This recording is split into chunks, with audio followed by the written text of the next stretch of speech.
Hey, new sub. I am just getting started. So, if you have a question, make sure it is very direct. Make sure it's very direct. Malibu, you said, "Hey, love, culture. It was bad. Tell me about how bad it was. Y'all want to hear? Tell me how bad it was." Cause you know the baddest even they had some like the story is funny to tell. So you tell me what's up. Nothing creepy, I hope, but like he said it was bad. Let's define bad real quick.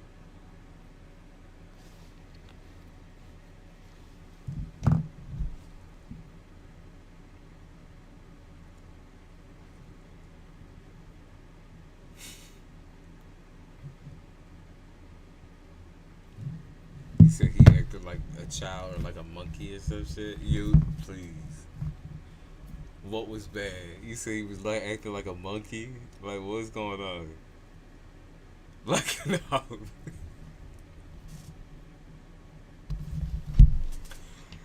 It had to be real embarrassing for him. Let's be real.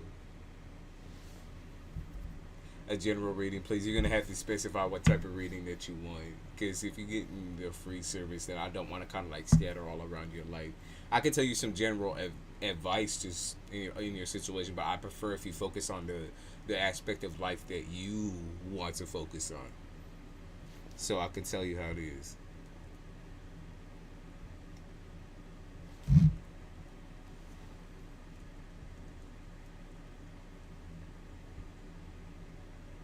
Like love, money, work, school, spirituality, dreams.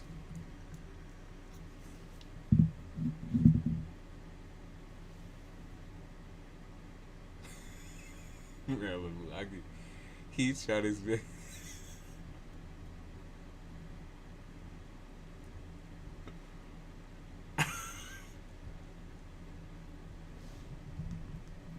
She said it was bad. Come on now, though.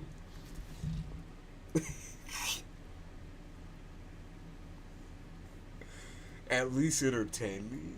Yeah, like entertaining to a certain extent.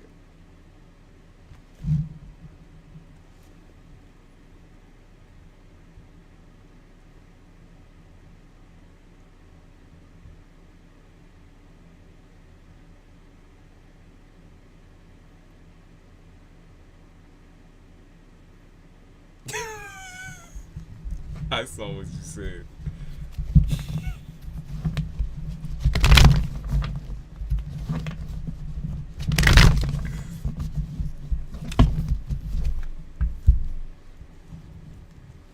My finances, please. I can look into that.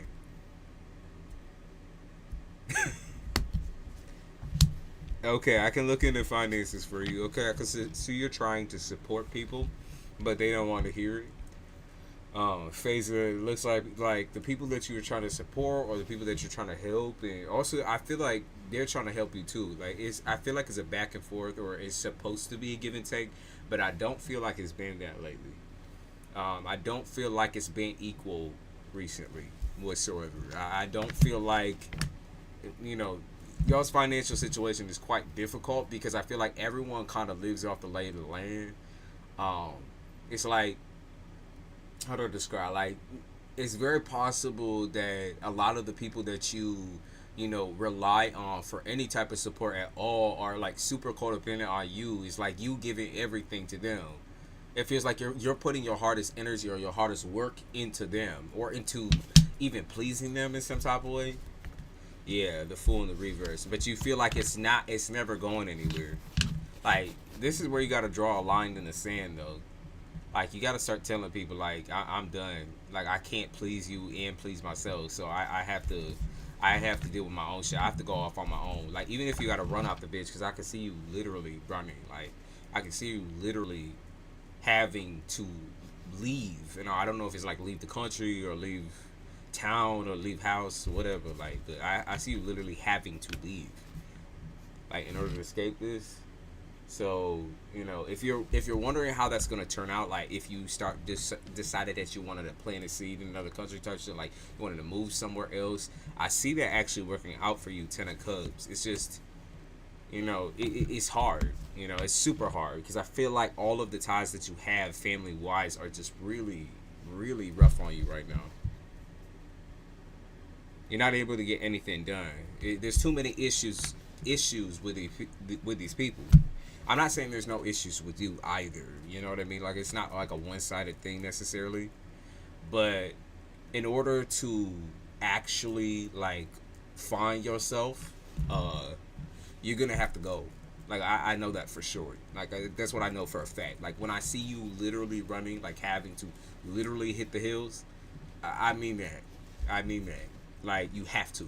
And I see. I don't know if you're going to school for something, or they talk about the doctor's office for some reason, or like doctors or doctorate, or like they're talking about like something to do with like maybe even college and school. But like I really like maybe someone's dealing with medical issues as well. That could be too. But like I want to say that like what you want is different from what they want, and that's why y'all never ever ever can live together.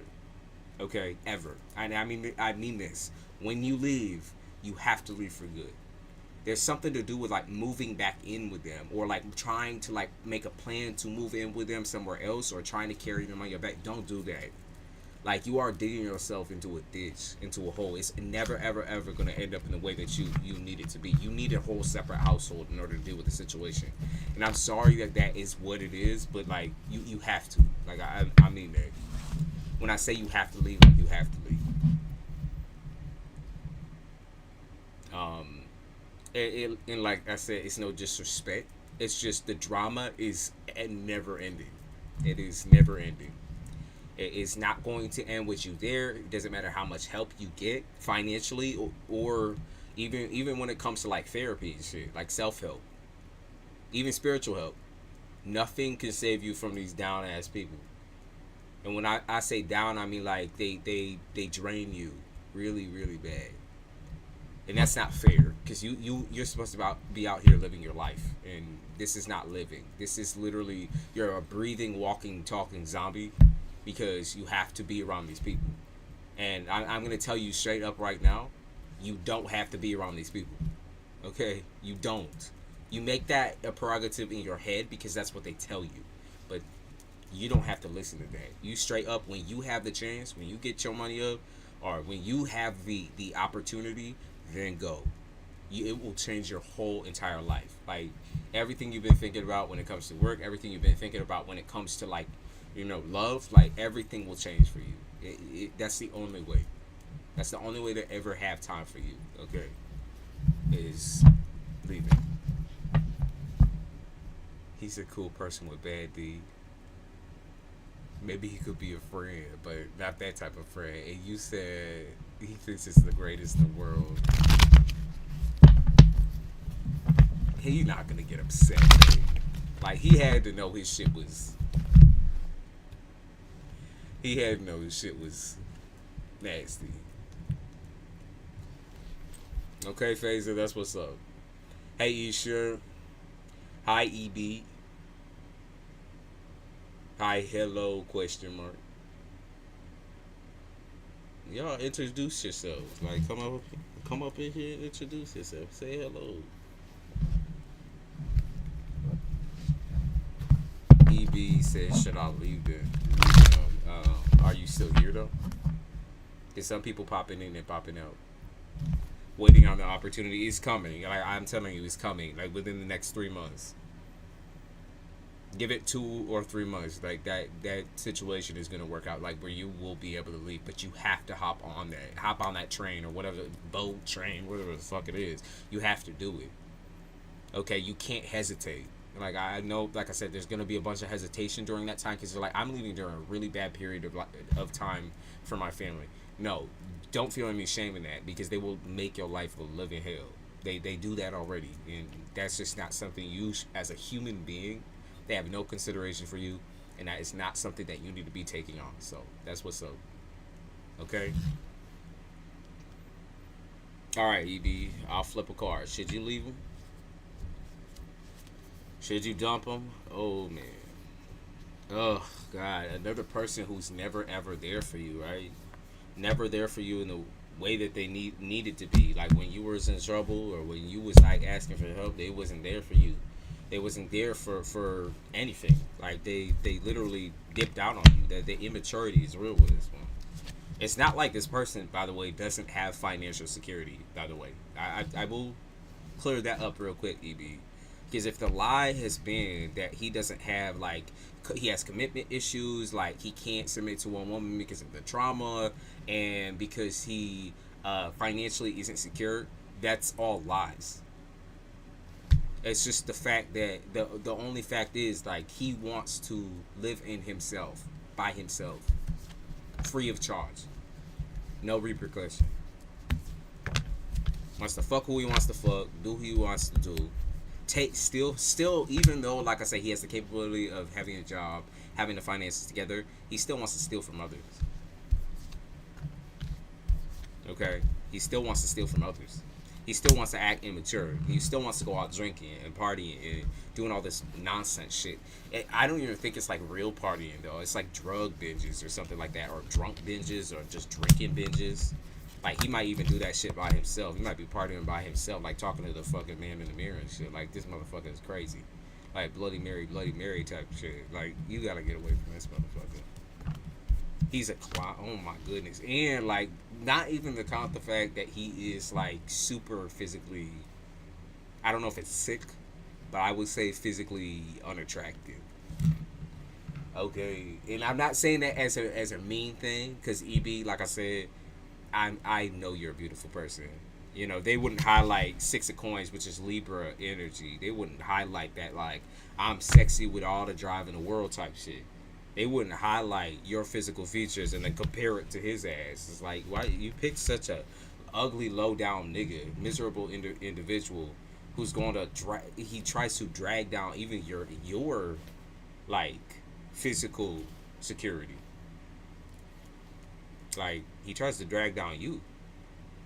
I was just asking, is he on drugs? Yes, he is. Get away from that. Drop him. You shouldn't even have to ask because you saw the signs. You know the signs. You live that life. Don't play that game. Don't play that game. Yeah, you're sitting here like, when is the one coming in? I see Aquarius. If you're curious about future love, there is an air sign that's coming in the future. This is the future, though. We're not talking about no current, no situationship. You know, I see a actual human being who has somewhat of a like life together. Looks new to me, brand new, brand fucking new. Nothing to do with past. Okay, you sitting here in an environment that you don't even care for. Like you sitting here waiting on this man like he gonna give you the world when he ain't got shit to give, minus his like self-centered ass attitude. He is self-centered. He doesn't. He's a spineless coward. He don't give a fuck about nobody, nothing. Zilch. Should I give him a second chance? Maybe he was nervous. I'm gonna flip the card to see. Let's see. He was nervous. Oh my god! It said that. Oh man, Malibu. Oh god. They were like, "Oh, he came so hard it hurt," type shit. That's what they try to say. He's talking about like, "Oh yeah," like I walked away from that. Like he had like a little pep in his step and shit. Malibu. Oh my god. Not him saying he had a like, and he's like, "Oh my god, like this was the greatest thing on fucking planet Earth and shit."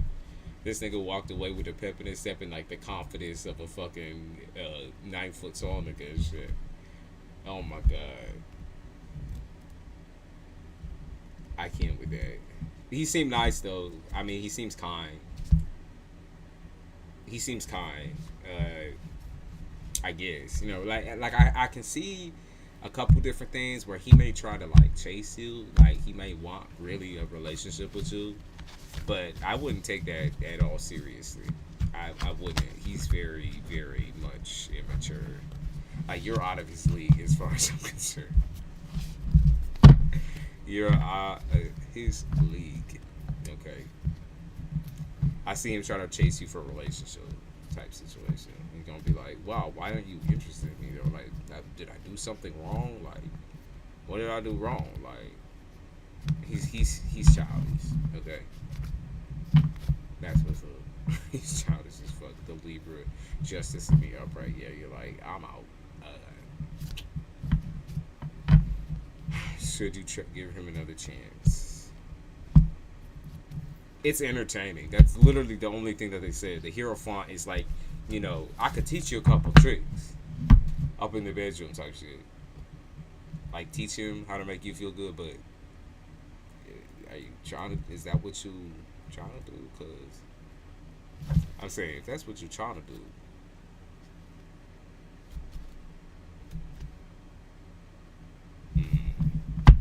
if that's what you're trying to do, I'm saying.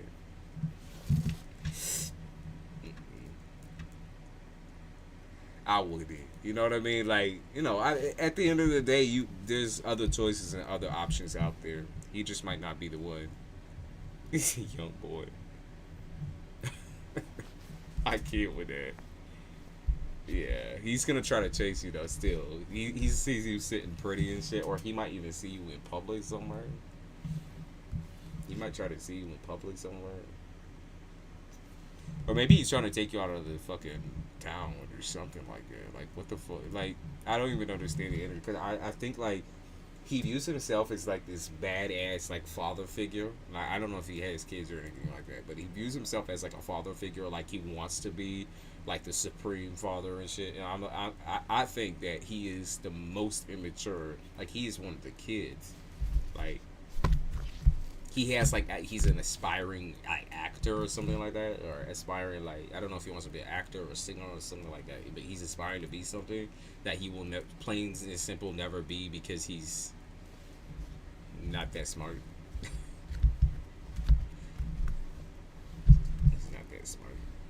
No disrespect though, because he could still be a kind person, and I see him trying to be kind to you. 18 tonight. Yeah, welcome back. He said, hope everyone's having a great day. I am. Isha, did you have a question? No. I'm so sorry. I'm so sorry that's the way it ended up. But at least it's something different, right? It's something different. You're like, you try to erase it out of your mind now. You're like, it's almost like embarrassing for you. That's how I feel, straight up. Like you're embarrassed for him. You're embarrassed for him. Can I ask you a question? Sure. Anyone who's patient, who comes in, introduces themselves, and just hangs out for a second, see the way I read. You know what I mean? Have a great day once you spot. I can't with that shit. That shit got me cracking up. I'm so sorry. That shit's fucked up. How is R feeling currently after I've left? Alright, Isha. He misses you. I mean, I think that would be pretty obvious. Like, I think that he always kind of had, like, these feelings that you were going to leave him. Like, he knew that. For some reason, he already had in his head, even when he first met you, is that you were out of his league and that you was going to leave him at some point. Like, a lot of insecurities with this one. Lots of insecurity. Like, he would entertain, like, 3, 4, 5, 6, 7, 8, 9, 10. And never feel satisfied, never feel like satiated in himself whatsoever. 7 of blades in the reverse, the moon in the reverse. Yeah, and also never take your feelings into consideration whatsoever. Like when it came to what you wanted, just plain and simple did not matter. It just didn't matter. He don't miss you though. Like I ate a cups. It's like that, but that's boring. Like can I be real? Like. After the 7th, 8th, 9th time of like repeating yourself or letting yourself be known and just being like, I want to live my life. You're not, whatever you're doing, it ain't living. You struggling, like you in a really bad place, and I can't take care of you. Like you are not my child. I cannot take care of you. I can't hold you like that. So like we're never gonna be able to really move on until you do your shit. And that's the thing. He can miss you all he wants and cry and bitch and moan, but until he changes his life up, he ain't gonna have nobody. And that's just straight up how it is. But he thinking about you for sure. He thinking about you. Like he's very insecure, like massively. Like it's to the point where it feels like almost like a narcissistic bubble type shit. But that doesn't, just because someone shows those traits, it doesn't mean they are narcissists. It's just it's so like the whole world revolves around him. Like he is the victim. He is like the worst. Like he's had the worst life, or he's had it so bad, or he's got daddy issues. Like daddy used to beat my ass and this and that. It's like, yo, like let's be real. Like you're an adult. At some point, you gotta move on. You know, it's not that wasn't an issue or a problem, but like you gotta move on with yourself and with your life. You can't keep dwelling on that shit and make it like turn it into something about me or my relationship with you. Like you can't keep projecting. That's just nasty. It's nasty, or it's boring, and it's sad. It's depressing. It's not for you. Did you see Krusty Viner throwing the towel? I knew he would. I didn't see it, but I knew he would. Isha, you strong, like, by yourself. They do talk about you being able to, like, physically do yourself up again, though. Like, you know, getting your hair did. Like, you felt real dirty when you were with him for some reason.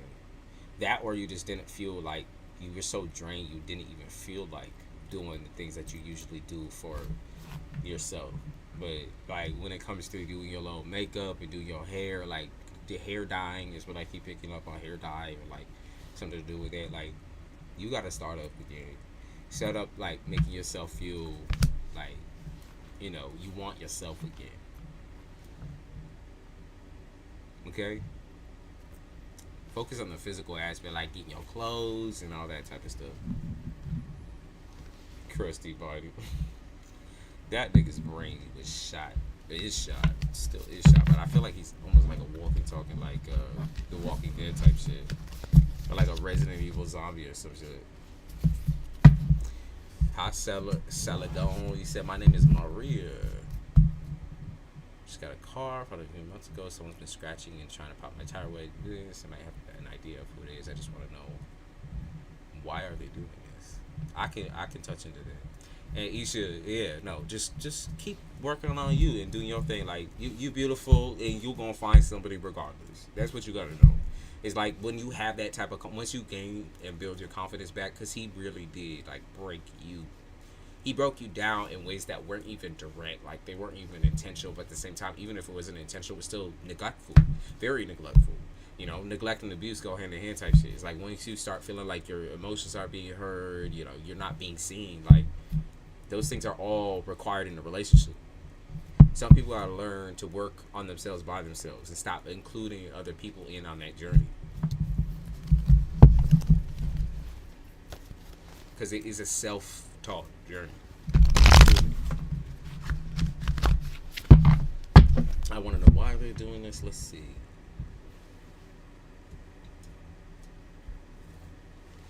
Scratching and popping your tire.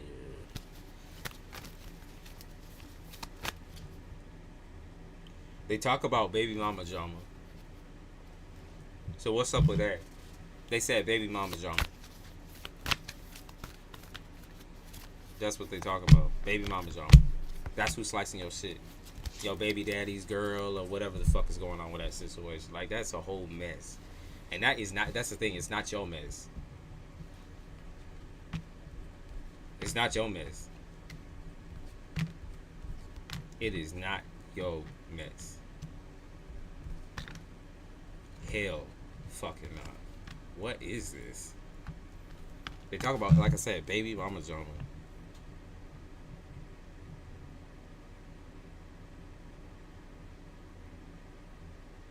Someone is so immature, they act like a literal like we keep getting that same energy, right? It's like almost been repetitive throughout every single reading. It's like immaturity, like people can't do shit. Last movie here, I don't know nobody. I was dating a guy but we broke up. It's more than likely that dude's girl. That or okay, here I can do two interpretations for you real quick. I could do two interpretations for you real quick.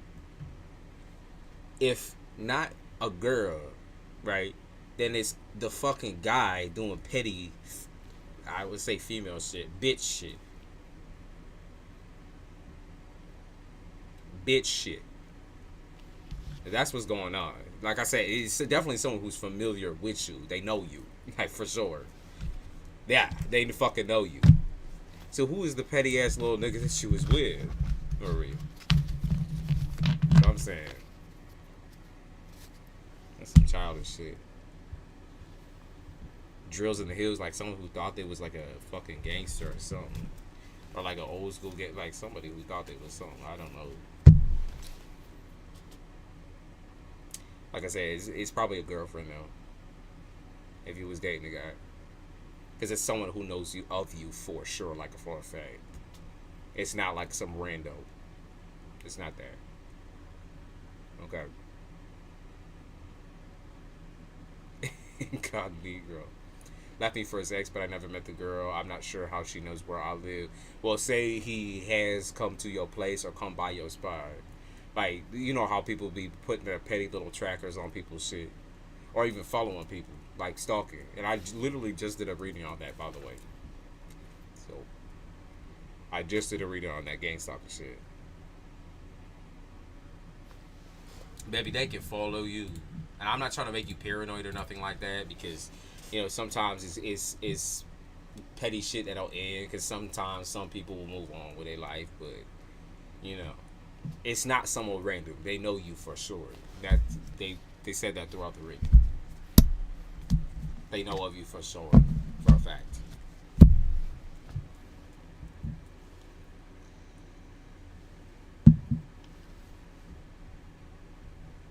She's like, I just moved here and all this fucking, like, people already got their egos out of fucking, like, pocket. Like, what the fuck is going on right now? It's like, I moved to get away from shit like this, but now that all these motherfuckers be up on me, it's probably, like I said, I pick up on baby mama energy, baby mama drama. Like, they wouldn't keep bringing it up if it wasn't the situation.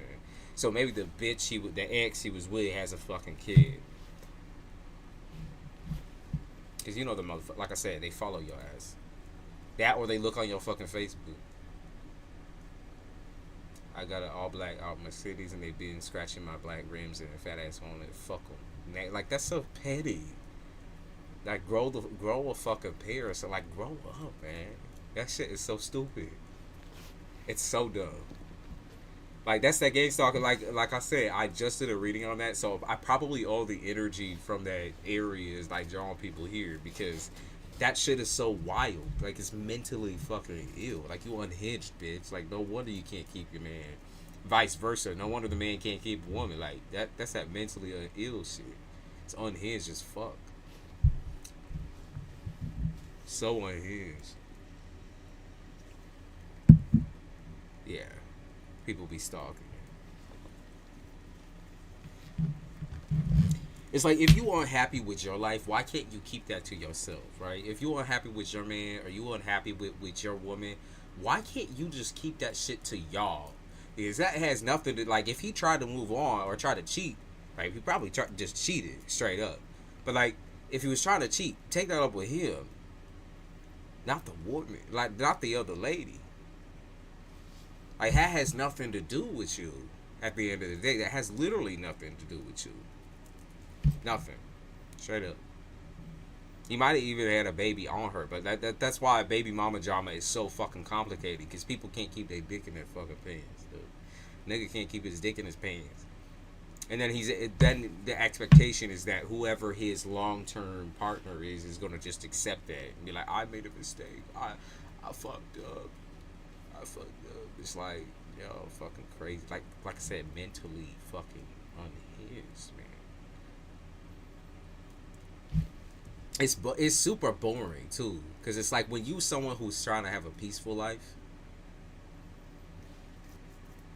and that's what I pick up on you. Like, you just trying to be at peace. I pick up on Erica Badu energy for you. I don't know if you have listened to her music before, but like she's got that real chill Pisces vibe. Like such a relaxed person. It's like I don't act out of character. Like I'm not going to sit there and play with somebody who's playing with me.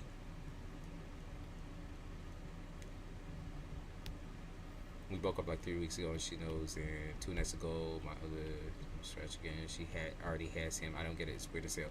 It's mentally ill shit. She probably think you still on his roster, type shit. Or she has other people. It's her for sure. Like I said, when they bring up the baby mama specifically, or they bring up the girl specifically, that's the first thing that they brought up. I don't think it's him. You know, I said it kind of just as a like, okay, well maybe, but then I was like, let me take that back real quick, because the bitch is crazy. If the bitch is crazy enough to like go break up with her and come back to me type shit, it's like, bitch, just leave him be, let him go. Both of y'all need to let him go type shit. You already let him go. If she crazy enough to take her back after all of that, then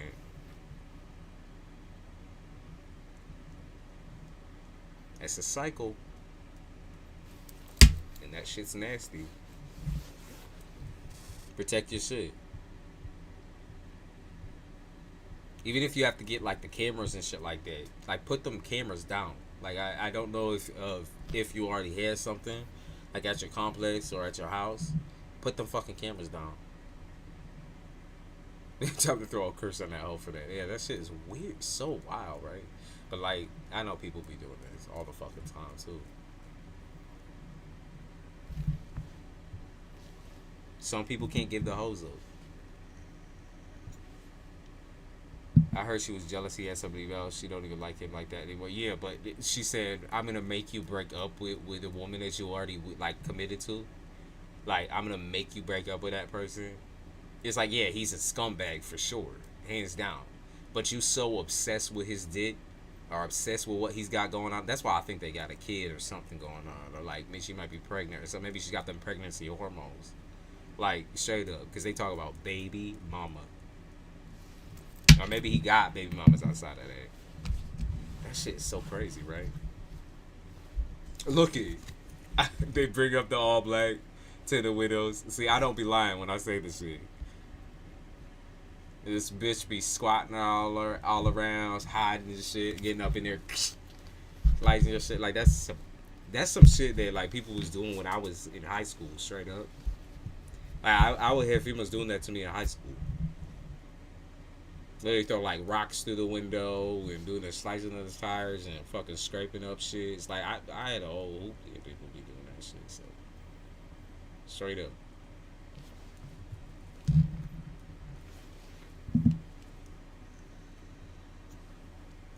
You're gonna have to get yourself some physical protection up in that bitch. But y'all ladies are usually good with that.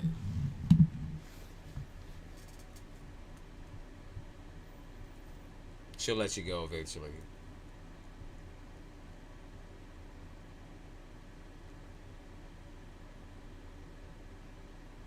Holding on to lay down. Big bag bitch. Maria, you're good. You're good. Like I said, just if it honestly, the camera thing would be what I would do. The camera situation, if we're being real, yeah, keep a protection on you at all times.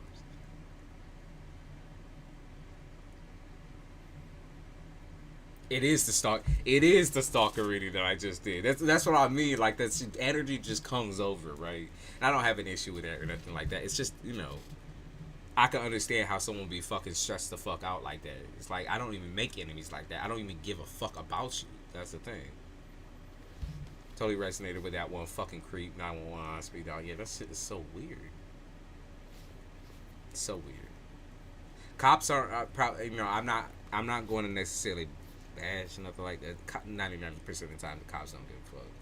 Like, unless you catch the person on camera, then we can't do a motherfucking thing. But have the cops on speed dial. You know what? My ex-boss tried to get at me the other day. He drove my house with his girl, and I found out she's pregnant. It could be her. It probably is. Straight up, is a pregnant. It like I said, baby mama. I was dating told me his car got scratched up so bad. I was like, oh, he's cheating. So I went and flattened all 4 of his tires. He didn't say not one word to me about it. Because he knew.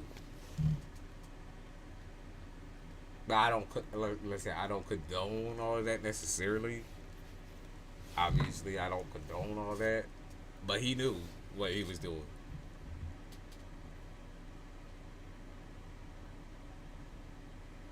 Yeah, the problem with the stalker is I would never have proof that don't make me look wag, and they will continue on to make you feel crazy, like you the bad bitch. I'm gonna make a bad day worse. Listen, I get it. I get it. For me personally, I just could never imagine taking the time out to do shit like that. But that's just me. And also, I love me some ghetto bitches. So like, straight up, like ghetto women to me. Unfortunately, that used to be the addiction a little bit. So, by then I was fucking used to it. I was like, I'm not even doing it. I'm sitting in my fucking house, y'all motherfuckers out here. I can see y'all.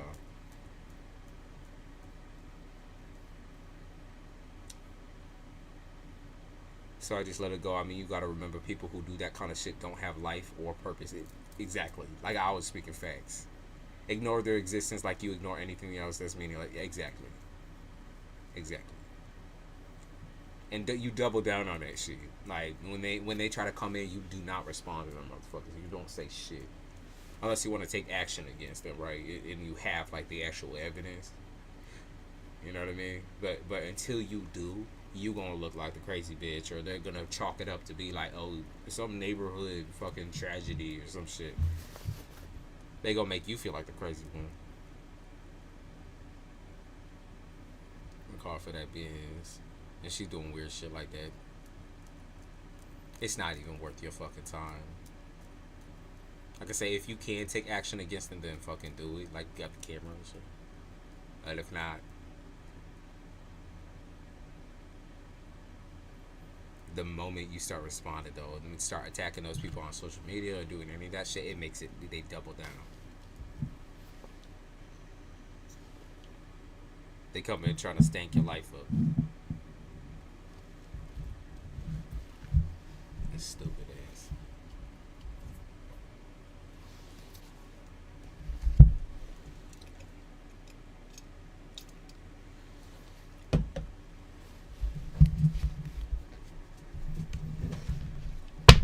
Stupid ass. Hey, Nivea.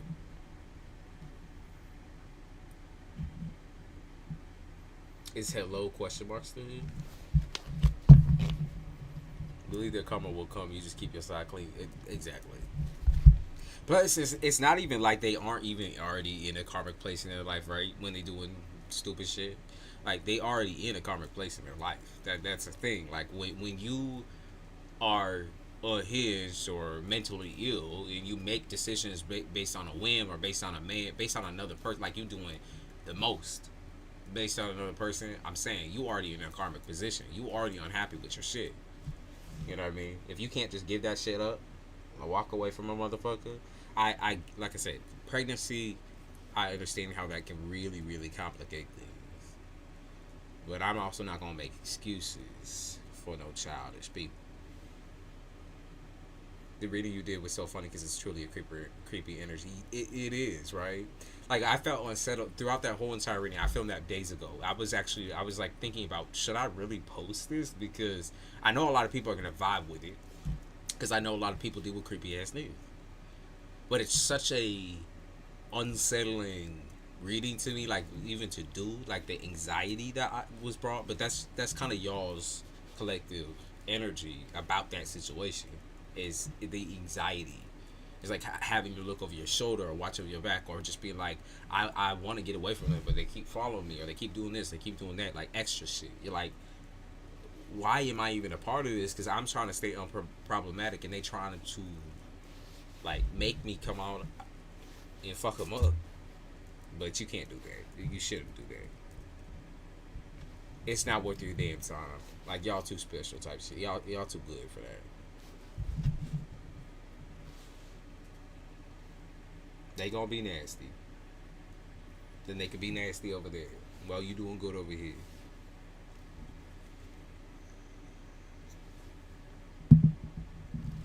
We got to do it. I actually, you know what? I came prepared, and this is one of the one times that I'm coming prepared right now, because 99% of the time I don't use any cleansing until before and then after the reading, right? But I did come prepared this time, so we gonna do that right now. All right, I got my little bay leaf with me. If y'all don't know, kind of like the properties, spiritual properties of bay leaf, I mean, it could be different for everyone, but in my situation, this is what I use to cleanse versus sage. Yeah, to me the scent is a little bit better because sage could kind of stick to your nose a little bit, make your mouth dry. Bailey to me is like that's the cleansing. That's where like all that to me is like the karmic energy gets returned the fuck back, return to center type shit. And I also have one of my candles lit right now too. Funny enough, I did write actually the spiritual protection candle because I was feeling like some bullshit was gonna happen or some dumb motherfucker was gonna come up in. That or people were gonna come in with all the shitty people that they got cooking in their life. So I prepared that game. I was like, fuck. We're not taking chances. You know, like what I pick up on too about like a lot of people's energy, who they dealing with, is like sadists, sadism. If you don't know what sadism is, or like you kind of know, in an emotional manipulative way, a sadist is going to sit there and like it's similar to a narcissist, right? But it's taken into like sexual terms, like weirdly sexual terms.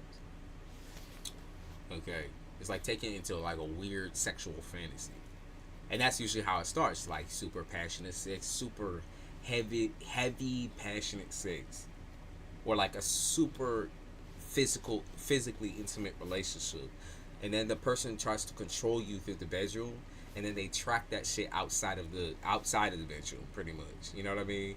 You know, you might like a little rough something going on in the bedroom. You might like a little, you know, I don't know, something like that, right? You know, well, that's not really odd. I wouldn't say necessarily because a lot of people be doing it, you know. But I'm saying like it's like when that trails outside the bedroom, that's when you gotta really worry, because that's a person with no boundaries and they don't give a fuck about, like, they don't care about your safety or what you think. They don't care about you. They don't care about. They really don't give a fuck. They don't care. That or they just hop on you whenever they want to. It's like they try to hop in your cooch, or hop on the dick whenever they want to, whenever they feel so inspired, without even considering like there might be for you emotions involved, or for you it might be a thing of like you gotta fucking turn me out first. Like you coming home stank as fuck.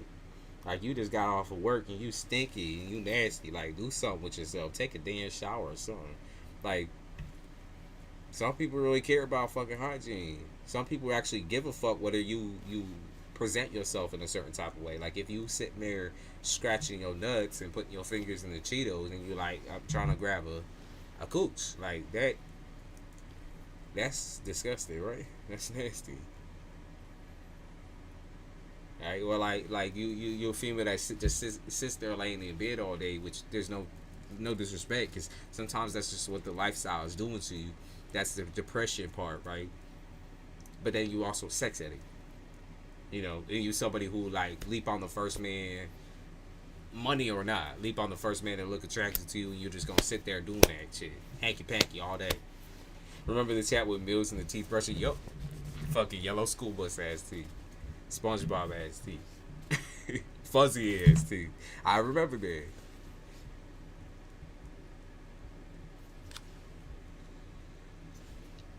Like you gotta do a little something.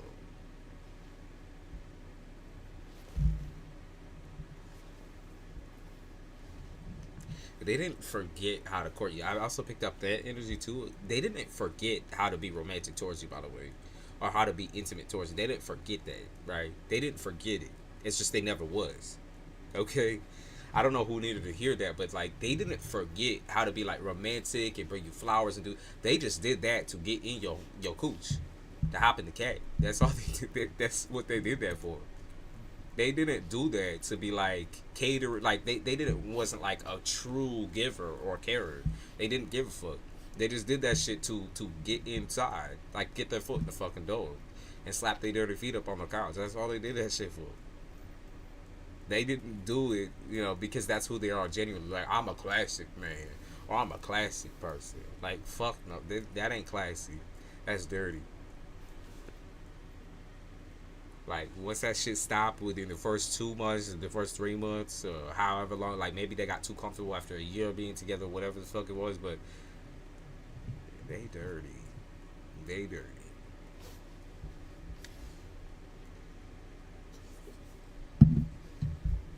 It's like you had to like fake a smile and shit. Be like, I wonder when he's actually going, or I wonder when she's actually going, like, cater to me. Cause like I'm confused. You started out like you was making me meals, like I'll get off a hard day at work, and you like massage my shoulders and make me feel good and make me feel handsome or beautiful, like.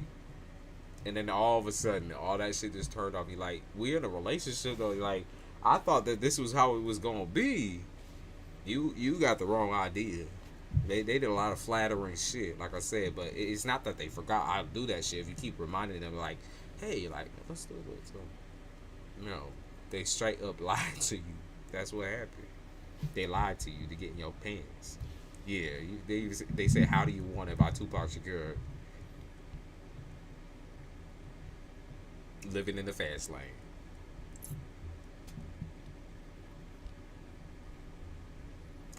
It's the mentality of like, I'm not here for a good, or I'm not here for a long time. I'm here for a good time.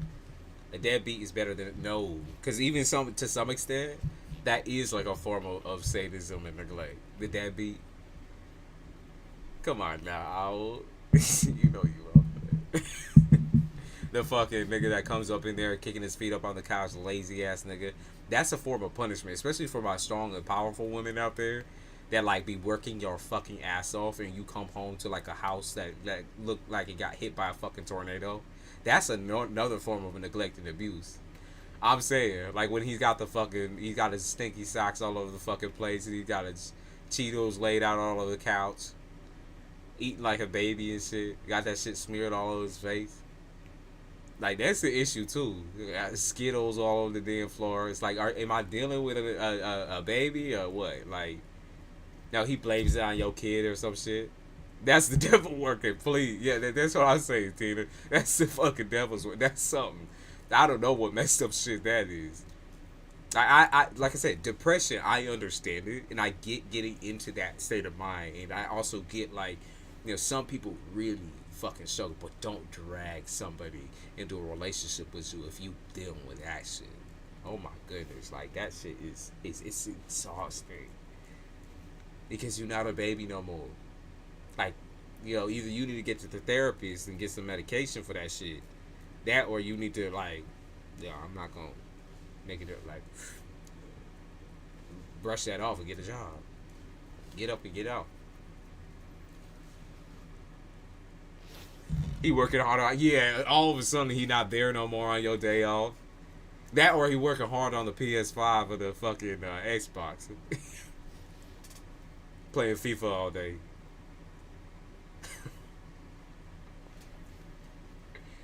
God, I met some miserable people in my lifetime already. I'm only 23. I met some miserable ass niggas for real. And I feel so bad for their girlfriends. That's why I stopped being friends with people, because I straight up was like, I can't. I'm not going to. Like that shit to me is like the open. I can't deal with open disrespect very very well towards anyone. Like, and especially with me. For me, that's like I'm like, just open disrespect in any type of way. I'm like, you're fucking gross, man. Like, I can't, like I said, if you was single, it'd be one thing. Like, I can't ignore that. I could pass that off and be like, you just dirty and gross or whatever. We can have a couple of fucking drinks and whatever. Like, goof, right? But you sitting there and openly, like, being so nasty. I'm like, she just got home from work. You sitting there with your fucking nasty, gangrenous toes out and shit. Rubbing them all over this and that, stinking like shit, looking like shit. and then you have her do your hair, and then you have her do this and have her do that, and like, learn to take care of your damn self, man. I've been working hard and hardly working so nobody can ask me to do another thing.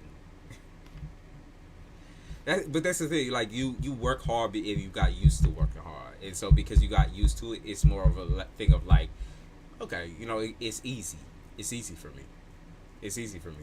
Like I can do that. Like that's something I can do. Like I can divide my time the way I need to.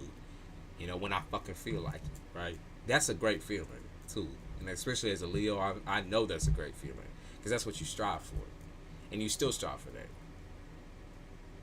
Even with it, you still strive for that. Hello, question mark. Did you have a question for me?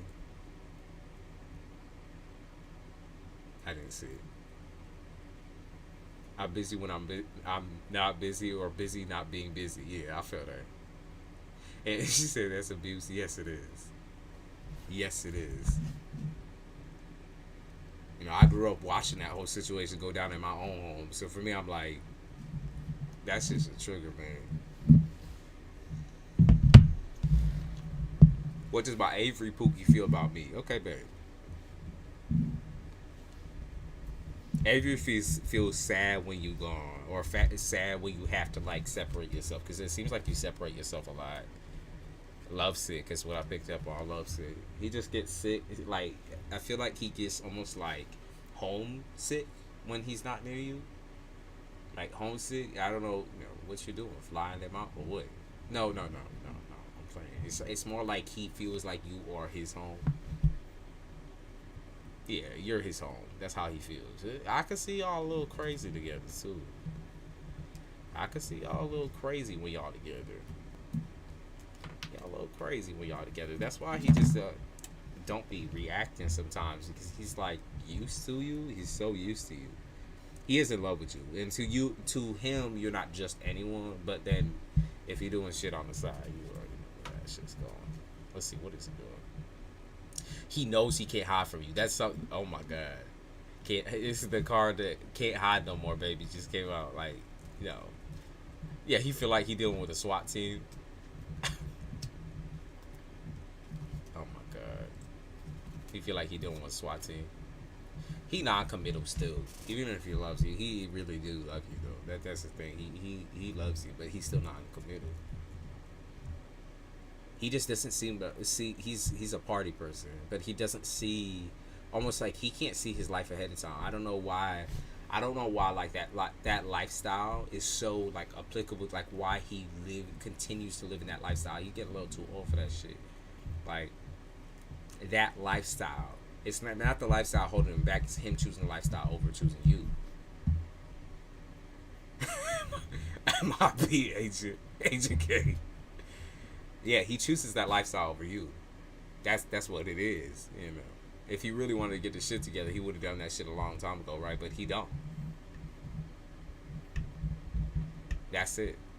He feel like you the fucking.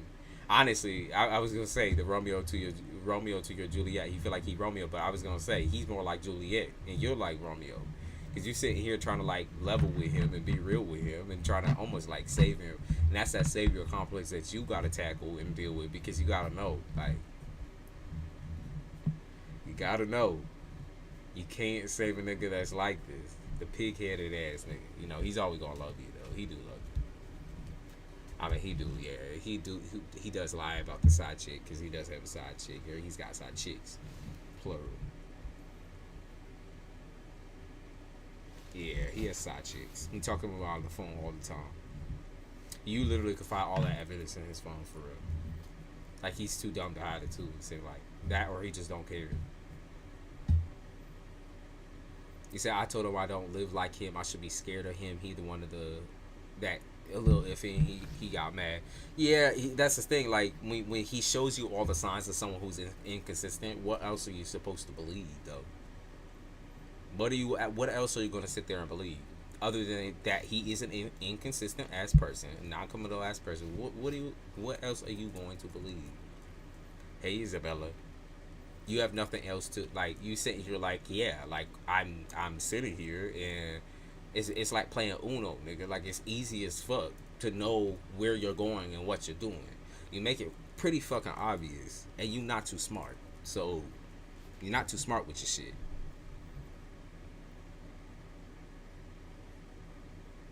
He act like I'm up to something. I'm not doing shit but reading text. Yeah. Tina, you gotta know, like I said, you can't break even with this forever. That's not something where he's ever gonna really become solid. Like, he one of those people where I can see him live until he's like 70, still doing the same shit over and over and over again until he either drink himself to death or get high, or get too high one of these damn times and gets into a big wreck type shit. He remind me of that. Nothing too crazy. If he can do that right, I'll be okay. I don't think so. And it'll be easy for you to find another one too, for real. You get a lot of African niggas, or like a lot of niggas from like overseas. That's what I pick up on overseas. Like I said, I get black as charcoal. That or someone from another country where they got a thick ass accent. I pick up like black as charcoal. That's what they said. That might be your next nigga, to be honest with you. I can see someone match your energy, Leo energy.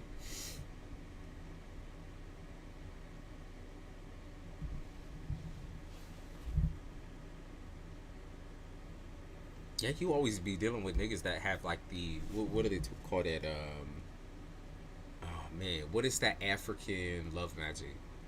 African love magic. What is that? It's called. Damn, the one time I don't have that shit in my head. Obey it. Obey it.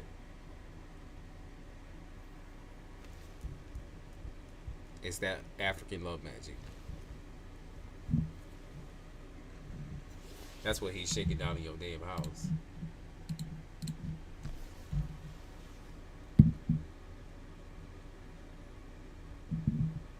Yes, obey it. Look it. I mean, this also could be you too. But even if it is you, I'm saying. Even if it is you, I'm saying. You already see the situation for what it is. It can't be that good, right? She said, I'm just trying to get stable and have a little dick on the side, but like, is this the dick you want? I don't think not. You don't want to share type shit. You just not like that. I see a Leo coming in so strong. Like, it is a very, very strong energy. Like, so strong. Such a sensitive ass person. Like, there's another situation that I feel like you gonna find on the side. It's Leo. So like, got really, really, really strong personality. Funny. I feel like I'm gonna say the person's funny. I'm gonna say you might reject him at first because you're still dealing with something, but it's such a strong personality, man. It's like heavy on the funny shit. He's goofy. He's funny. He might even be like a comedian or something like that, or like a failed comedian or something like that. But like, he know he funny too. He goofy. But that's what's up. Hello, question mark. Are you still here? He said, well, I mean, when a dude try to say so, I'll be a little flattered. I ain't gonna lie. Yeah, I can see that. I'm saying, like, I see that. But, you know, the flattering only can last you a little longer. Because I can see, like, you like to play your little band. My Leo homie just came from Jordan. He coming out to my B-Day. He got a thick tone when he speak. Okay. You say your homie. So I'm saying, the Leo is saying, so strong. That's the one that I feel like you gonna be messing with, okay? That or he trying to mess with you. You, like I said, you might be like, fuck no, I'm good. Actually, I'm all right. I'm all right. But then he gonna be like, come on now, Tina. Come on now, Tina. All right, hello, question mark. You said love, romance. Oh man. Okay, so having the time for romance is rough for you. Well, I feel like you often make the excuse that you don't have time. That, or it's like you want someone to meet you in the middle with the amount of time that you have. Like, so you could also have, like, do your thing on the side, you know, get your money up, do your thing. uh, you're scared to invest in a relationship that's gonna also like you feel like it's gonna take you over, like take your life over, because that's been like past relationships for you, or that's just kind of how you get when you're with somebody. It's like you start really obsessing, or y'all obsessed with each other and kind of like guard each other, and like the possessiveness is really big with you, and like the control is really big with you. Okay. But when you say you don't have time, that's a damn lie. You lying to yourself on that, because you do. No, you do. Like, I don't got time for all that. Yeah, you do. But with the right person though. Like, I don't know if you just rejected somebody. I just see like rejection. See rejection. That might be a situation coming up for you where you have to reject somebody because you're like, I really nah. Like, that's not who I am. Like I can't with you. Like, hell no. Of course, Tina. I see 7 of sticks in the upright. That's kind of like I have to fight people off with the ugly stick sometimes. And some people just real ugly personality wise.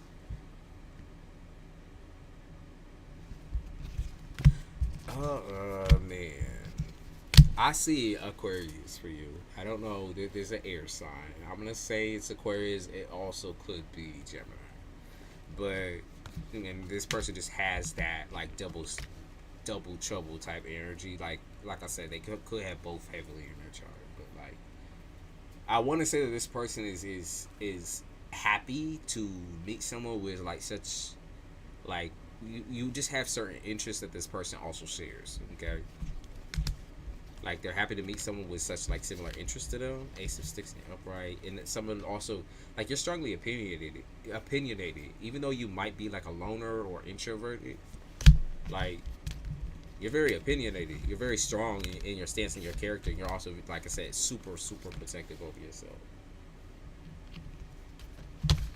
You feel like your options have gotten low because you're like, when I really put into myself, I don't feel like I have time for anybody else. Like when I'm actually healing, because every single time I get with someone, it seems like they take all of that back. Like they erase all the work that I've done.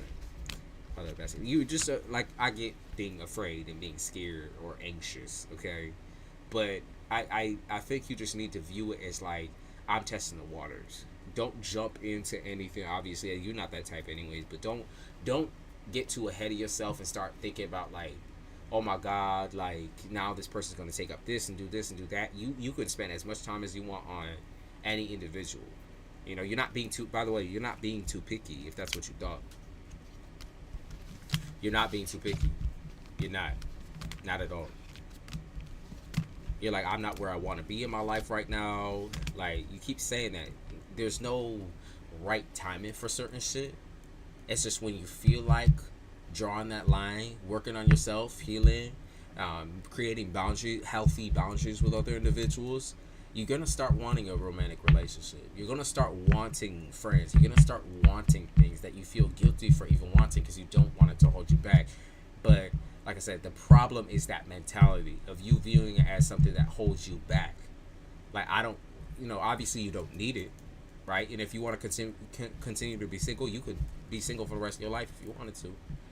But because you want it, you need to also put into it. The shyness, that is understandable. The anxiety, that's understandable. People got to realize, like, you're going to have your guard up because you've been hurt before, right? And the right man will realize that. The right man will also take the time to court you and get to know you in that way. He will eventually learn to understand why you are the way that you are. But also he will appreciate the things that you do show him, and he'll be patient. So that's what I'm saying. Like, I'm going to say with the air sign, I don't think that's going to work out. It just seems like something that kind of passes time for you all the way up until like September is what I'm picking up on. Like they talk about living in a different area, traveling. So for you, okay, traveling. That's what they talk about. Traveling south, or like they talk about. I don't know why they just talk about some racist people. Maybe the next man you meet is racist, or his family is, or something like that. They talk about racist people, or like people who hold on to this old, immoral fucking piece, like just bullshit. Like maybe religious or race. I think it has something to do with your race in your area. racist people. Yeah, because they talk about like red pill or blue pill.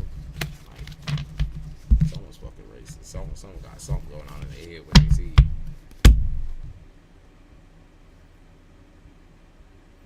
Yeah, the right person will never bum rush you into a relationship, like trying to force you to submit. He will just be chill with you, like straight up, just have conversations with you. I see you dealing with that air sign until like I want to say September, October area. Like I see you dealing with him for a month or two or something like that. That or that's the month you beat him, and in the same month you fucking decline and shut him the fuck down. But I would say you easily see through this person's visor that they have up. Like they a liar. That's for one thing.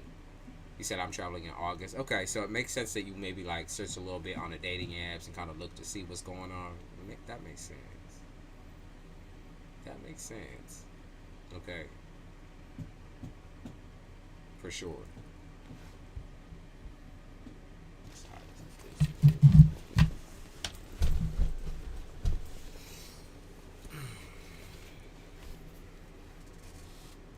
He said, I would love some channel messages from again. So I could check it to see.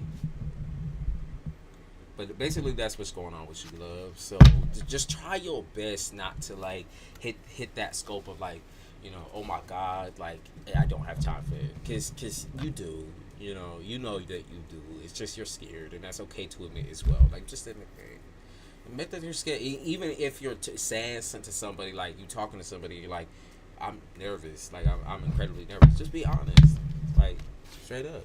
There's nothing wrong with honesty, and if he's like not attracted to that, then fuck him, because that's your real self. And if he can't accept your real self that you brought to the table, then fuck that. Fuck that. I tend to see through people, and then people don't like me, and then you call them out. I like I said, I saw that. Like I said, you introverted, but you very outspoken. So you're not shy as people think you are. You are very, very direct. And I can see that being controversial to these motherfuckers. You said, what is Daniel doing now? Do you see him with another woman? Okay, I got you. Daniel, what is Daniel doing now? Okay, refusal to lie down or refusal to calm down or commit.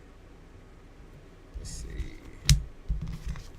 Refusal to commit fully to you.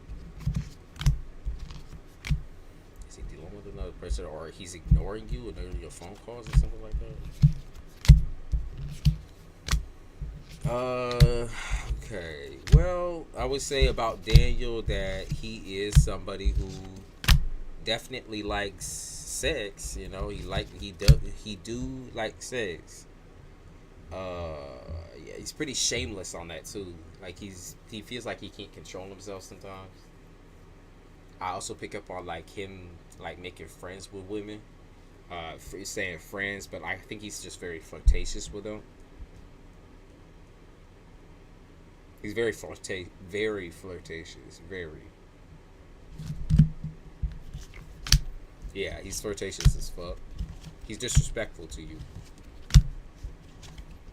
It's not like he advertises himself as someone who is in a relationship. So, while I don't see any sex, I see flirtation or like even online messages or some type of like maybe over the phone or something like that. So it's not, it's not like maybe even direct contact sex. He might just be, dealing with people online or Facebook or some bullshit. 6 9, yeah, he would have to travel for all that because you on his ass right now. And now with one and later with the other one. No, to me it just looks like he's talking to people online. Like he's wanting to, he wants to like travel or try to get away from you. It look like there's flirtation there to me. That or entertaining like other women. Maybe not having sex, but talking to them online and that, or social media. He is traveling. No, I never say he is traveling. I'm saying he wants to get away. He wants to get away. But he feel like he can't because he's a broke bitch.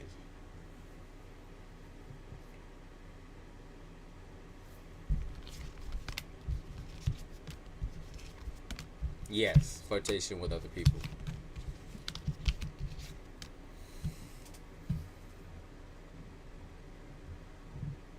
Flirtation with others. Entertaining other women on social media. Hey, the chosen one. You said my question is, what significant events should I be aware of? Let's see. I want to say something real quick to Diana or Deanna. I want to say something to you, right? I think by now you'd rather be alone. Like I see that all up in your like I see like you're like I am too good of a woman. I am too good of a fucking person to keep doing this shit. And I agree with you. You are too good. You are too good. Maybe channel message. Nah, baby, I'm done with that. I'm done with that. It's the same. It's some repetitive ass energy that I'm gonna move on from, and I'm gonna try to read for somebody else. Yeah, I gave you a little piece. Yeah, I gave you what you asked for. Okay. But you need to realize that when you're saying like I'd rather be alone or there's too much bullshit going on with this situation, you are too good of a woman for it. I wouldn't fucking deal with it. You can't sit here and also be super paranoid about what he's doing, and at the same time have some respect for yourself. Okay, like you yourself know you are too good of a woman, too beautiful of a woman to keep dealing with it. You know that. Okay. You know that. I saw that. That's the first thing I saw. Like, I know my worth. So why do I keep having to sit here and question it and act paranoid and act scared and anxious when he ignored my shit? He's being immature. He's being neglectful to you. You know, clearly he don't give a fuck about you. So you got to give a fuck about yourself more.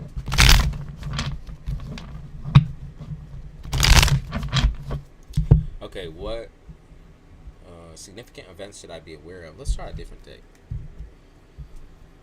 Significant events for the chosen one. Okay. You're gaining attention over the next couple of weeks. Getting attention for something. This might be okay. Something that you change about your physical appearance or physical features. If not changing, then you're just being more present in like a social space or posting yourself in a social space. Like you just get way more attention than you usually do, and you're kind of confused by it. That's what I see. You're like, why is this happening right now? Like, what? All of a sudden, it's like, what the fuck? Where the fuck did this come from? The chosen one. You're like, what? Where did this come from? Yeah, I see you getting attention here. Romantic. They said situationships. Be aware of the fact that you may be caught up in a situationship with somebody, or like you will get caught up in a situationship with somebody. You know, not like I said, this is not to like cause or instill paranoia, but you do realize it really, really fast that this is not going to be a situation that's long term. Okay, if not, you've already realized it. Because you don't feel like there is like 50-50 give and take in this relationship. You don't feel like this person's going like all the way with you in a way that you want them to. They talk about side man, side chick, whatever. That's what they said. Okay, you're also going to be doing a lot more like whatever your art is, you know, your craft, which writing, music, you know, you could even do a little bit of tarot or spirituality type shit. But you know, whatever it is that you like to do, you know, that's going to be really important to you getting out of your head. They talk about like Aquarius energy, which is like the independent passion, where it's like nobody could tell me shit. Like I know I'm good. So nobody can tell me shit. So like you might get negative commentary about something that you post online or something that you do, and you're sitting here like, I know I'm good. So y'all can say whatever the fuck you want, but I know I'm fucking good. So straight up, that confidence is impeccable. If you are tired of situations where your needs are not being met, you need to stop settling for situations where your needs are not being met. You get what I mean? Like you gotta stop settling. You know, there's like, you know, you gotta be real picky. Like, and I'm sorry that, like, you know, you to me, you come across as a person who has a lot of boundary hopping situations where you put up a wall or you put up boundaries or they do, and like in relationships they tend not to matter anymore. Like, so even if you say like, I don't want this to happen, or I don't want you to act this way, or I don't want you to say that, they all get crossed immediately. Like someone's running, like doing a running race through your shit. Like every situation ends up where like somebody gets thrown under the bus, or someone's this way, someone's mentally ill, someone's that way, and it's all because like you can't create healthy boundaries with these niggas because they have none. They have none, right? And you keep picking ones with no boundaries because they're also the same types of people who will come towards you and give you that really, really hot energy in the beginning, like passionate, driven energy in the beginning, and be super interested in talking to you. Like where you don't even have to do any work, where you don't even have to entertain them because they entertain themselves by talking to themselves in the chat and shit. But that's why you have to like jump past that hoop, jump past that energy, and actually find someone that actually cares about you or entertains conversation with you back and forth. Like it actually like has patience and has time, and will sit there and be like, okay, like I see you, like I see what you got going on. Okay, so like asking you questions, even like you shouldn't have to sit there and ask them questions and have it be like a fucking FBI interview and shit, or a CIA interview where you like shining light in the eyes, like what? Like, you gotta be, you know, like you shouldn't have to be doing all that heavy lifting, all that work. That's not no. Like they should come to the table as themselves, and you should be able to ask questions and have them give direct answers, vice versa. So y'all are kind of sharing equally, right? The 50-50 give and take. That's just been such an issue, or a part of the problem of why relationships for you can't keep falling through. It's because you saw this growing up. And I'm not like simplifying that or anything because it was a very, very complicated situation. I'm not going to simplify that because I already feel that. Like, it's just, it's, you know, unhealthy parenting, unhealthy family scenario or dynamic. Very, very, very unhealthy. That's the reason why it constantly happens. And you create almost this panic or like stress or anxiety in your head, and you end up attracting exactly what you do not want because of it, because you fall in love with or fall for the same tactics that your family members tended to use in order to draw you in. It's like a lot of tug and pull where like they sit there and praise you like very minimally just to have you do something. They're like, oh girl, you look so beautiful, and then tell you to go do something. It's like, if you do something for me, then you're beautiful. If you're not doing something for me, then you ugly. You just got so used to that. Like if you, if you go out and get me a pack of cigarettes, you go out and grab me some alcohol, you go out and grab me this, then you're the best person on the planet. If you're like, you focus on your work and you're just studying and you ignore me and you're out, you're not doing what I want you to do, then fuck you. I don't care about you. Fuck your studying. Like, I don't care. I'm not proud of you. I don't like you. That type of thing. And that's why those repetitive relationships keep happening for you. It's a pattern of unhealthy thinking for you, because you sit there while someone love bombs you in the beginning of the relationship and they create the perfect storm for you where you feel like, oh my god, I'm actually wanted. Like, oh my god. And I can understand why your trust is kind of broken as well, but even with your broken trust, you have to see the pattern. Because someone who truly, like I said, wants to understand you will actually listen to you and actually ask questions about you, like about you. Like, you will not sit there like feeling like, oh my god, like I'm safe. Like, I'm safe because I don't have to share anything about myself, and this person seems to entertain themselves, so I don't got to put much into it. They're just coming towards me scot free, and I don't got to do anything. You should feel like you are meeting them in the middle. That's how it should feel. You should feel like y'all are meeting each other somewhere in the middle, and where you feel genuinely interested in them, and you're not just entertaining them because they trying to play court gesture with you. Okay, that's what's going on.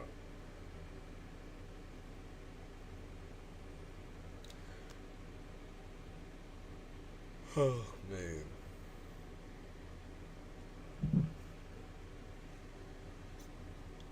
And yes, you do have to move. I agree with you. Don't quit. Like, don't quit on yourself, and don't think that your situation is going to last forever, or that you're never ever going to find a place where you can go. Because that's not true. I see a situation coming up for you very soon. Here, probably in about a month, 30 days. Oh no no no!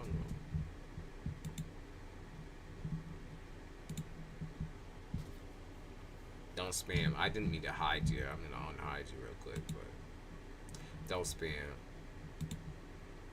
Unhide you, but I'm also gonna boot you.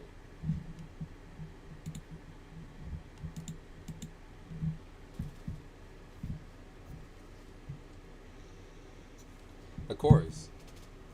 Hey, Lauren.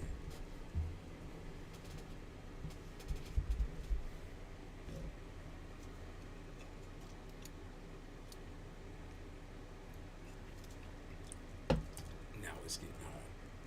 See, weather keep fucking with me. It feel like all cool. They had all these rain clouds out, so I was like getting ready. I'm like, oh my god, like the air, like I'm breathing and shit. I'm like, fuck, man, like that feels so great. And then all of a sudden the sun come out and it's hot as fuck. Like, y'all be playing.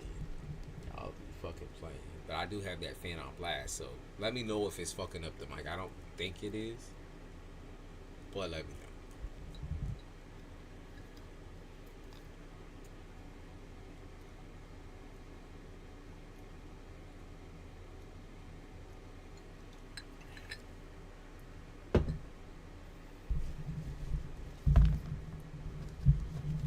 Lauren, you got a question for me?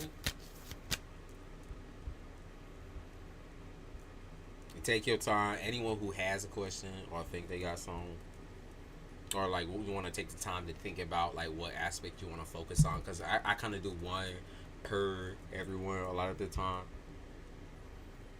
unless it's applicable to like that one question or that one reading. Sometimes I like touch on that topic as well, but I like to stick to like doing one and kind of give people a little bit of something, feed them a little bit, entice them a little bit.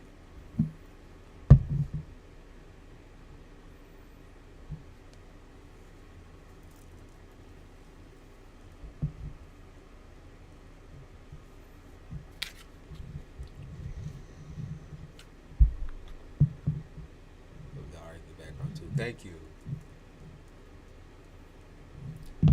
So one of actually my subscribers off of here, you know, the large painting. One of my subscribers made that for me. Her name is Frankie. She's very very talented DJ and artist.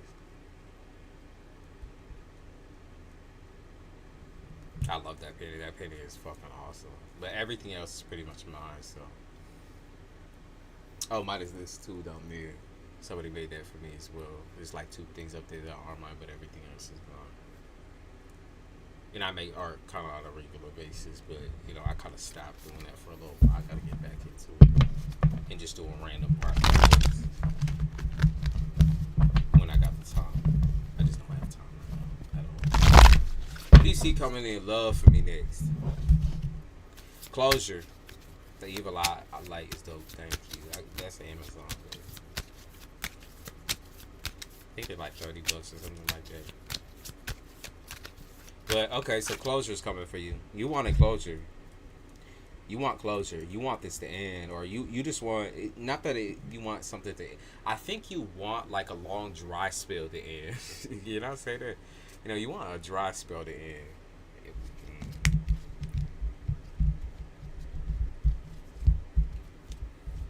Closure.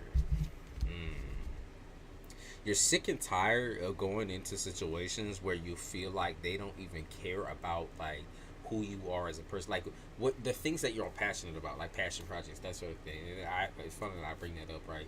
They don't even. You want them to share that love or share that passion with you. Like you, Jenny, you want somebody to be like into the shit that you into, right? You want somebody to be into healing like you are. You want them to be sensitive like you are. You need that. Like you need someone who actually feels you and has like real human feelings. Not the fucking robots. Like you keep hitting robots for something. Like, oh my god, dude. Like it's almost like bots, right? Keep hitting bots. Like people say the same shit over and over and over again, and it's a different person. And I want to confirm, Lauren, that you're not being selfish for wanting that. Not what? No, because you know what you want, it will make it a lot easier for you to wipe out the fucking bullshit, because that's not even competition there. You're like sitting there like, fuck all that, like I'm not even gonna entertain these people, like fuck that. Yeah, I did see that, like people be looking at your ass and shit, or like talking about your body and shit. I saw all that too, but like there is real substance to what you want and what you deserve. Okay, and the person will have substance. I'm just let you know that. You also want like a best friend or like Bonnie and Clyde type energy. I see that coming in for you. Ah, yeah, people be falling for your body. I can see that too. Like that just keeps coming up. It's like they do talk about like, oh, your body looks immaculate. Your body look this way. That's like, can you stop? Like, can we have a conversation? Like, are we gonna? I know you like eye fucking me and shit across the table, shit. But can we have a like? Can we talk about something?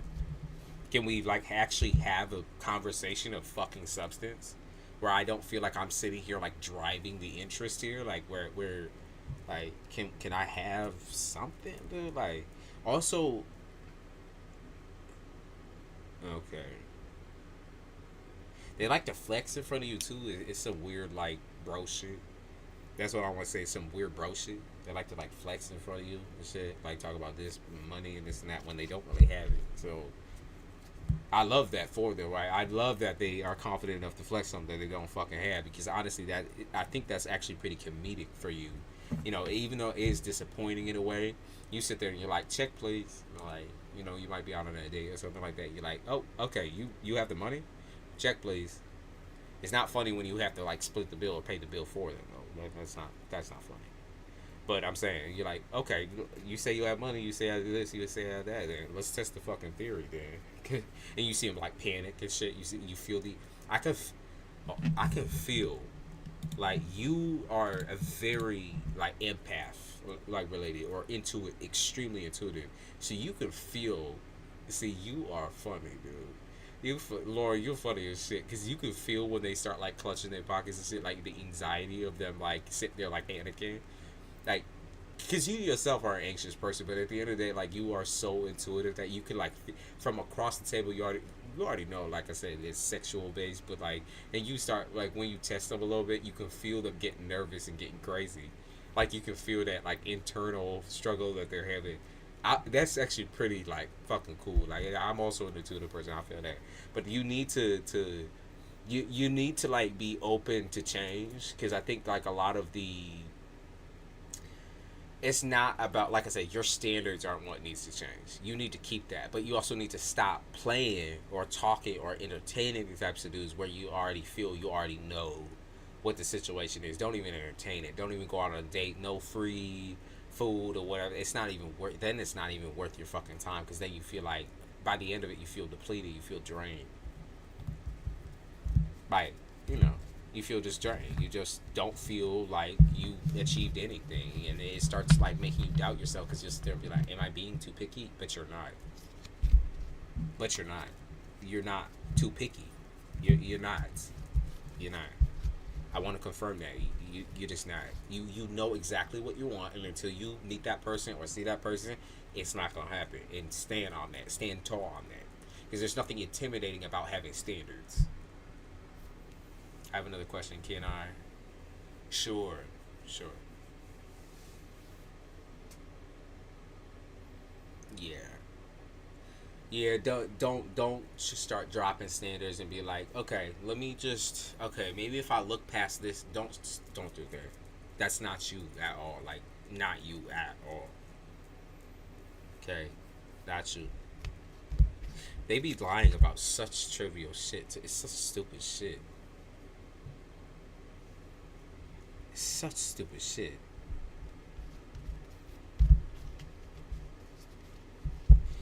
I also picked up one way that you can kind of get some of your, I would say like there's jitters there, like, you know, post date jitters, or like even post conversation jitters. Like maybe you just don't want to be on the phone with these people. But I feel like because you skip the step of the phone and maybe even go on dates, or you kind of just texting people, I think you just need to hear the voice, because the moment you hear the voice, you already know what's going on. You can hang up the phone and just get rid of it. That's what I keep picking up on. Like you skip steps. Um, that or they try to skip steps with you. When you are like you're kind, right? But you don't have to sit there and take it. You truly don't. You're not being a bitch by doing that. Okay, so that's what's going on with you. It's like you need to stand tall and proud on that shit. It's like I have standards. These are my standards, and if you don't meet my standards, I'm not sorry for rejecting you. We just are not in the same place, not at the same time zone, and we aren't wanting the same thing. So you can go over there, find yourself another, and I'll go over here. Okay. I just met a soulmate and he ghosted a couple weeks later. I don't think he was ready to have feelings like that. I'm too nice. Yeah, you can try to be sweet and kind, but you don't have. You also don't have to be mad. You know, you don't have to be mad at yourself or really even them. You know, they maybe are in a place where they're just like trying to do whatever for a candy bar. But you can't sit there and start like listening to their family trauma and listening to the Bible beating. You know, reading the fucking Quran when they're at the table with you and shit, trying to impress you, and reading like quotes and poetry. Like I wrote some poetry with you for you. Like that's creepy. That's just fucking boring. That's just plain simple weird. So, like I know the ever accepting Pisces. I'm a Pisces Venus, so I know that shit where it's like I want to see the good in you so bad that you start creating good where there is none, and you don't want to be mean, but sometimes you have to be. Stand 10 toes down on what you believe in, Lauren. Okay, that's what I'm saying. Okay, I saw. Let's peek into Diana again. He said, "When will I have my man? I've waited for so long for this. Will I have him this year?" And Tony, yeah, I can get you. Just wait a second. Diana, you're gonna meet the person traveling, like leaving, like literally traveling. That's what I see. That's how you're gonna meet the person. Like I pick up on traveling big time with you. Yeah, I pick up on traveling. That you talk about like crossing the state line or something like that. I don't know if they talk about like you going to Mexico or like maybe you taking a flight and just going over somewhere. Like I could see you traveling, and that's where you're gonna meet a person. Also, be careful of like scammers, like date scammers or like people who try to like hit you up randomly and shit. I see you trying to do like pain management or something. Like there's something to do with like management. Maybe you're trying to manage your emotions differently, or trying to manage like your physical body a little bit differently. Like you're trying to be really like very careful with that. I can understand if you have to like maybe wait because of your physical ailments or a physical issue or like just things that you got going on even emotionally. I can understand trying to wait for that. That might also, and it also could be someone around you, like a child or something like that. But I'm saying, whatever it is as far as the issue goes, don't let that stop you from doing what you want to do. Like, don't sit there and start like harping on and trying to make like time orients on when you're gonna get better. Because what if you never get better and you miss out on those opportunities entirely of just going out and enjoying your life? Like, what if you never ever get better and you're just sitting there like doing, like you're sitting here like staring off into space and you're like, I'll just wait until I'm better. It's like, what if there's a situation to where you never do and you never took that chance to go out and see if life, could have been some better somewhere else? Like, that's what you need to be doing. It's traveling all across state lines or country lines. I know it's something big for you too. Okay, you can't sit there and keep saying like, I need to wait until I'm better. What does better even mean anymore, right? Because you're sitting here like, I've been in the same position for so long. What does better even mean? Or I'm waiting for this man to be better to me. It's like, why are you waiting for him when he could be better to you by fucking walking away from the situation and finding a different man? One who actually respects you. You need to get the fuck out of where you're at too. Everyone needs that big move. I'm manifesting that shit for y'all. Everyone needs that big move or transition, like where everything just needs to change in your life, and you need to get the fuck out of that house and get the fuck out of that apartment type shit. You need to bounce. Not this year. I would say very possible you do start talking to somebody this year though, for sure. I'm for certain on the fact that they are probably not either not in your same country or not in your same state. Okay, I see you talking to somebody. for sure, for certain. I'm certain on that. It's an Earth sign, Capricorn, Taurus. That's what I pick up on. Maybe not a Virgo. I don't think you mesh well with Virgo for whatever reason. Tried many times. Don't. That's the thing. Like, take periods of time where you take time for yourself too.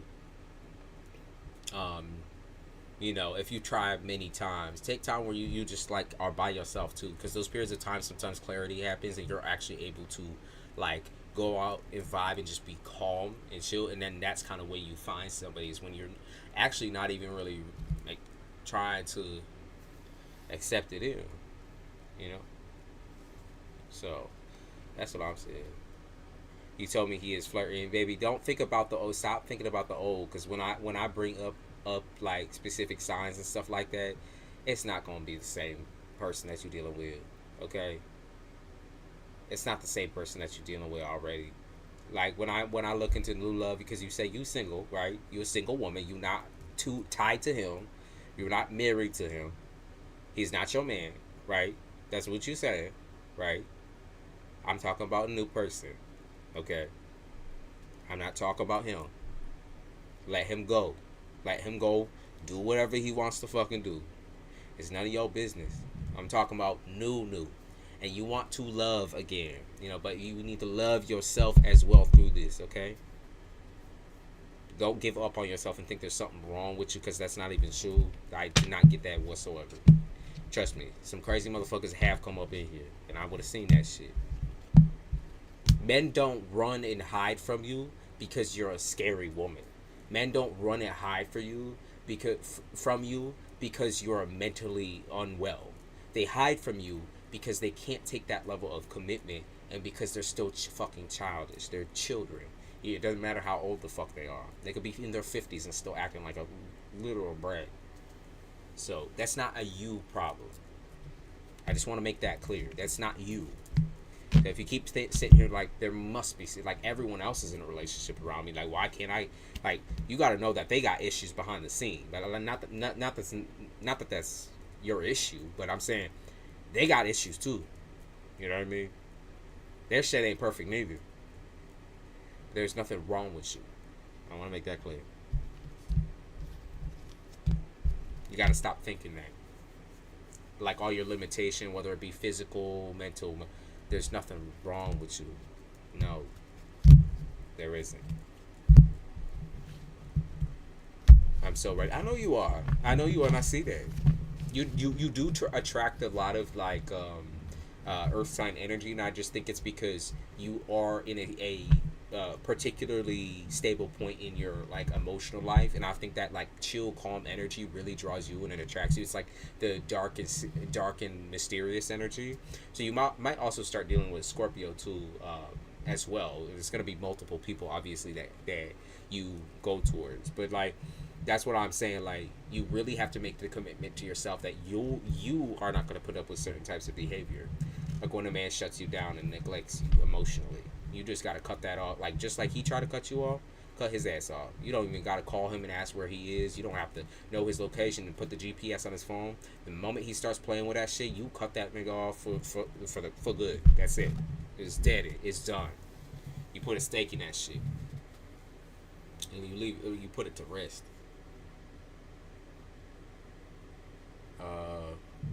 You said, hello, it's my first time here. I don't really know how to say your name. I'm going to just call you Joe.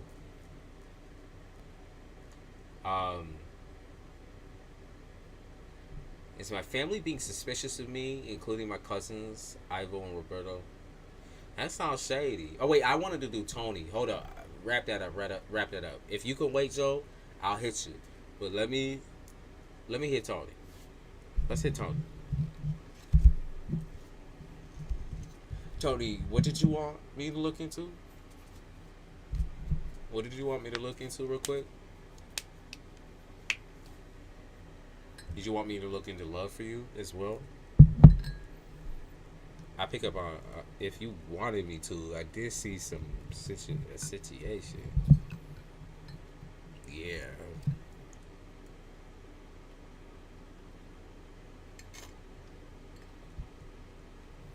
Yeah.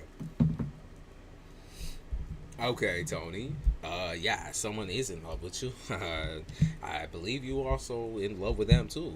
But you feel like, oh man, there's a lot of shit that has gone on with this person, huh? Like, oh my god, it's kind of like getting to the point where it's almost comedic. That's what I feel like, Tony. Like you try to like take that shit so light. You try to take that shit so lighthearted and be like, oh, it is what it is. Like it'll get better. It'll be like my love life will be so much better if I just move on and do this and do that. Like I make myself look pretty. I get my nails done. I do this. I do that. Like I see you doing that. Like I can see you like doing self care, caring about yourself, taking a bath, doing your thing, or lighting your little candle, doing your thing. But then like I can see him like distracting you, like the concentrate you and he breaks your concentration in some type of way. I don't know if he's like trying to manifest you or something like that. That might be like a situation. Because this feel like I don't know if it's an ex or like a situationship, but it feel like to me he always somehow finds a way to break your concentration on yourself. Always puts you back into like a gamble, like almost like you gambling for your love life type shit or gambling for your life type shit. You're sitting here like, what the fuck is happening right now? You witchy too, Tony. You very witchy, man. Yeah, we got some witchy ladies up here. Nothing wrong with it. Like I said, nothing wrong with it. Y'all manifesting. Ugh, man. Yeah, no. That man always finds a way to drag you back down, Tony. I know like that energy is the heaviest shit on your chest right now. His energy, and it's not because like you sit here and try to like be like maybe I am still in love with him, maybe I'm still attached to him, maybe you fell out of love with him for a long time ago. Can I be honest with you, Tony? You never got used to that motherfucker. You never got used to that relationship. You never did. You never trusted it from the get go. You went in, you questioned your intuition, you questioned whether he was in love with you, you questioned everything because you just did not believe it from the beginning. Now, when you start looking back to all of the like decent things, he could have done or he did do, you start looking back to all of these moments. You're sitting here like, oh man, like I really we had some good times. We had some really fucked up times. Like, oh my god, like, I miss when he used to do this. It's like you're not missing him. I I want to make that clear. What you want is healthy intimacy. You want a healthy relationship where you can sit on the couch with somebody and just chat it up. You want a healthy relationship where y'all can sit together, watch a movie, cuddle up, and eat popcorn and watch, a movie or a horror flick. What you want is basic intimacy, which is what every human being naturally will want. Tony, you are not in love with him. You're in love with the idea of having a relationship that is based on intimate connection with only you, monogamously. Okay? So if you're sitting here and wondering, am I still in love with him? Like, you sitting there, I can literally see you doing it right. Like, literally, looking up there like, would I take him back? No, the fuck you wouldn't. And in fact, even if you have taken him back, in none of those situations were you truly ever seriously in love with him. And I like I said, that sounds bad, right? But let me pair it to you this way. And I think it'll make a little bit more sense. You were in love with what he did for you on occasion. You were not in love with the man himself. He knew how to treat a woman in certain respects. And in other respects, he was a pig. You separated the man from his own actions.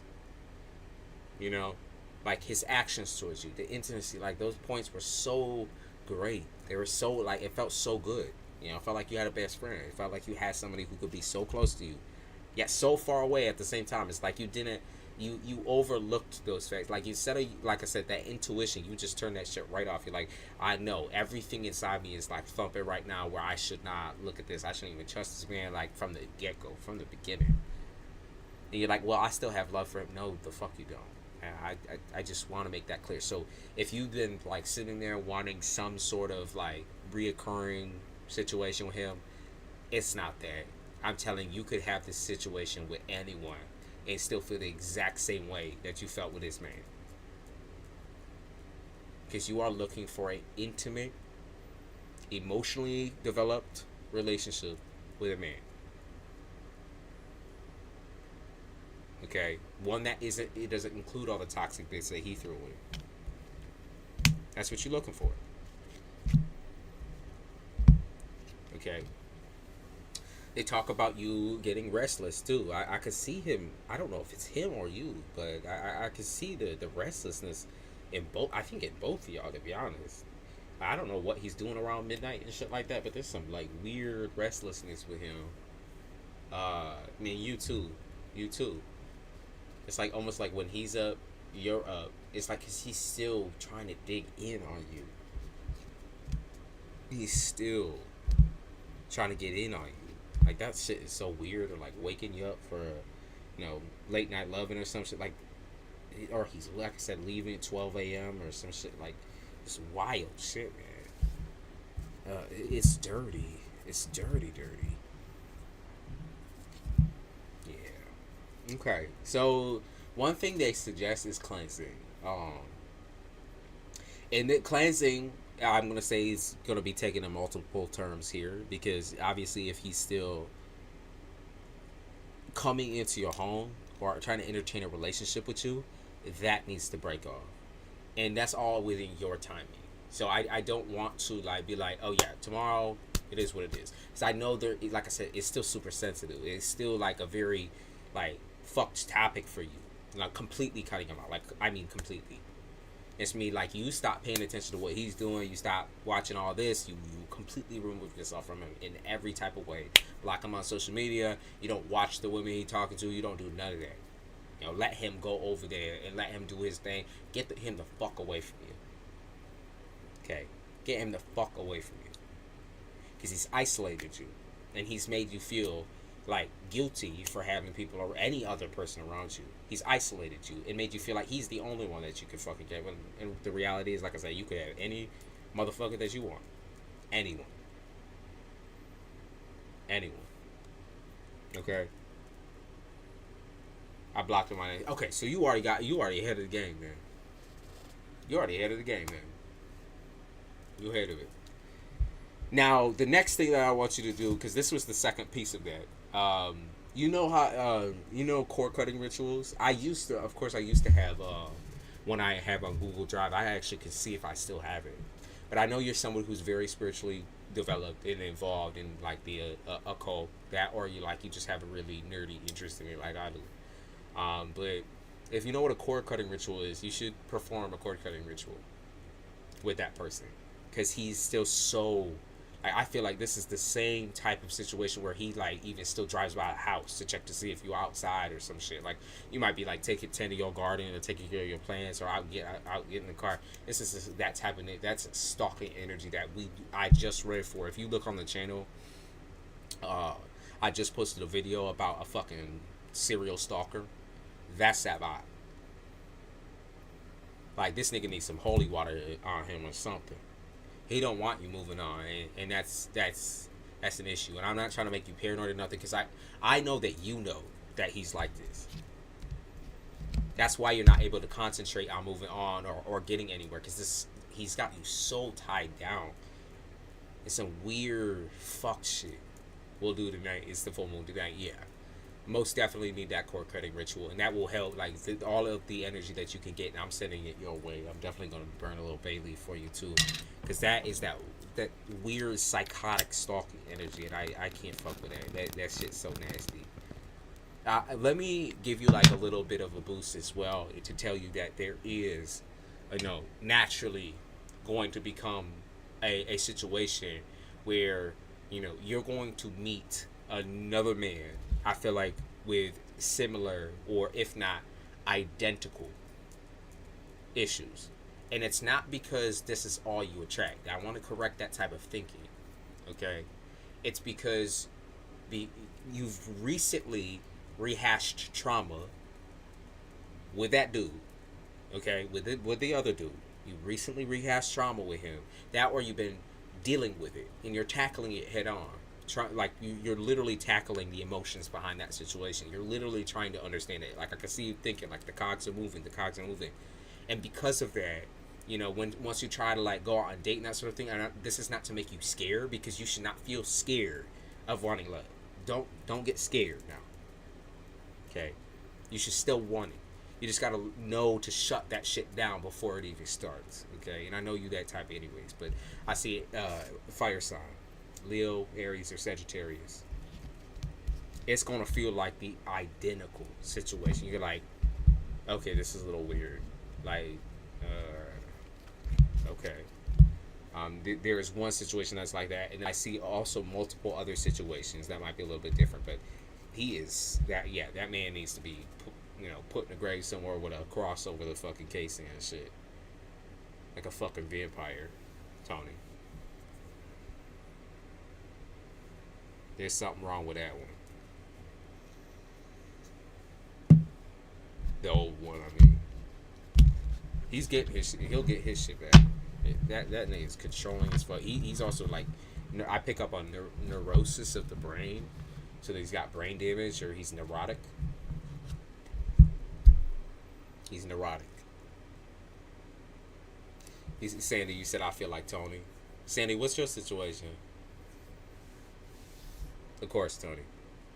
Neurotic or bipolar or narcissistic. All of the above could be, but I'm not gonna be. I'm not a therapist, so I can't identify what his actual issue is.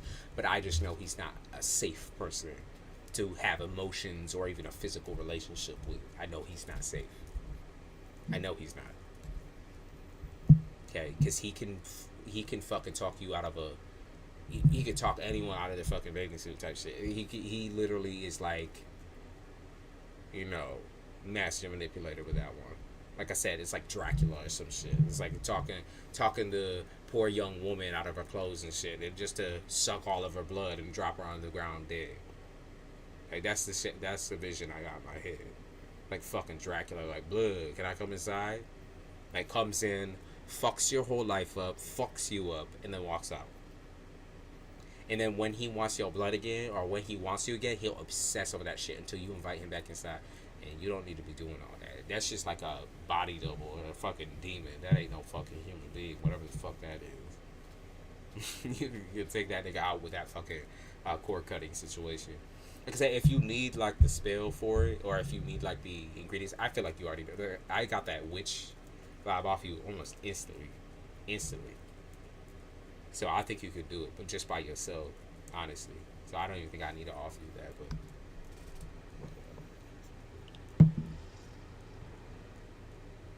Get that nigga up out of here. That is some nasty energy. So Sandy, did you have a question for me? Oh wait, Joe, are you still here? If you're still here, then I'll hit you. But if you did ask me so.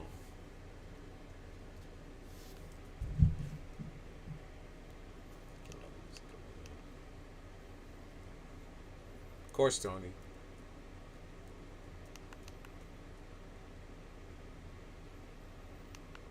Tony, think of this as like you made it out of the fucking snake pit before getting bit, because you wasn't bit the way that I've seen somebody. It's like there is situations of his past where he's bit women, and I say like bit. I mean, he's taking everything out of them and created them, and he made them into like zombies.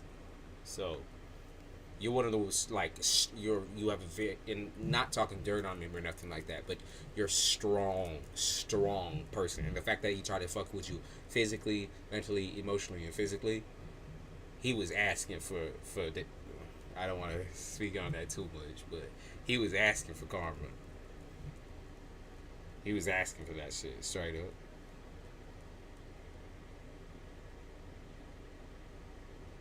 Damn.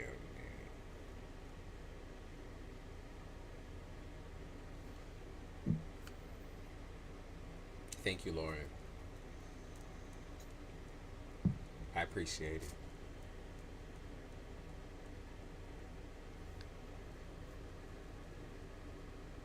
Anyone else have a question? As I can see, we're kind of going through a fluctuation. Probably around exactly 5 p.m. We're probably going to get another wave of people. That's usually how YouTube rolls. Come on, YouTube. Come on, YouTube. They got the YouTube moderators up here like, hell no, we ain't promoting your shit. We hear the shit you talking about, motherfuckers like you. You not PG, you know. You're straight up R-rated with this bitch.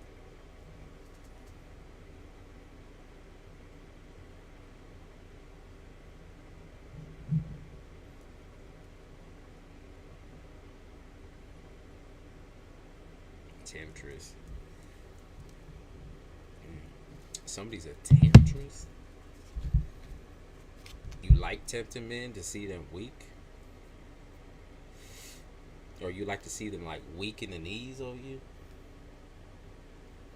But you don't realize that that's actually like the exact person that you don't want to be with, or exact man type of man you do not want to be with. Like, it's not the fact that you like dress a certain way. It's not even the fact that you present yourself like physically. It's like the domination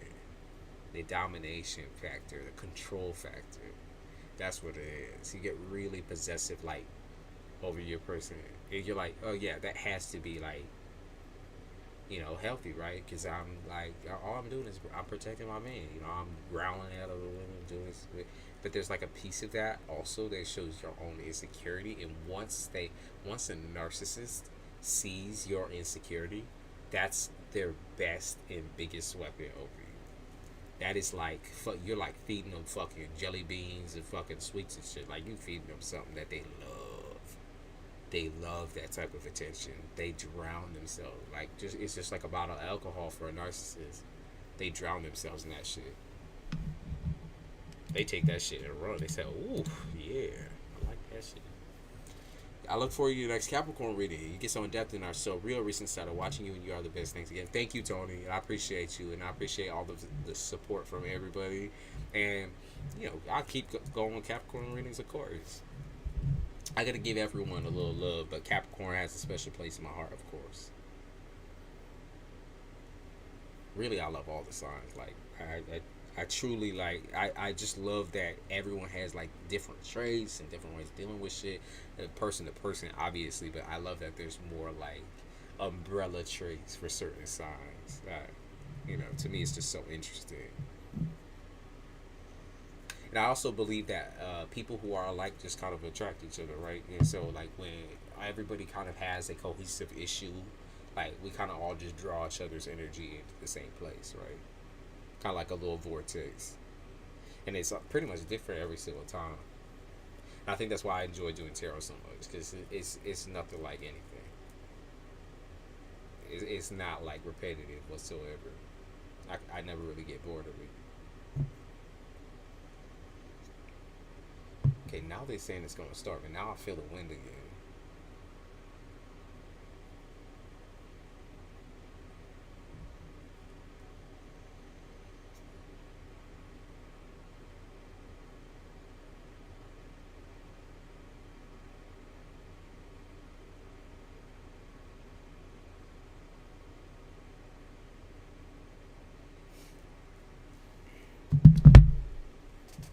So do any of you read cards that are left in here? And if you do you read cards just for yourself, or do you read for, like, personal reasons, or do you read for, like, you know, a crowd a little bit? Those of you that are left, because I can see 3 people in here.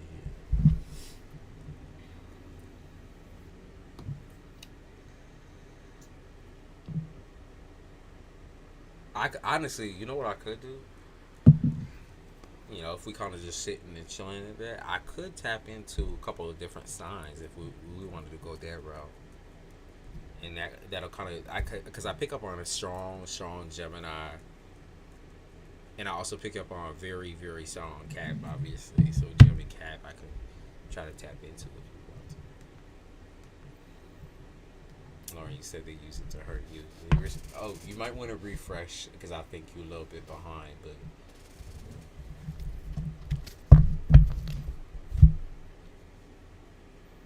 You said you want to learn. You should. Tony. Hold on. I'm gonna even take my headphones off for this one. One of them. Tony, you already have the gift. Like, you do. Baby, you already a full-on witch. Like, you know that, right? Like, you really are. Like, that's like I said, instantly. Like, regardless, like, minus the love and everything, the first 3 cards that came out, like, you are a full-on witch. Even if you consider yourself to be, like, amateur hour or whatever, you're not an amateur at all. Like, you have that shit ingrained in your bones. Like, I know when some people imagine a witch, they imagine, like, a little person on a cauldron, but, like, you naturally have the gift. Like, it's not even funny. I know it's in your background, too. Like, it's in your bloodline, too. For sure, for certain. I feel like a lot of people in your bloodline also have abused those gifts. So, like, they've used them in, like, manipulative tactics and means of making people, like, feel stupid, like, or small. They've manipulated that. Like, they've used almost like their intuitiveness or their awareness of, like, people's feelings and emotions against them. And they use it to manipulate. Like, so more narcissistic shit, but it's on a different level when it's your family and when it's your bloodline. But you have it literally. It's like ingrained in your person, like as a person, as a soul. Like, that is you. I'll be thinking or seeing things and it comes. Yeah, because that's. I mean, I'm not gonna say nothing on, like, people's personal journeys necessarily, because I think that, you know, most people, you know, especially intuitive folks or tarot readers or, like, people who are starting out new, you know, the doubts and, like, you kind of, like, when you read somebody, like, you start sitting there and, like, putting your own thoughts and your own emotions onto the cards, when really it's like you reading somebody else perfectly and entirely. Like, you literally have that shit. Like, you have that shit without the cards. So that's what I'm trying to say. So, like, Laura, you were in the process of learning. The same thing came out for you about being a witch. So, like, the witch, I got the witch's brew type shit. Like, that's the type of vibe I'm talking about. That's the vibe I'm talking about.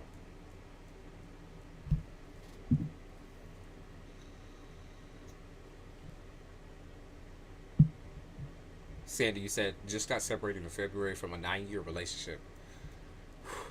9 years. Started seeing and talking. Now he enjoys going out and he plays my heart. Sandy, did you have a question on that situation? But Tony, you should get yourself a deck of cards, for sure. Like, you would be amazing at this shit. Like, well, I don't really have the time to learn. You don't even have. That's the thing. Like, when I picked up a deck of cards, of course I started out, like, looking at the book list and trying to, like, understand and be like. But the moment that I was just like, fuck the booklet, like, I'm just gonna read the energy, the emotions, the pictures, the people. And Lauren, that's kind of where you're at right now too. Is like, I'm trying to learn what everything means. You don't even have to. Once you tapped in, you tapped in. You know, I've been reading for tarot for over 30 years, but do not read myself well at all. Can you do a reading for me? Sure, Laurie. And I won't lecture you and everything like that. So you use the old school deck. I won't lecture you on reading yourself or anything like that, but, you know, we get in our head. That's like the biggest thing about a tarot reader, is that we are such, like, empathetic people that we can't even have, like, for other people, that we can't even have empathy for ourselves sometimes. It's hard to have empathy because we're super hard on ourselves as people. Super hard on ourselves as people.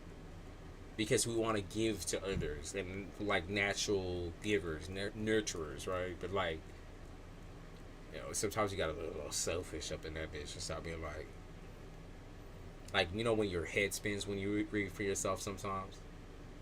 Like, it just spins and spins and spins because your situation, it starts to, like, you start putting your emotions to where your intuition is, and those things don't really match or add up. Like, your intuition is simply what it is and what's going to happen. Like, it's within the moment, right? And then your emotions come in and fuck that shit up. And learning to shut those off for a temporary period for yourself is the hardest thing, because you want to be so hard on yourself. You want to internalize everything. When we can't, like, honestly, since you've been reading for tarot for 30 years, then you definitely know that, like, you can't internalize everybody's everything. You would just have to read for the moment. And that's how you have to kind of keep that, you know, with yourself. When you're reading for yourself, it's like you have to read for the moment. Almost separate yourself from yourself for that moment. Like you're reading another person entirely. And whether you believe it or whatever cards come out, whether you believe it or not, like, you know, it comes true. It happens. And if not, it'll bleed through your dreams. Tarot cards just have kind of like that power. Once we start using them and like believing and like putting all of that energy into the cards, that shit starts bleeding into our real life real quick.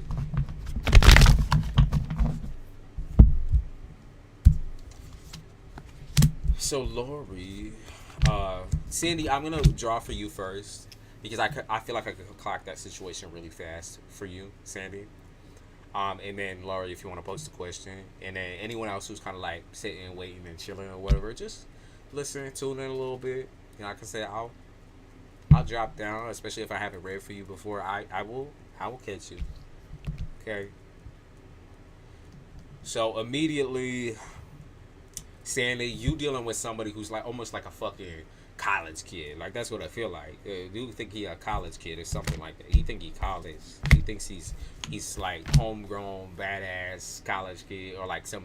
He thinks he's younger than he actually is type shit. It's like, come on now. That like you should have grown out of that shit a long time ago. He's like, oh, actually, I know what it is. He missed out on his childhood. And he missed out on the things that younger people do when he was, you know, young. And so now he's trying to do it now and phase into it now. I don't have a question, just general. Is there any particular topic that you want me to focus on, Laurie? Like love, money? Where do you want me to focus on? Okay, so Sandy, the moon, the fool. Oh, man. Yeah, I could see how you got tied up with him because he is a very, very, very bold person. Like, when you say you the cat, right? Yeah, you the cat. He's such a bold motherfucker. Like, he's somebody who's, like, up in your face and on your case, so bold with it. And, like, the suave and everything like that, you fell for that charm, like, instantly. The smile, you're like, who is it? Like, what is this to me? Like, oh, my God. Like, what? Like, I've never met anyone like this. And maybe, like I said, maybe you was supposed to for a reason. And this is kind of where those, that's where there's abandonment issues at. Okay? Sandy, I believe that you thought you already had dealt with all your abandonment issues, or like you've already detached yourself enough from that father figure, from the overwhelming agenda. You thought you detached yourself enough emotionally where it wouldn't come into your love life and start ripping that shit up too. You've done, because you've already done a lot of personal growth, like growth by yourself, for yourself, only for you, and you've built yourself somewhat of a stable life. So you just never figured it would bleed into your love life because you tried to push aside all of your past and all of everything just to move on and have at least one stable thing in your life. But you almost put too much trust in that, right? You put too much trust in that.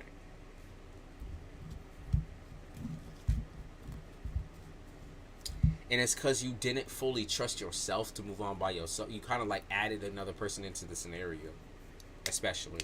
Like you added in a person where I feel like, you know, he didn't want this. He didn't want this from the beginning, from the get-go. No. He didn't want it. He didn't want you. And though you didn't know that, like, you know, because that's not something you can blame yourself for. He didn't want you, but like he ended up tied to you through the fact that you was more stable than he was.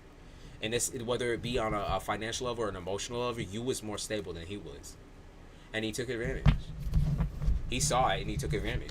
Fuck, like if I could just relax like this and sit here like this all my life, you know, that's me. Fuck. Alright. So Sandy,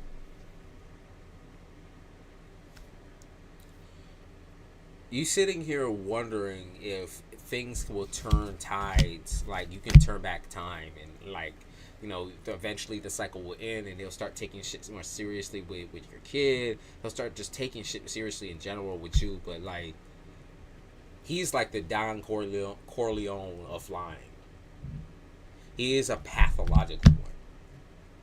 He couldn't even talk straight. And I'm being real. He could never ever even talk straight to you without having to make something up. The Hangman in reverse, Three of Wands in the upright. He couldn't even talk straight to you about, like, he couldn't even be real about his past and like who he was dealing with in the past. He you know, the professional victim card again. Professional victim. Like, all the girls that I met before you, they were all horrible. They were all pieces of shit. It's like, now you looking at him like, actually, now I'm starting to believe the girls that you was with. Now I'm actually starting to believe, like, the games and the games that you've been playing. Because now I could see it. You know, when I couldn't see it then, I see it, that shit now. And now I'm believing the shit. Like, I didn't really believe it before because you didn't seem like that type of person. You, like I said, he lied about everything. Which, like I said, it's not your fault. But there's a lot of inconsistencies.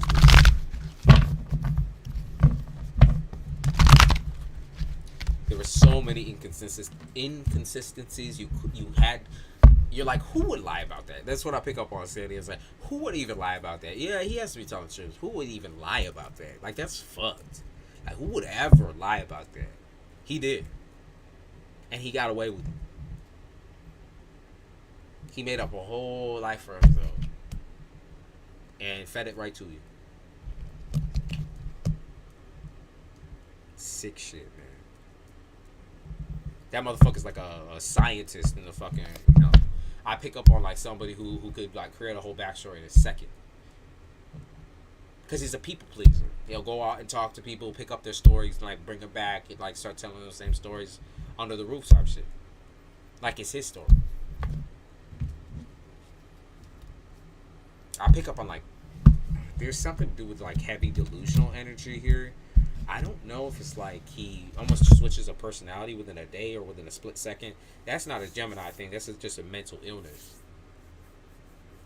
That's a mental illness, babe. So if you think all Gemini like that, no, it's just a mental illness thing. Switches up in like within the span of a second. Like, oh, your life was so good, but then you had to fucking go over and ruin it. It's like, no, he switched up because he's mentally ill. He's unstable. So what are you wanting out of the situation? Yeah, because I don't think like that's not healthy enough for you to trust in and believe in. You know he doesn't have any balance or stability in his life. You can't be with someone like that. That's too much pressure. That's way too much pressure.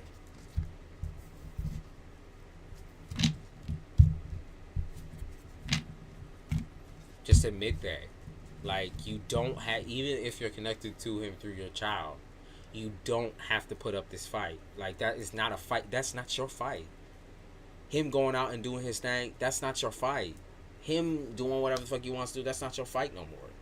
He sold himself, you know, he sold his soul to the fucking, you know, drink.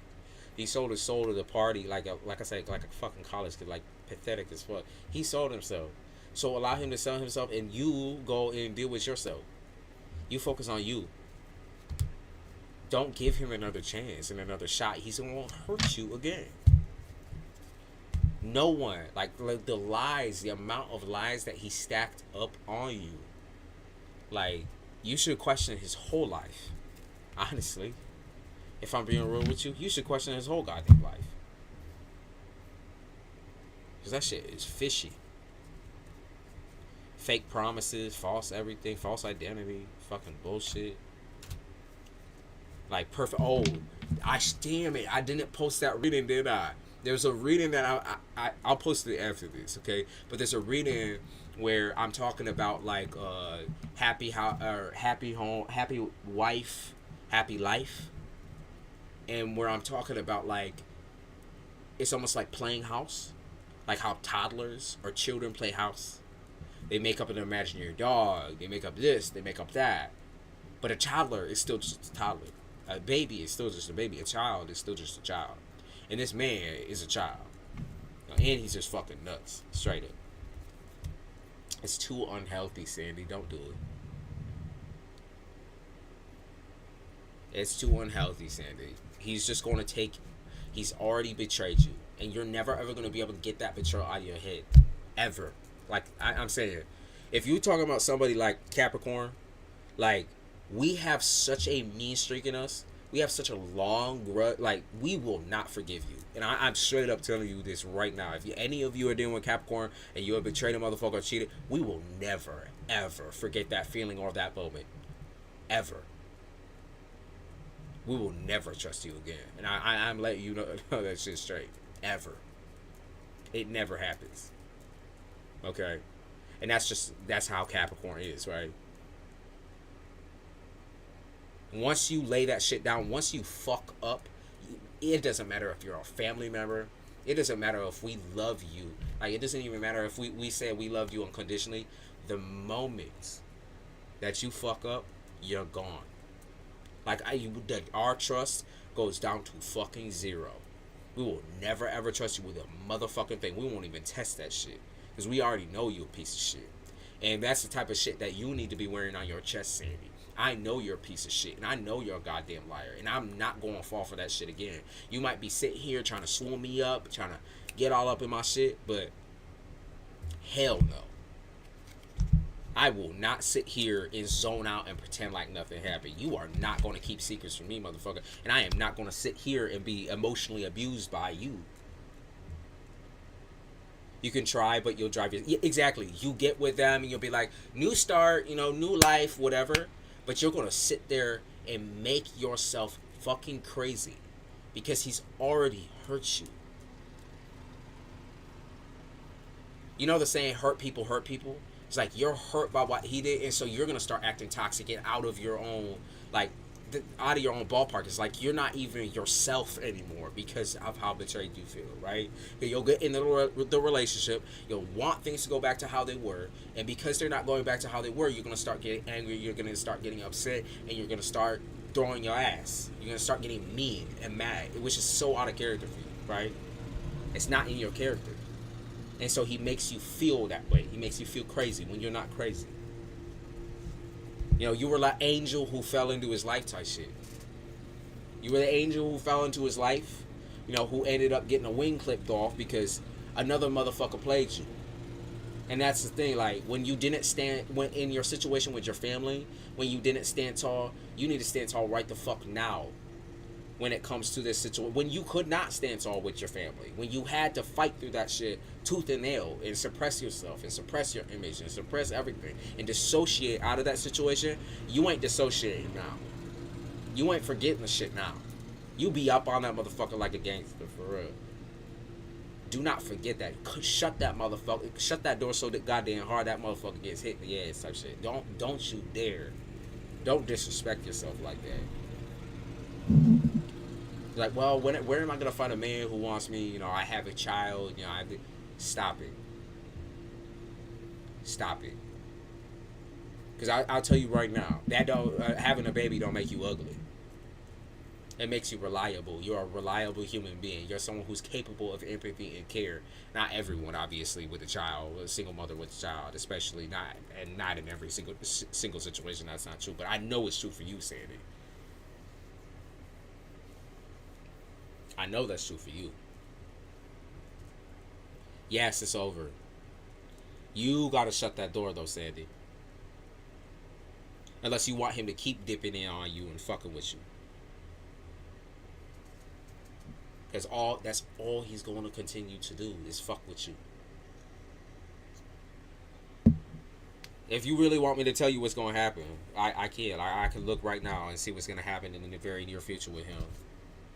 I see a breakup instantly. 5 of Cups in the reverse. Break up or breaking it off completely. He's going to go out and live his life still. King of Wands. He's going to go fuck around. Okay?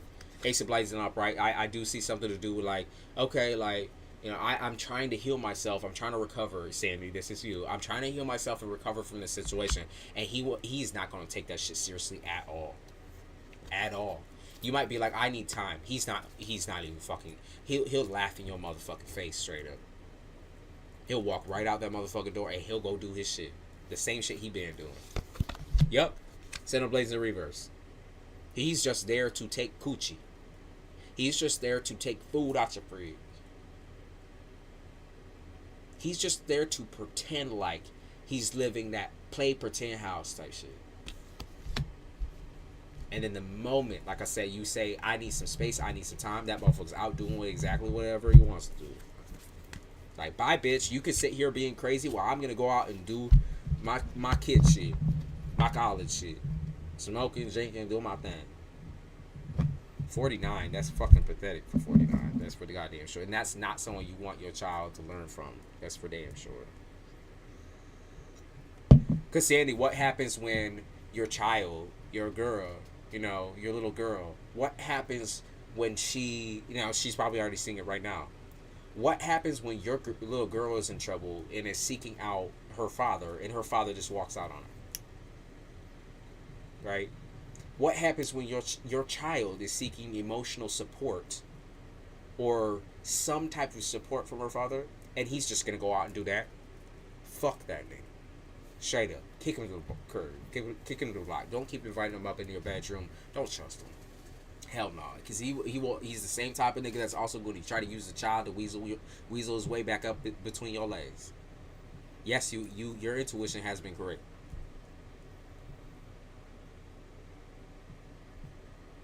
He said, I feel so used. Yeah, that's not right. That's natural because you were used. But that don't make you broken or damaged. And it's the same shit with that nasty ass family shit. That don't make you fucking damaged. And I'm not gonna I'm not gonna say that makes you like even tougher and even stronger because it does not feel like that. And so I'm gonna be realistic with you and say it's gonna take time for you to heal, and for you to emotionally deal with that. But you really have to sit down and deal with that. I know that that's the part of you that wants to be like rebellious and just get back out there and do your thing and return to somewhat of a normal, stable life. But you can't have normalcy and you can't have stability without a stable emotional situation. You just can't. You will drive yourself crazy as well. Just as he drove you crazy, you know, he's already planted that seed in your head of doubt. The seed of doubt in your head. That you are worthless and you're not enough for him. He's already planted that seed of doubt in you by betraying. He's already crunched you under his heel. Now it's time to leave. Let him leave. Get him out of your life completely. And move on with yourself, for yourself, by yourself, for a period of time. I know it's been so long. And you spent so much fucking time on this situation. You have a daughter. A beautiful daughter, a beautiful child. You're like, I don't want to be like that single mother life shit is like so true. But you already basically been that. Right, Sandy? You've been there. You've been the single mother. Like, that's like, when he goes out and does whatever the fuck he wants to, you've been the single mother. You've been on that shit. You already been doing that. Right? He's already been the absentee in so many ways. Wasn't he there for your kid, though? At all? And if he wasn't, then good fucking riddance. Goodbye. Kick that nigga out the door. Keep that shit fresh.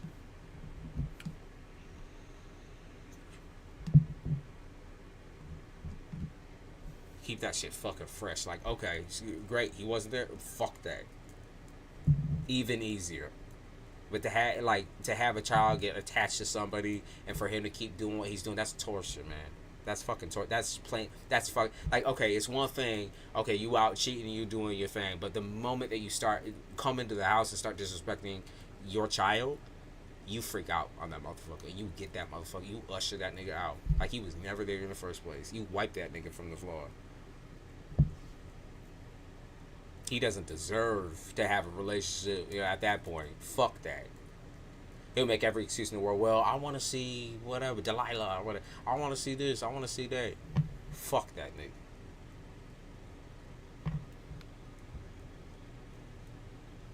Gross. And you need to turn your phone on Do Not Disturb and block this person for real. Like, Sandy, you've had it. I know you have, too. I know you have.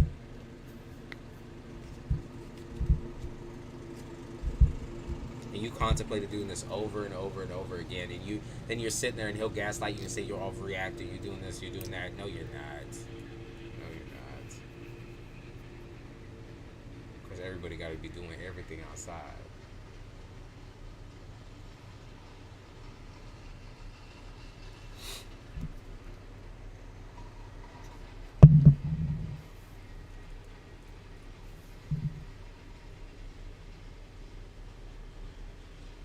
Nah, you can't. You already know that the forgiveness is never ever going to be there, and that will create a very toxic situation for your daughter, and that will create a very toxic situation for you.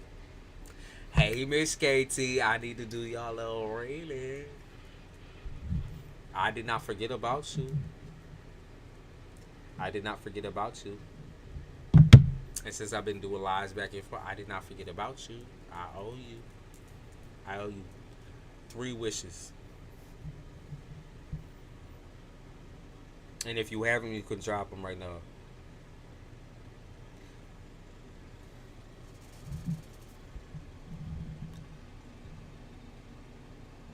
You said how much jail time?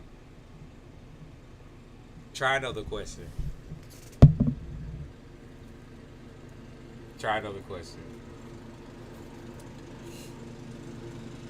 After last night, I said no more. It's done. So Sandy, take that as it's done. Sorry about that, y'all. Sorry about the moment of the alarm there.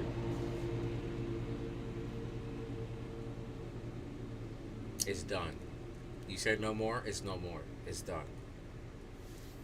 It's gonna be hard to separate your emotions from that situation, but you're gonna be sad. You're gonna be fucked up. But also learn that it's okay to feel fucked up after a fucked up situation just happened.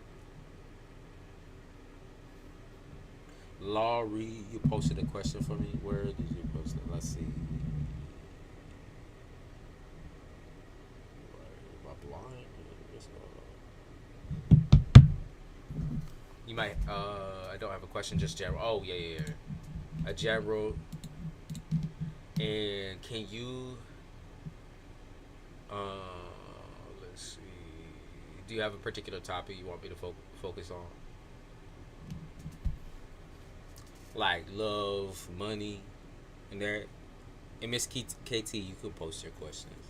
After I touch on Lori's situation, I'm gonna get up for a quick break just to take a piss, and then I'll be right back to do Miss KT, and then I'll continue on after that too. Probably I'll continue on until I'm ready to take a damn nap. I've lost 20 pounds in 2 weeks already. Yeah, see, this thing's got you folded.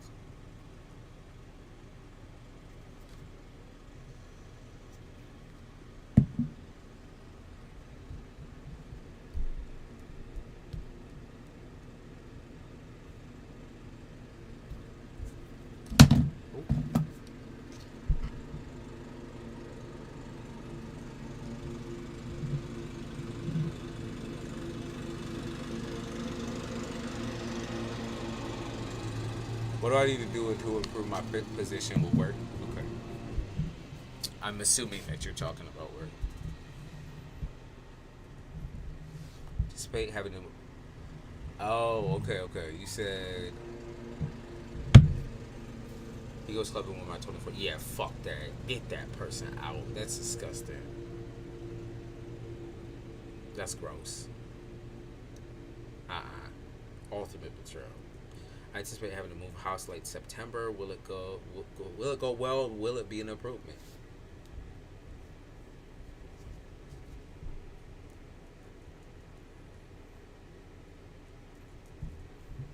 Baby, you say you're a karma, but everyone is everyone's karma. Everyone is everyone's karma. I promise you. We all learn lessons from each other. You gotta do that life changing shit. You gotta separate yourself from all the motherfuckers straight. Alright, let's see. Laurie, move house September. Will it go well and will it be an improvement? I think so. What I instantly what I see is you being way more productive in the new house. Okay, way more productive. A lot of the time with your current situation, there's no concentration because of your environment. Okay. So like you're sitting here and you're wondering why. Like I tried music, I tried meditation, I tried this, I tried that, I tried to, I try everything, and Lori, you're just like, what is it? You're like, what is it? It's driving me fucking crazy. I think you already kind of knew what the fuck it was, right? Especially, like I said, the environment. Like, you already knew. And then I also see, like, you feel like you're going psycho mode a little bit, or you feel like you're going crazy, stir crazy, is what I describe that as. Like, stir crazy. I think the reason why you need a new place so bad, or a new house so bad, you know, not only the fact that you have to, but it's because like you've already, in this current house, in this current situation that you're in right now, you've already gone through too fucking much. Like you've pushed, almost like pushed the date on this place. You've pushed the date on this place. Like you kind of took even a gamble on this place. This shit was like tiring, exhausting. Oh my goodness. So exhausting. Whoo. Oh man.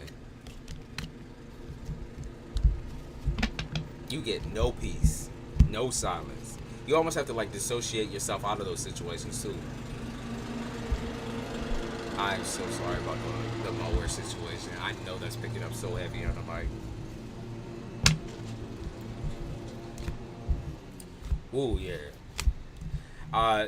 Essentially what I see too, like I see you, I see a lot of the people around you being very like ignorant or like completely, I don't want to say ghetto because I don't feel like that's like necessarily the appropriate terminology necessarily. I just think it's disrespectful, like straight up disrespect, ignorant, like slimy type individual. I don't like that energy whatsoever. The environment, like I said, you've been through way too much in this household. You already been through way too fucking much. Like you sitting here like, I am so done with this place. I'm going to fucking, like you out here. I there's something that just popped in my head that I can't say on YouTube.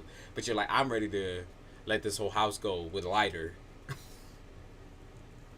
Like I was gonna, yeah, I can't say that, but I was gonna. You were like, I'm ready to let this whole mess go with lighter. I'm straight up. I'm not attached to this shit at all. Like this is not at all what I wanted.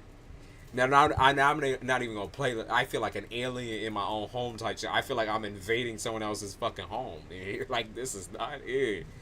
This is not it. Like I don't feel fucking comfortable whatsoever. Hell no. Like oh my, you're like oh my god. Like I also see like I don't know if it's like piercing migraines or like just tension headaches, or like migraines like sometimes where you have trouble seeing. Or like I said, like focus is really big. Not even being able to fucking fully communicate the way you need to. Yeah, you need to get out. You do. And the new place is going to be way more calm. It's something that you've been missing, even on your like, you know, on the financial terms. That's something that you've been missing. Like you haven't been able to really focus on work or focus on what you need to focus on. Self work, even like the self work and the healing journey for you. You haven't even been able to focus on that whatsoever. Yeah, not at all. Not at all. Let's see. Tell me about this new place a little bit too. Tell me about the new spot a little bit more.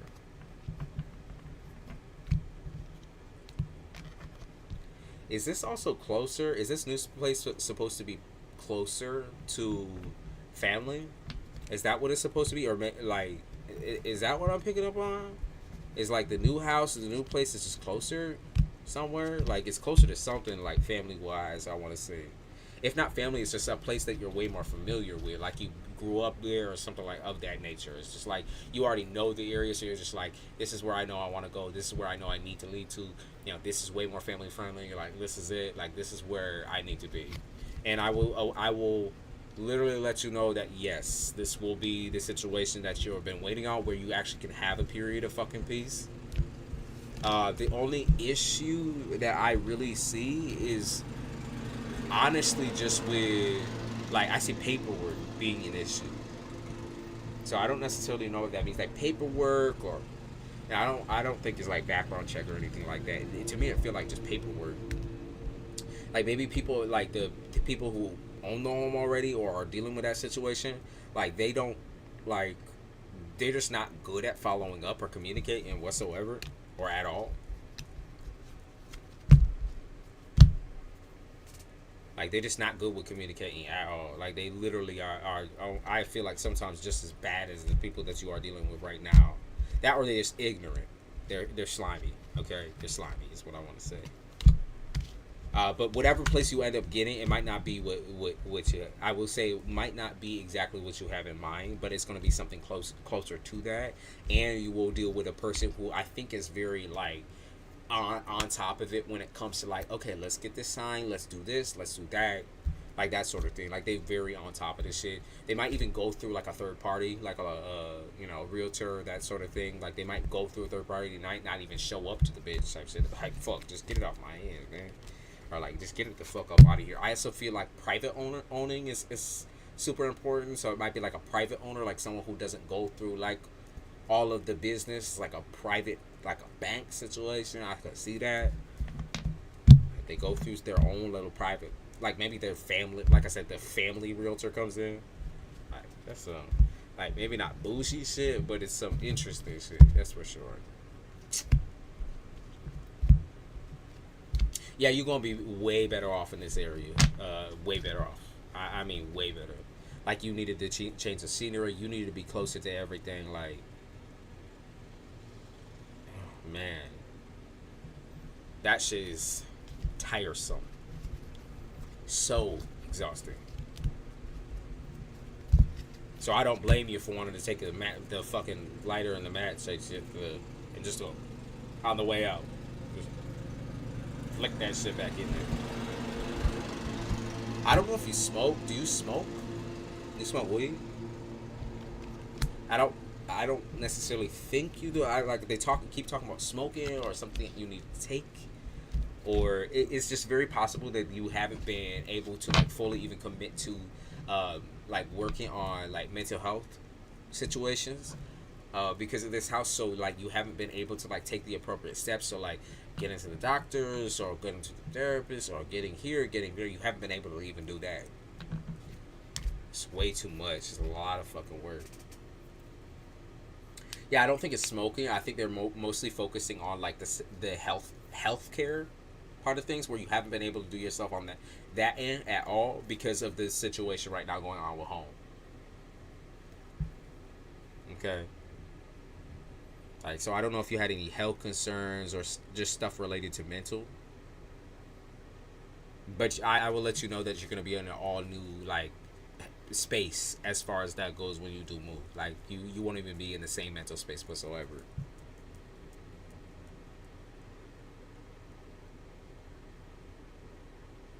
Okay. There's something health-wise that you've been trying to focus on, but, like, it hasn't even been able to happen. Like I don't. For me, like I can see how, like, you didn't make a poor choice. Like I don't think you made a poor choice in where you live at. It's like almost as if the environment changed as you entered in. It's like it became an all new different area overnight. Like that shit changed. Like you might have lived there for a while, right? But like that shit changed so abruptly, you didn't have the fucking time to face it or prepare. And nothing. Like you couldn't prepare anything. Like you couldn't prepare to just fucking leave. Like you just got in the bitch, right? You're like, I just got here, or like I love this place, or I used to love it. I used to actually fucking enjoy it, but now you almost grew out of it, right? You grew out of it because now it's driving you fucking crazy. You grew out of it. You're like, fuck this. I'm not even going out. I'm not going to see nobody. That could also make a person stir crazy though too. It's like not seeing nobody, not talking to nobody, not having anybody. Like this new area, you're actually going to have people like that. You're going to have people you can talk to that are actually like grown people, like adults, who will talk to you like you're a real human being. That's going to happen too. Okay? So I just wanted to confirm that for you.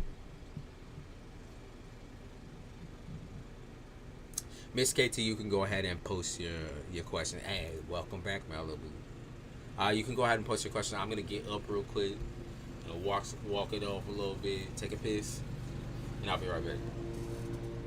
Okay, so keep in the hot seat, Miss KT.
Excuse me. Got my coffee.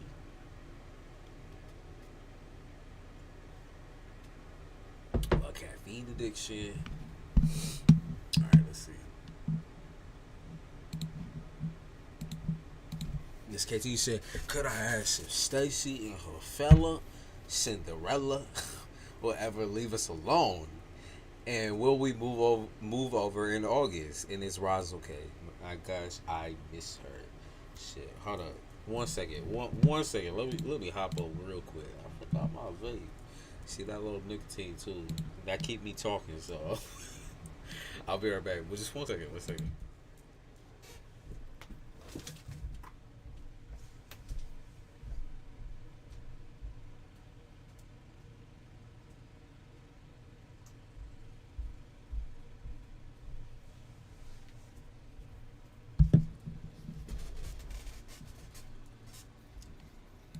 See, now we're back.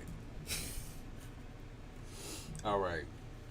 So let me continue on with Miss KT. She did the 3 questions. Hey, get feathered. That name is funny. All right, Miss KT, you said, will they ever leave you alone? No. Instantly no. Instantly no. I think y'all give into the situation, or you particularly give into the situation. Sometimes I feel like you give into the drama.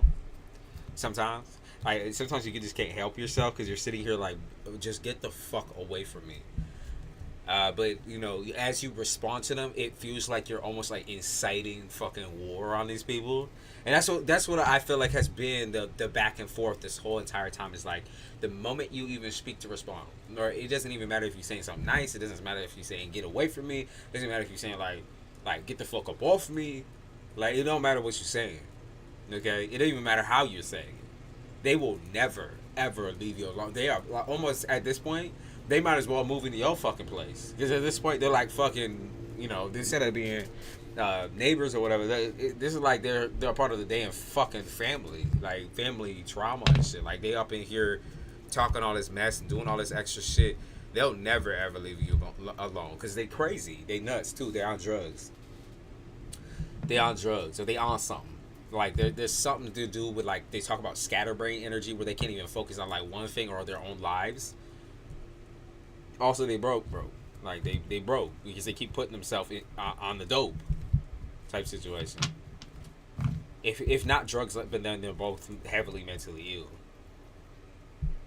They're both very, very unhinged and mentally ill. They just don't have, like, a off button. There's nothing, like, you inside of the war with these people. Unintentionally.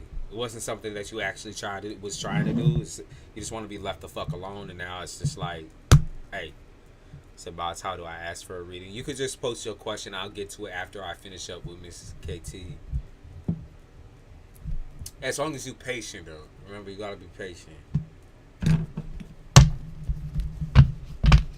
And if you're curious and you kind of just pop through, you can also look in the description as well, and then up above my pin chat tells you as well. I think only one of my mods is here, and it seems like she's busy right now. Okay, Miss KT. Oh man, yeah. Stacy and her fella are just gonna keep wreaking havoc. Like, I just want to secure that because I just got 3 fucking downright cards. Oh no. Like, they gonna stay on that same stupid shit, on that same like hot temper, fiery shit. They gonna stay on that. They're toxic as fuck. They're gross as fuck, and you just need to get the fuck away from them. Charlotte, will you move in August? Like, how? I picked up on you're kind of asking, like, even though you're giving August as kind of like a general thing, you're kind of asking like what time as well will you move, like you specifically, because like August is kind of just a rough estimate for you. Like, you don't even fucking know. So I can actually look into this specific like month for you that seems to apply. Where like the opportunity is gonna be there. They said money doesn't matter That's like the first thing that came out, Miss KT. Like, money does not fucking matter right now. Like, it's not even the financial bits that matter right now. What matters is your fucking sanity. And if it means that you have to hop to somewhere like just a separate zone for like a year or something like that, then just do that.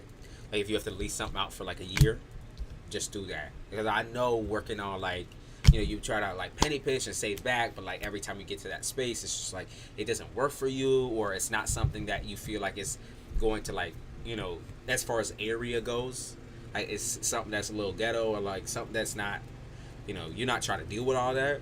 But what I will say is, if you have to stay somewhere for a year, okay, just a year, like at this point, what you're dealing with right now is not acceptable. It's fucked up. And the fact that they haven't gotten kicked out of the fucking place yet, that's crazy. Even if you are living on like kind of like, that type of area, it's ridiculous right at this point. You really, really need a new space badly. Just a year. If you did, like, I could see the fear in your heart, Tasha, when you're sitting here like, oh my god, like I don't want to do another one. Like I don't want to have to stay in another place where it's just gonna be more crazy people. Yes, do it. Yes, do it. The only like when I talk about time orient or looking into that, they aren't talking about like they don't even talk about the time orient. They just say just fucking do it. Okay, gotta withhold your rent or whatever and skip to a new place. You just do it. Just start fucking applying and going to where you need to go. Okay, that's what you need to do. Because this is never ever going to get better where you're at right now. It's never ever going to get better. And you're sitting here like, what option do I have? Like, I feel lost because I don't have enough. Like, I don't know where I'm going. But, like, at the end of the day, like I said, just a year. If you just are staying somewhere for a year, then you could, then once you get into a stable enough place in this newer spot, then it could just be like you can spread out wherever the fuck you want after that point. But you just need peace and quiet away from these people and away from this current housing situation, away from this problem, because this is fucked up by now. This is not, like I said, it's unacceptable. It's not even livable at this stage. So you need to get the fuck out of there. Don't play with it. That's some nasty shit. It's like you don't even have time for to put into you no more. You can't go out, like you can't do anything right now because it's got you so like, wound around it. It's like you have to be a fucking tightwad with your time, like because you don't have any time for yourself if you're being real. And I know having a child kind of like puts that same standard on there, but like even then, like you can't even focus because you're too anxious about what might happen when you leave, or what might happen when you aren't watching your son, or when you aren't in your, like you're so worried. I can see that, like the anxiety, like what will happen. I keep wondering what will happen, what will happen. But like you just need to do it. I say it's a risk. Like you sitting here saying like it's a risk or it's too risky, but come on, no, it's not, and you already know that it's not. So you just got to do that shit now and start applying now. Okay, now. So now that I kind of got that point across to you, let me peep a little bit and see if now they give me a time orient with a different day. Okay, so November, it's gonna be more near the end. Okay, end of the year. Okay. October, November, December, that area, because it's like colder months. November is what I particularly pick up on, just because I feel like that is an area where I think a lot of people choose actually not to move because they're like cemented where they're at, and like we just gotta last it out through the winter and shit like that. But I think that's perfect for y'all because I feel like a bunch of places and a bunch of new options will open up during that time, during November. Okay, a bunch of options will open up for you.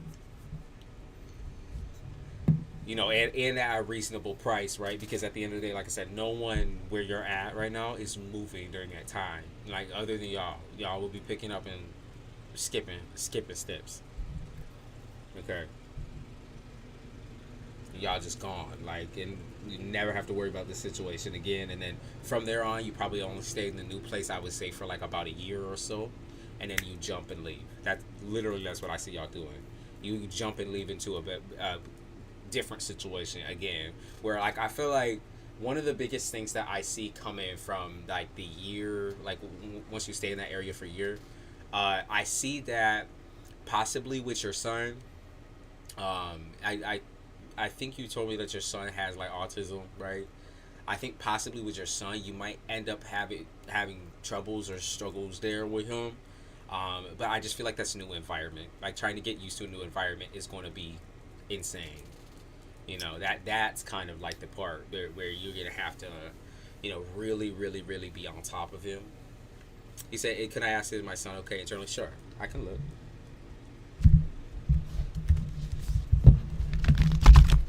I can look. Yeah, because right now, currently dealing with a poor housing situation, that is way too much pressure on top of what you already have to do with as a mom. And you just barely coping. That's what I see. Barely coping with shit. So you got to get the fuck up out of here for real, and make that jump and take that risk. Don't wait for something to come towards you. Just go. Let's see. Okay, you feel like, is he unable to vocalize to you or unable to like talk? I see. Okay, so like he's also being affected by your stress too. He's being very affected by your stress. Like your stress over the situation he's being like, I feel like also like loud noises and stuff like that, like especially the neighborhood situation. Yeah. The reason why he's being fussy, like the reason why he can't get his like, you know, I feel like his attention span's been really bad, his attitude's been really bad, and the main reasons is the environment. Like it's the environment through and through. It's not y'all, it's not you. It's the environment, and like because the environment is also stressing you out, he is also feeling that really heavy, really hard. Okay, Queen of Blades and the Reaper. Also, like I said, I'm gonna say again, I'm just preface this. When you move to the new area, he's still going to have like a little bit of a tune, but I feel like that dies out. Okay, so whatever that is, it dies out. He's just like I said, he's overwhelmed. Like that's the biggest thing. It's like he's overwhelming to him. I see even emotionally, mentally, it's overwhelming to him. The current situation. But once y'all move, like I would say in the first couple of months, more than likely he's still gonna have a little bit of two, but he gets used to the environment. Look, the Hermit, where he's actually able to, I don't know if it's have his own room. If not have his own room, just have like more space. Okay, more space in his room. All right, more space to just like sit and be in like silence or quiet. And then Four of Cups is also like maybe he even meet some other kids with autism, or meet some other kids that he could just play with like just normally as well. Like that, or he gets into a like some sort of a scheduling system with him where he can get up and play and stand and do his thing type situation. Like he'll feel so much more comfortable in that new spot. I'm telling you. Hermit is both of our birth cards. Oh, really? The Virgo. Justice in the reverse, too. Okay, so Justice in the reverse. I can see... So one thing I see, family not being supportive on the outside of that. And I just wanted to peek into that because I was kind of curious of what they kind of thought about your situation. But family outside of that doesn't look like it's going to be too supportive or too, like... keen on this whole entire situation. Like if you've been asking your family maybe even for help financially, or if not financially, then like location wise, like we want to relocate in your family, like I wouldn't even go as that far. I wouldn't even go as that far. Just go to where you feel you need to go. Like if a family's trying to tell you to come here, or trying to tell you to do this, or trying to tell you to do that, because I could see that coming up in the next couple of months. They're trying to guide you somewhere where you don't need to be, where it's just another shitty environment, shitty situation that you don't need to be in. Especially with them, because at that point, yeah, you're stressed out, and then your son gets stressed out because he takes on all of that, right? Because you're his mom. So just go where you want to go, something that you scouted out particularly for you and your sons. Because as the family noses their way into it, they make so much more drama around it than there even needs to be, because you know what's best for you and your children. You do. I know you kind of like sometimes they put false doubt in your head, or make you feel like you're stupid in a way, or make you feel like you're crazed and like on top of the situation with the neighbors. But that's no. Like I said, you know what's best for you and your sons, straight up. This bird a whole bay leaf all over my apartment. Full moon not playing around this summer. All creeps rebuked and removed. Amen. I agree with you, Owl. I'm about to do the same damn thing right after I get out of you. I'm gonna do that same damn shit. Do burn a little baby. Get these people up out. Yeah, Miss Katie, that's what's going on. Did you have any other questions for me, Miss Katie? Because you did wait quite a while for your read. Was Mills in chat today? No, she didn't show up. She didn't show up. She showed up yesterday, but she didn't show up today. She must be a little busy. It's a good song. Get Feathered. Are you still here?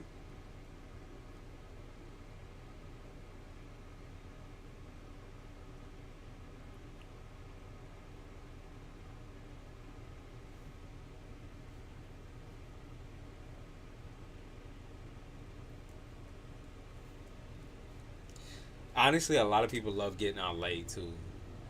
Hey, Isabella. Yep, I'm still live. Let's see, we've been on 3 hours. I probably could last for another. We'll see when I get tired. Whenever I get tired, that's when I'm gonna dip off. I kind of want to just keep going because I feel like I got good vibe right now. Hey, Persevering Fire, you back? She got the punch. She do have the punch. She funny.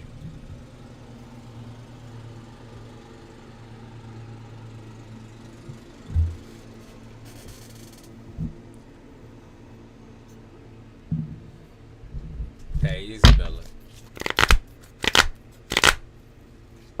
Roz, is Roz okay? Okay, Miss KT, you asked if Roz is okay. Let me see. I would say,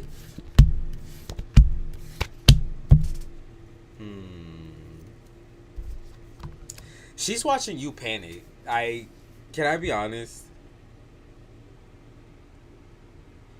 She's watching you run around like a headless chicken.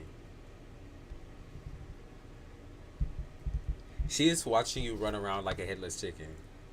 And if I'm being honest, she's also like, girl, be free. Like, what are you doing? Like, you are not shackled to this situation. Like, you know what your responsibilities are, and you're already taking care of them. But you are not shackled to your apartment. Like, you are not shackled there. Like, that's the last thing that you are. Like, you are not even that type of woman. That's the thing. You're not even that type of lady who's gonna sit there and feel shackled by anyone. So the fact that you feel shackled by this is like crazy to her. She's sort of sitting there watching you run the fuck around, doing this for your son, and doing this for this, and doing this for that, and doing this and this and that. She's like, girl, you doing too much because you don't even need to be doing shit like that. Like, come on. Like, come on now. Like, this is too much drama for one human being. And you not even like that. That's the thing. You not even like that. It's like, what happened to, like, you know, your artsy side, or like your creative side, or like the side of you where like you could actually have the time to do shit? Because like at the end of the day, you said, like, what happened to the side of you that actually could go out for once and enjoy the town type shit, enjoy the ride? Like, you can't even do that shit. It's like, come on now. Like, money is not the thing that's holding you back. It's that mentality. It's here. It's you sitting here like, oh my God, like, because I don't have it. And you sitting there like, penny pincher. I gotta wait until this time. I gotta wait. No, the fuck you don't. No, you don't. No, you do not. No, you don't. No, you look at, even like, I'm gonna show you this real quick, just as a preface. It's what like she see you doing, right? Okay, so look at this like little picture. I don't know if you could really see it, because sometimes if you show like like a screen or whatever, it's what she see you doing, like run around like a chick, running around sweating. It's like, baby, just get the fuck up out of there. Yeah, I don't know if you could have seen that, but it's like some guy running through a town and shit, like running away from his house, running away from his property, like, shit.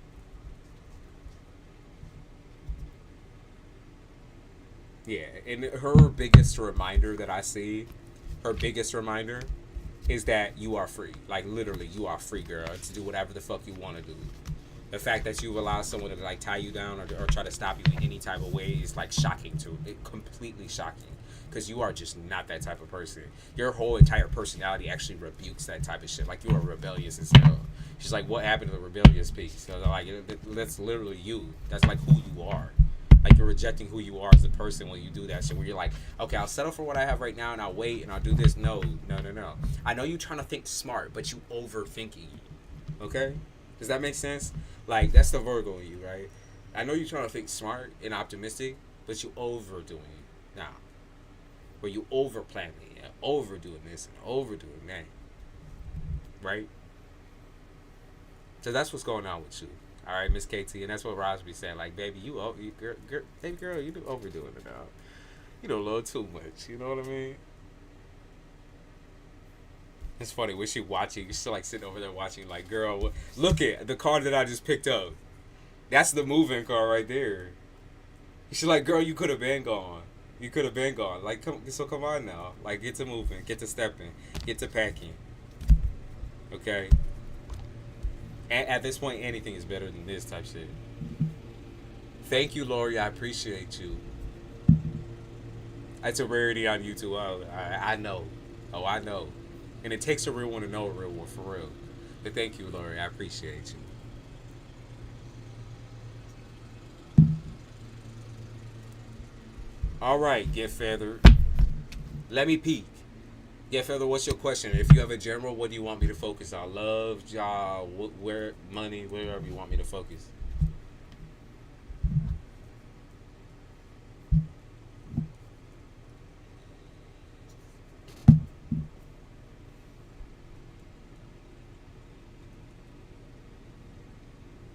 She's like, Miss KT, Ross said, even if you got a fucking you used to be the type of bitch that would trek the damn desert. She's like, you used to be the type of bitch to walk in the fucking, like, 80-degree fucking weather, or down the street in 100-degree weather type shit. Used to be out like that. Like, to get what you need. Like, long walk to water type situation. Like, you used to be the type of bitch to go gang gang and take risks. Like, what happened? Still, what happened to you, love? Okay, Cancer male, ex has returned after years. What's your advice? Woof. Now, let's see what songs we get. Okay. Oh, he feels like you glowed up. You know. And this is what's kind of fucked up about it. He feel like you kind of, I know you grew up, but he feels like you glowed up in like a physical manner. So he's noticing he's physically attracted to you, or more physically attracted to you. That's like the first thing he noticed. Also, he knows he owed you something. Like, he felt like... Here's the thing, right? You, on your own time, like, let go of the situation. You had to. Because you're like, I was blind. You know, I was blind. I was young. I was dumb. Like, you kind of even put up with a lot of... Like, you took on a lot of the emotional repercussions of the situation. You did. You know? Because if I'm being real, I think that even though he seemed also like a sensitive person... I think he felt more for himself than he ever did for the situation. Like, he felt way more for himself than he felt for you. I pick up on, like, hypersexualization. Like, you know, there wasn't a lot of those, like, feelings. There was a lot of feelings missing from his end, or, like, holes that you kind of had to fill for yourself. That really made no sense pretty much until the end of the relationship. But even then, you still, after the relationship was over, beat yourself up. Like, you beat yourself up bad. Like, you just couldn't do it. Like, you really couldn't do it. And I felt like you were in a really, really tough territory in your life. Like, both of you were, right? Both of you were. But I would say, like I said, you've done the growth. You've done a lot of different things for yourself that I feel like you would have never been able to do in a relationship like that. Okay? Ever. Because that was like y'all are slave to toxicity, a slave to y'all ways. Like, that shit was fucked. Okay? And of course, like, you've had other experiences now with people, and like, now you're sitting here like wondering, like, okay, you know, we didn't work out in the past. Like, what has he done to change? What has he done to, like, change his air about himself? He's just as a fucking prissy, stuck-up princess as he was before, right? And I'm not trying to be negative or nothing like that. Like, if I saw that he had done the work as a human being, I would have let you know straight up that this is it. This is the one. He's returning for a reason. But that's not how I feel about this situation, or what I see at all. Like, he's exploring his options just as you are exploring your options. So it feels like he's advertising that he's in the same place as you. That's what he's trying to say. Like, yeah, I've done this, I've done that. He hasn't done no growth. No growth spurs. Son of baskets in the reverse. This card in the reverse is like he is still just as childish. Just the same. And of course, he never forgot about you though, because it's like, okay, I felt like I had like actually someone who cared about me there, because in his family situation, his familial situation, it feels like he never ever had any, like he didn't have mother or father.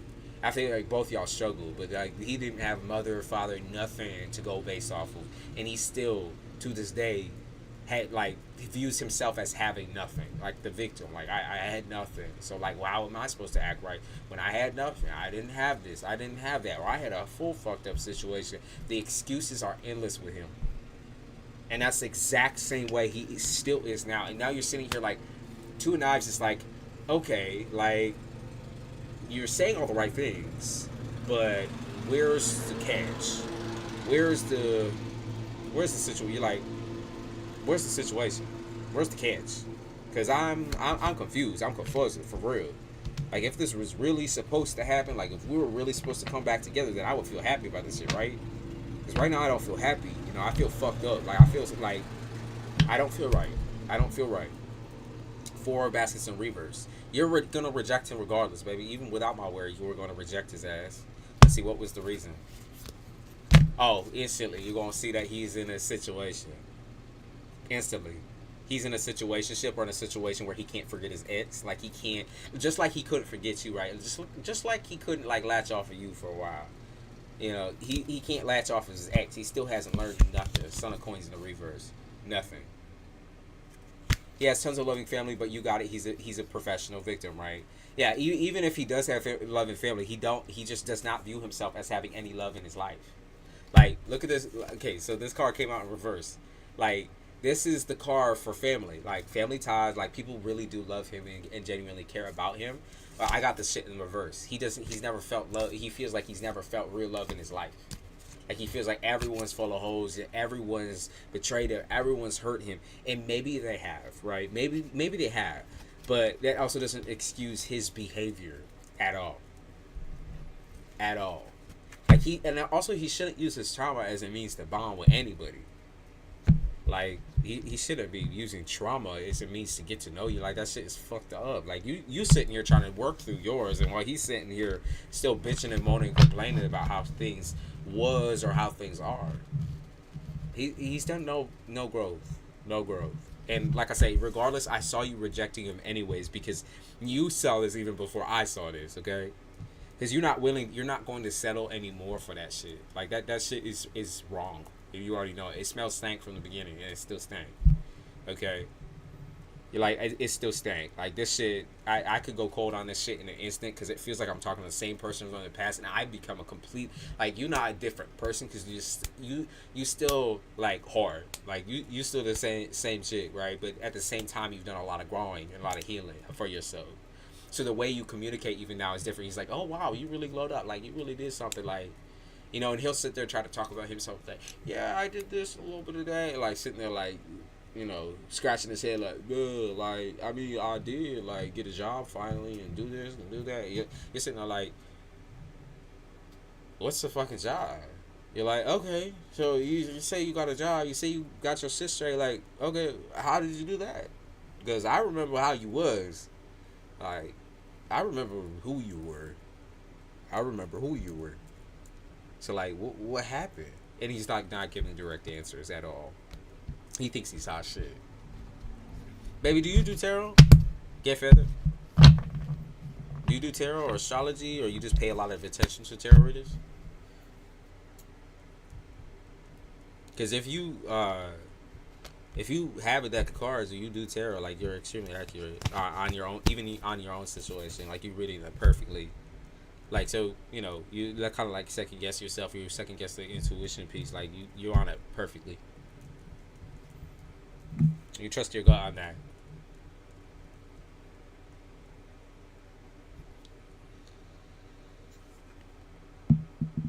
Oh, okay, you do tarot. That makes sense. Okay, that makes sense. Like, you like I said, Like, I kind of explained this a little bit earlier because I feel like it's really interesting. Sometimes I can't read myself either, but I realize it's when I'm in those states of mind where I'm like spiraling, where like I'm stressed out over the situation, or I'm like thinking too much, right? But when you remove yourself into that, like, I don't want to be corny or nothing like that, but that meditation state basis where you're not thinking about anything at all kind of takes a little bit of practice, because like I do like sleep meditation. Um, because I can't do sleep. I can't do meditation when I'm awake. That shit, my brain move way too much for that shit. Like, I'm a spare, so I can't do that shit. But sleep meditation really, really does some works. Like if you be listening to the vibration things or whatever, like they really do help. They really do work. Like, so you're actually able to get a thought through, and then once you come back to your tarot, once you come back to your cards, you're actually able to like lay out a situation and be like, I see. Okay, I can interpret. Okay, I see what's going on. I see what's going on.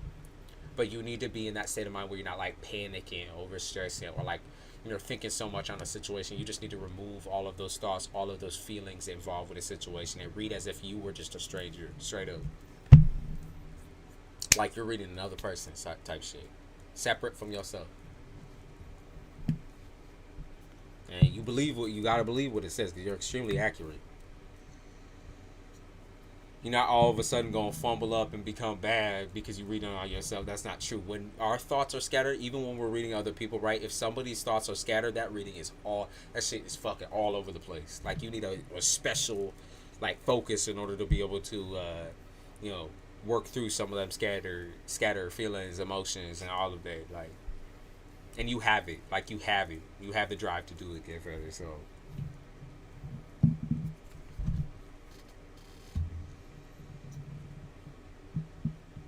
feather, yeah, see, yeah, you definitely are good, and you need to keep up with tarot too, because I know that shit gets exhausting too. I saw you get your little bag for your book or whatever.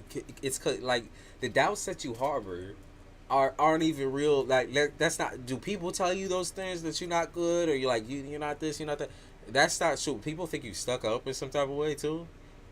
None of those things are true. They're just mad because you tell them what they need to hear, not what they want to hear. They're mad at that shit. So don't you start harboring doubts and be like, oh, they're making me question. Like, damn it, like, did I really do this wrong? No, you didn't do wrong. Like, I could pick up on that really heavy. It's like somebody telling you, oh, you didn't do this right, you didn't do that right. Hey,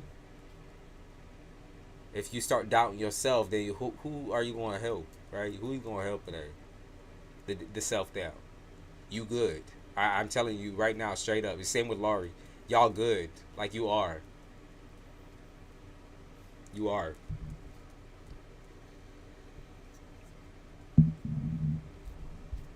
You like, when somebody tells you that shit, we're like, you're wrong. We're like, you gotta double down on that shit and be like, okay, then why are you asking for my services then, if you're gonna second guess everything I fucking say? That's what I used to do in the beginning of this damn channel, when people would come in and fucking be like, no, he's not doing all that, or she's not doing all that, or no, that's not how I feel. I'll be like, baby, I'm reading the cards, so I know that's how you feel.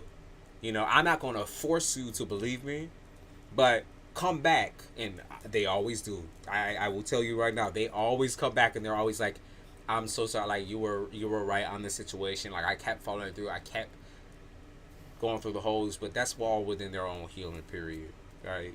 And you kind of just have to let them go there and go do their thing, and live their life and figure out what the fuck they're doing, because clearly they don't know. Obviously they wouldn't be going to a fucking tarot reader, right? But yeah.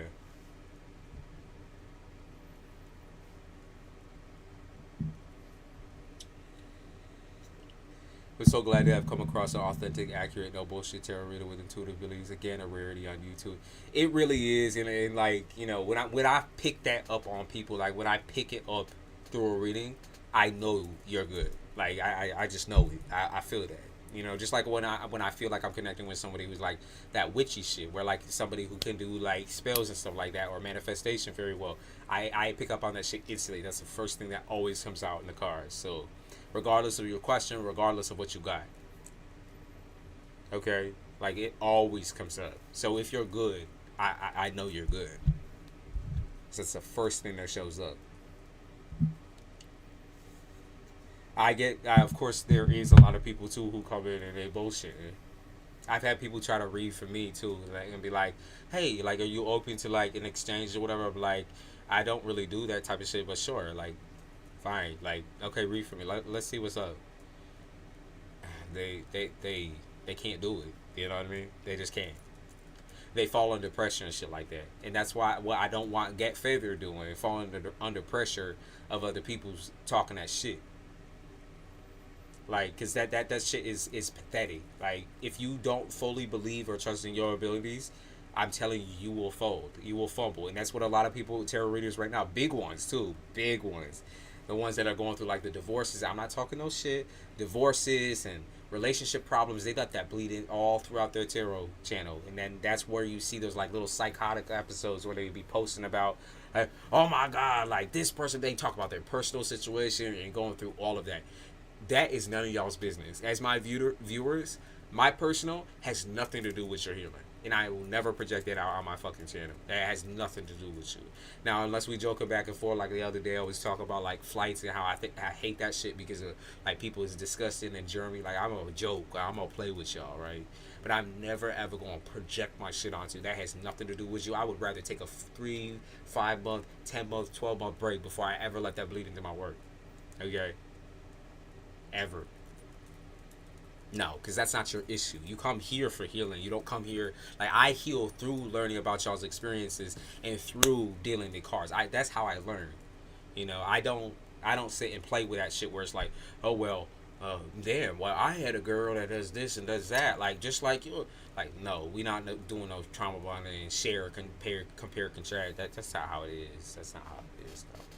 I want to help y'all though. Like that's it, really. Like what's in it for me is the energy exchange. So when someone's got poopy ass, shitty ass, dookie ass energy, that fucks me up a little bit. You know, that's where the extra change comes in sometimes. But like even with the people that do give me like support, I really rarely have those experiences of having like the dookie ass energy because I cut that shit out real quick. Um, and I do appreciate the people who do donate or the people that just come in and they just vibe. Like that shit is crazy. I love that. Or y'all could just sit and chill and like y'all be like, yeah, like positive affirmation, like hyping everybody up and shit. I love that. That's the shit that I get my like, you know, fixing off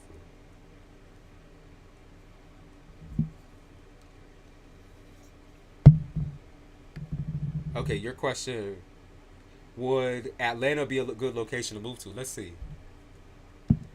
You said Atlanta. Let's see.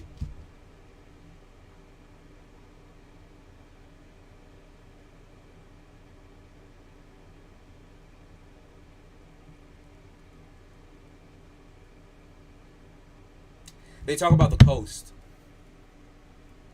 Okay. They talk about the coast. Now I don't know what coast, but they talk about specifically the coast. Let's see. Four Cups moving to Atlanta. You start out with a small place in Atlanta. It'd be big enough for your family, like just pretty much just big enough. I feel like, but it'd be very close quarters. So like your bedroom will like right next to children's bedroom. I feel like whatever options they have right now in Atlanta are pretty small, right? And I can kind of tell you a little bit of more of the situation because I'm kind of curious too. Eight of Wands, like I see, like I said, you moving, you leaving. She said, "Bitch, I'm getting this shit on lock right the fuck now." Death in the Reverse is like I've been resisting this change for a long ass time, and I'm ready for it. Like I'm coming in. Like I might not like it, I might not enjoy the fact that of course it's like an extra step, but fuck, I am so ready. Like the Chariot in the upright, that's beach. That's beach loving, baby. That's beach loving. 10 of Cups, and there's the family. Okay, Five of Blades.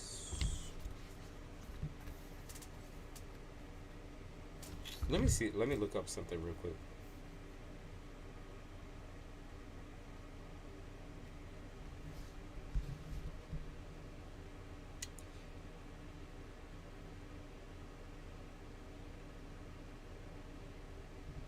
So I feel like say you might even move to a Carolina. Can I? I mean I'm gonna tell you something right now. Carolina sucks ass. Not I don't mean all of Carolina. I won't say that. Not North Carolina sucks ass. So don't do that to yourself. But South Carolina, there's cities in there that you could like literally ease your way up into. Okay. Like I could easily see that because that is right in between pretty much everything. That's not like main strip where you would be like, you know, if anything, if you wanted to like hit Florida or something like that, that's like 3 hours from the main strip type shit. You do take a little drive and take a little vacation, do your thing, go to the beach, whatever, right?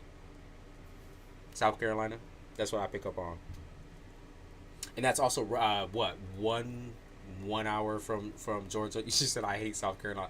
I knew you was gonna say that because the people fucking blow balls outside of the city. Okay. Yeah, listen. If you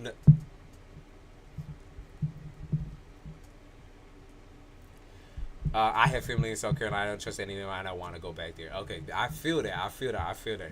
But I'm just throwing out little things. Okay, just to weigh your opinion. I do feel like the South is the right place for you though. So if you're looking in the South, that is the right place.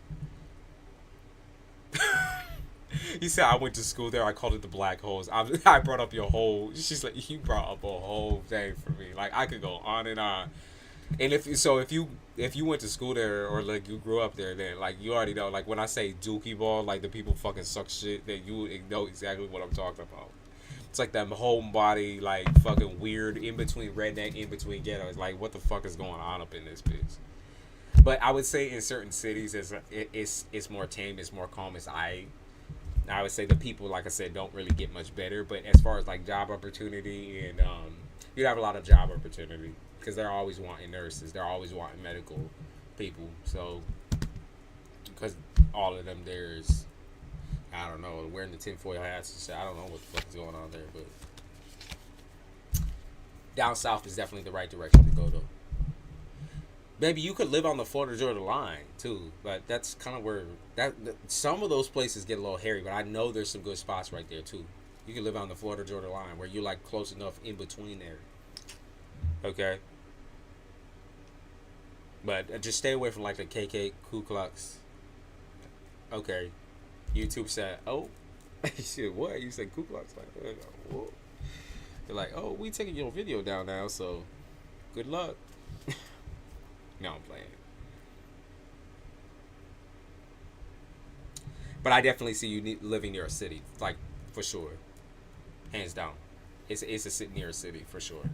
So maybe it is Atlanta. But you know, like I said, you would start in a very humble place there, and you did all that you would spend. I feel like a whole entire year doing was racking up cash to move somewhere else. It's a very similar situation to Miss KT's situation. I just worry about trying to go back in the medical field. If I don't have plans or if my disability doesn't get approved, I don't see that even being an issue, love, when you do move. I don't see that being an issue at all. Not at all. Like, we kind of talked about a little bit on how you might have to start back doing like paperwork and stuff like that in the medical environment. But you, like I said, I don't think that you would have an issue at all with being a nurse or anything like that. Because look, oh, as soon as I say that, right, you wouldn't have a problem at all. You might even work in like a mental institution. You might work in a mental institution. Look at this shit. I don't know if you can see that. I don't know if you can see that. That's a nigga strapped to a wheelchair. Nigga in a straitjacket.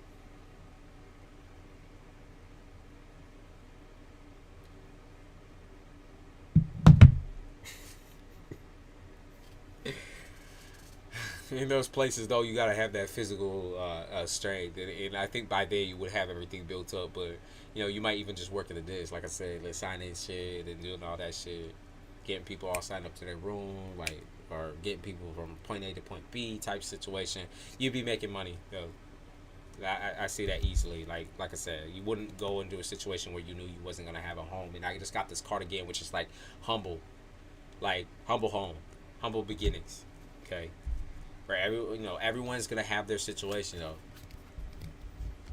They're certain on that. They're 100 on that. Everyone's gonna have their room. Everyone's gonna have their place. Like,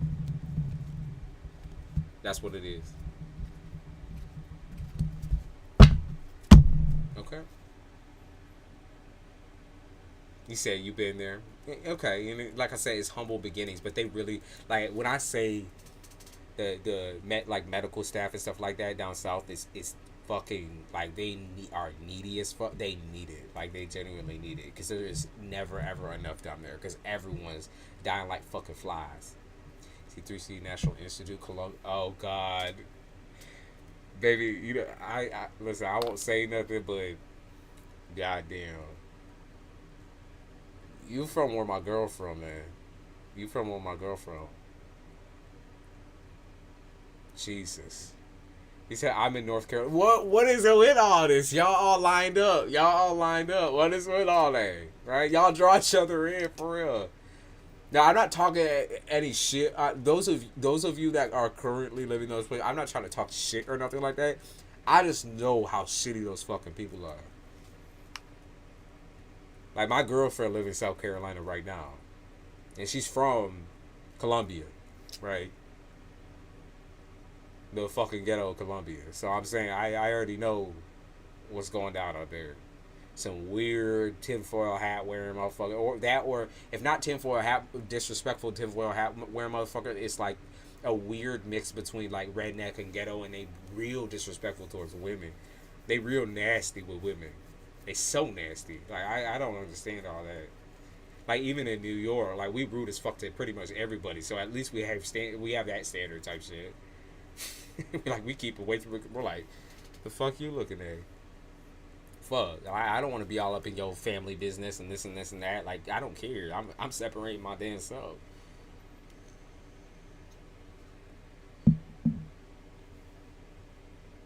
I'm just trying to put application. Just do it. But Malibu, like that's the thing. Like obviously you could ask me, right, and I could tell you exactly how it's gonna be, but just do it. Like just put out those applications. Do Atlanta. Do Atlanta. I'm not trying to make you doubt yourself or anything like that. Like when your intuition clocks in and it's like the timing is like straight right there, do it. Do it. Just do it. But Florida Georgia line.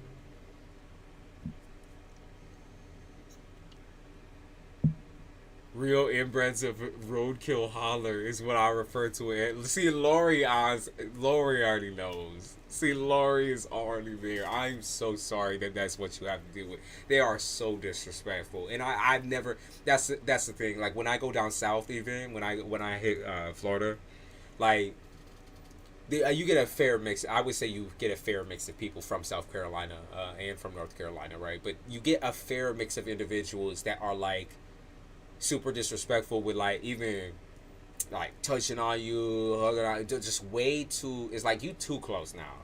You too fucking friendly. Like you, like come on now. Like just mind your business. All you have to do is mind your business. Like I said, I know here we're super blunt and we kind of like talk a lot of shit and all that. But for the most part, we'll leave you. If you leave us alone, we'll leave you alone. We ain't gonna talk or say nothing. Like the moment that someone gets on our nerves, though, we up in your face and on your case. Like we're blunt and very forward. You know, that's not a front that we put up. It's like sometimes how we have to be. Southern hospitality is a joke because most of Southern hospitality is abusing women. And I'm not generalizing, okay? I'm not every man from the South is an abuser. That's not true. I'm not going to put that shit out there. But what I will say is a majority of the men that my girlfriend has come across, they fucking gross. It's creepy. Like, it's weird, creepy shit. It's on some weird, creepy shit.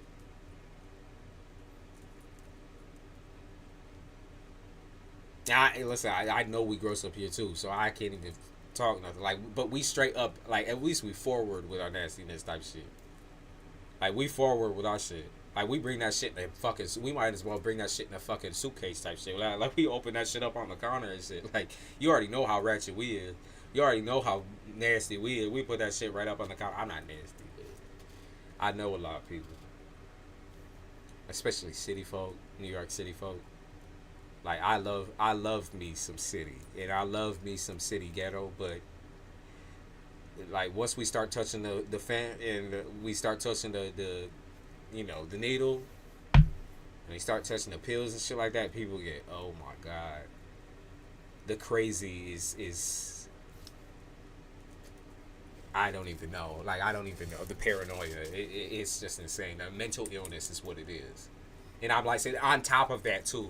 It's like then they fetishize them. The Southern people love fetishizing light skins, and that's something I experienced. Like I said, when I'm down south, but I cared a lot less about it because in Jacksonville there's so many fucking people. Yeah, like it's impossible. Like, you never ever gonna run across that same person ever.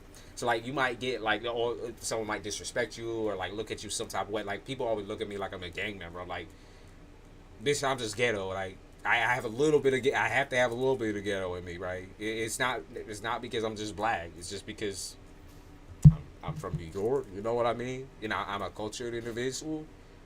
You know, I have been through some shit, but like that's not I don't personally I don't give a fuck what they think. To be honest with you, it's terrible in South Carolina. Hey, Yellowbone, like. Well, what do you get off to though? Like that's my thing though. Like they if they want to sit there and like pick on a woman for stature or weight or this and this and that. That's all I've heard from Southern niggas. I swear to God. Like, that's all I heard. Like that's literally all I heard. Or like sometimes when they like want to strike up conversation with me or something like that, instantly they go in on like their girlfriend or their wifey and talking all this shit, all this nasty shit. I'm like, dude, keep that to your goddamn self, like, or your family or whatever the fuck you got going on, mommy, daddy. Like here is where I could actually like vibe with y'all and tackle y'all situation. I don't want to be dealing with that shit outside. I just want to enjoy my motherfucking day, get to where I need to be, buy me whatever I need to buy, and get the fuck out and go back home because I'm a homebody straight. I don't go outside no more, like not like that. And sit down at dinner and some nasty ass motherfucker want to try to walk up on me, but like, oh my god, like these people, these women, man, these women up in here are, oh damn, the dickheads at the whatever, like all these women is dickheads up in here. Blah, blah, blah. I don't get it though, and also the fact that they feel comfortable with talking to me about that, I know it's because I'm black though. That's the craziest part. It's like they see a little color in me, like they instantly like, yeah, you get it, you a player, right? You a player, baby. I'm in a relationship, I'm happy, so y'all can take that and shove it. You said, do you want to come visit me? I'll come visit you in Florida. Listen, I don't mind. I don't mind. Straight up, I don't even really have people here. Straight up, I don't have nobody here that I really give a fuck about, plain and simple. Other than my family, of course. My family, of course. Family's like number one on my list. Yeah, and I am taking that step. I'm stepping and jumping. Born and raised in California. Okay, so you see, that's that crazy shit, right? That's that crazy shit. You said moved to this wretched place in 2016. It was the worst decision of my life. I just stay home with my dog and call it good. See, you from California, so you've seen like two sides of the coin. You've seen the really stuck up, nasty people in California, and you've seen the really low down, grimy ass people in the South. So you got two extremes, basically. When you're in South Carolina, they know you're from New York. You're a whole fan. I know. I know. Yeah, I know for sure. I know for sure.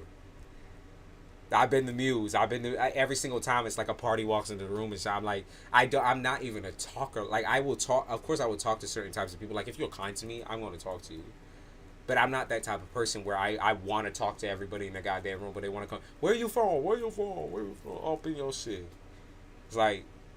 Like even the nigga be unzipping they flies and shit. Like I'm not trying for that. Like I don't like that, and I don't like that y'all like touch on each other and shit like that neither. That shit make me uncomfortable.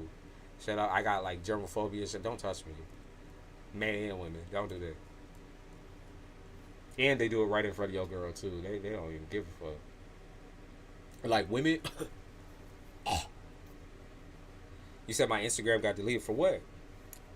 I see all levels of trashy ass people. It has nothing to do with education. Yeah, at this point, it's all over the globe, right? The globe trotting, and they not only that, but they follow you sometimes. They follow you there. You said life been life, and I'm sorry. You know, is that a good thing? Bad thing? Life been ups and downs and roller coasters, or it's been kind of been like at a stale point.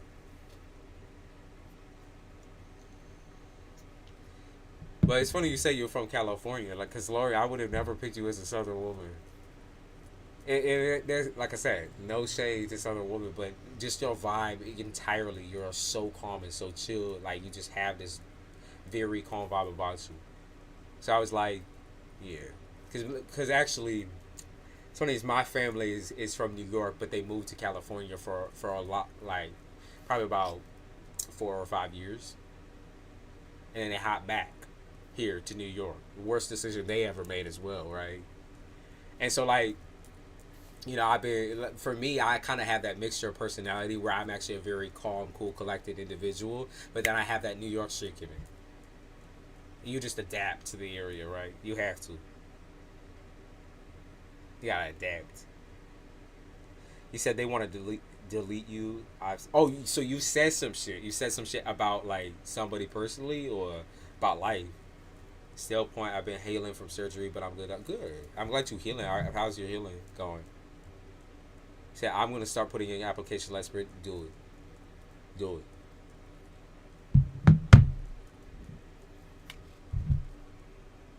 Don't hold back on it. That's exactly the shit that I'm doing right now.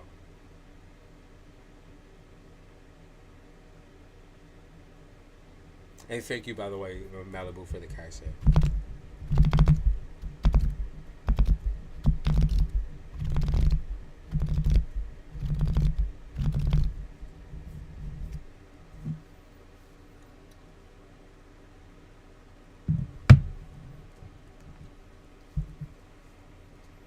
How you been healing, Miss Sharita?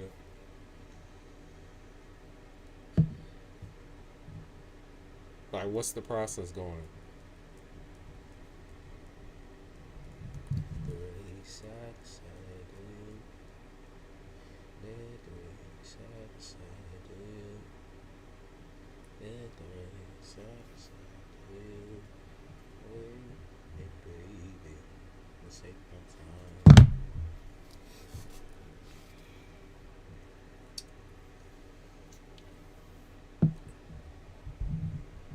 He said, "You're welcome. I'm so hype. I can't wait until Isabella get up. I'm so excited for her too. Like I'm trying to get her up in here. Like we was literally doing the double trouble type shit. I think that shit is so funny. I'm excited for that. I'm excited for that, and I know her channel is gonna do so well. Like she just has that personality. She got like a just enough spunk to like snap in when you need it. And she kind and she sweet and she considerate, but she gonna be like that Cancer. Yeah, my opposite type shit. That's why we go bam, bam, bam. We duke it out and box it out a little bit. It's been the 3 months, so now I can finally say, okay. Are you feel like happy with everything, or is it kind of like at a stage where you don't quite know yet because everything's still healing up and that? But yeah, I did. I told her several times, by the way. That I was like, "Get yourself that damn mic. Get yourself that fucking webcam. Do it right the fuck now." Actually, she could literally just use her phone, use the adapter, and put it in her phone. Like I've done that so many times, especially with the videos, because the quality.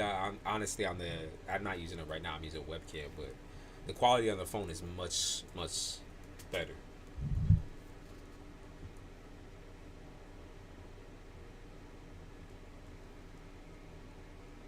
It is much better.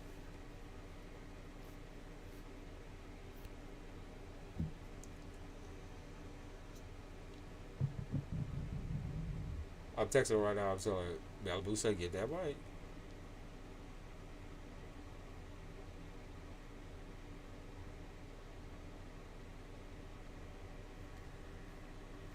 May I have a reading about what's coming up for me in the next 2 months, please? Sure, Ramy.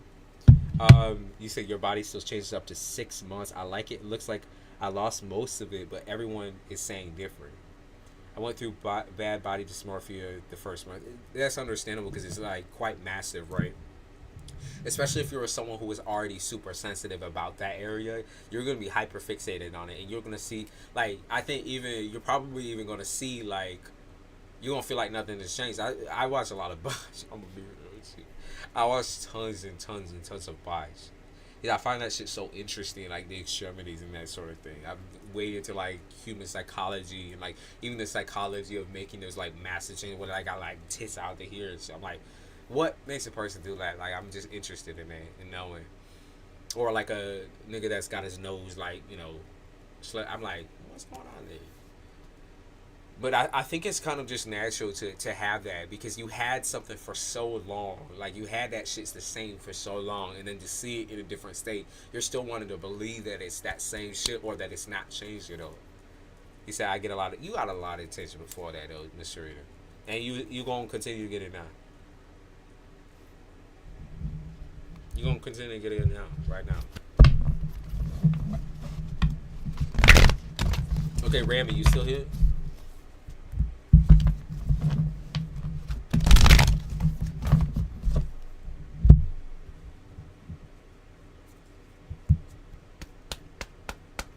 Excuse me.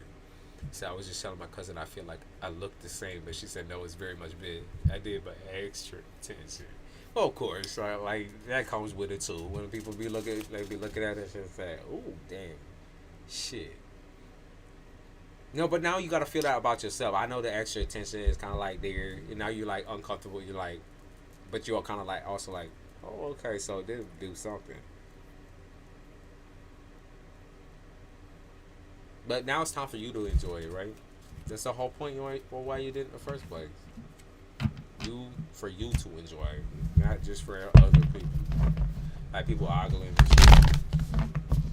That always happened in the city. Oh my god! Like when a girl will walk by with Brazilian butler, like I see niggas like they with their girlfriend like rip themselves away from their girl to fucking turn and look and be like, ooh, shit. Like, and I'm like, oh my god.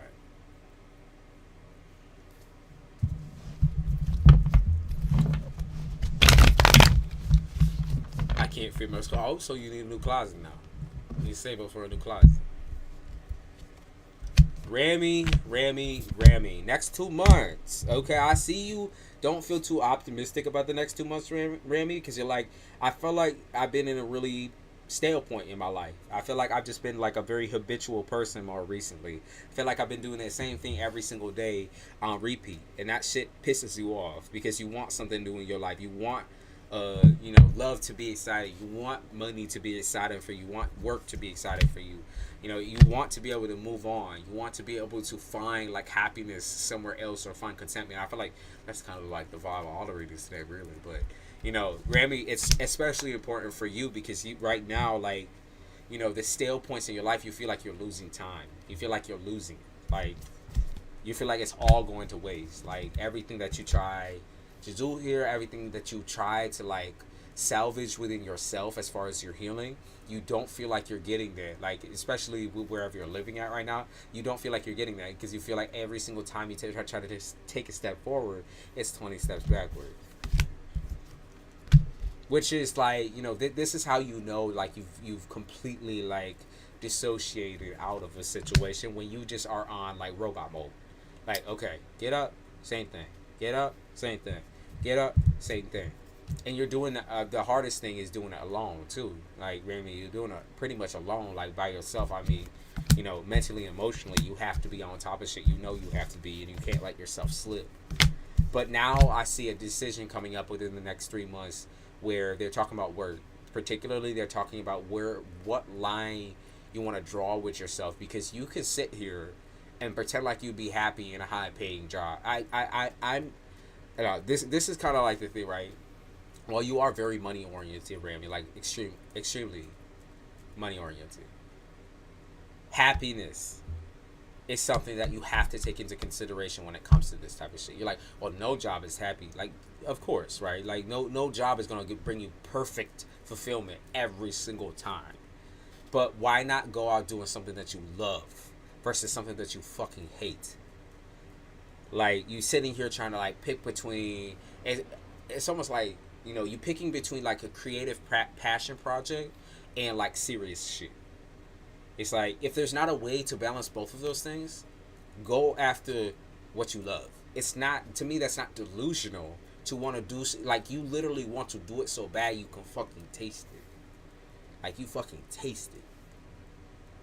Like, I don't know, like, they did talk about like food or something like that also being significant within the next 3 months. Maybe you like trying to like home cooked meals or something like that, or food, or sweets or something like that. But they talk about like missing home or home cooked meals, or like missing being able to do things for yourself, just like being able to just wake up and like actually just do something for you for once instead of having to cater. There's also a mourning period that I see you going through right now too. You're going through mourning.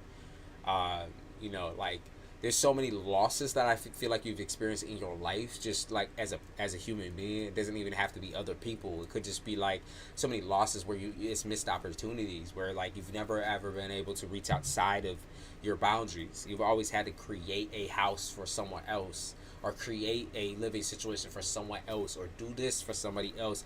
And that's why I feel like the break from love was necessary. The break from relationships, the break from like creating anything outside of yourself was just necessary. You needed it. Like you really do. Like you needed it. The moon in the reverse, the page of wands. You miss like being able to like live and breathe fresh air without a fucking argument, or without a fucking like, you just miss being a human being, really.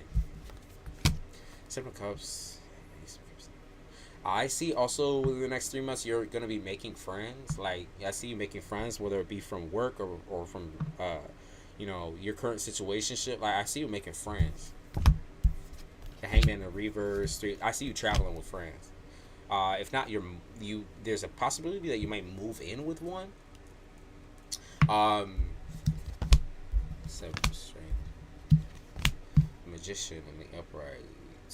Okay. I mean, I could see you rejecting people, like rejecting like going out, or rejecting living your life. That's what they say. You're rejecting living your life so you can focus on you. Because there's just way too much going on outside of this. There's way too much going on outside of this. They say something about celebration. I don't know if it's like a birthday or something like that coming up.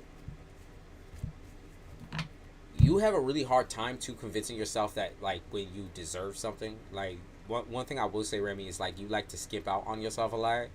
Whereas like you prefer to like buy someone else something or give somebody else something than give it to yourself. Like you're very giving, but like there has to be those periods of times where you just give to you too. Like you buy yourself a goddamn coffee, or you buy yourself some clothes. Like you have to create that time. Like I'm sorry, but you have to. Like you're not running away from responsibilities just because you want to travel or go out and do something for a couple of days. Like that's not running away. You're not running away. Okay? You're not running away. Yeah, you're not. And you feel like it, like everyone, actually I would say the correct terms, instead of like you're running away, it's like everyone else feels like they're running away from you or distancing themselves from you. Why are they doing that? Because they're toxic.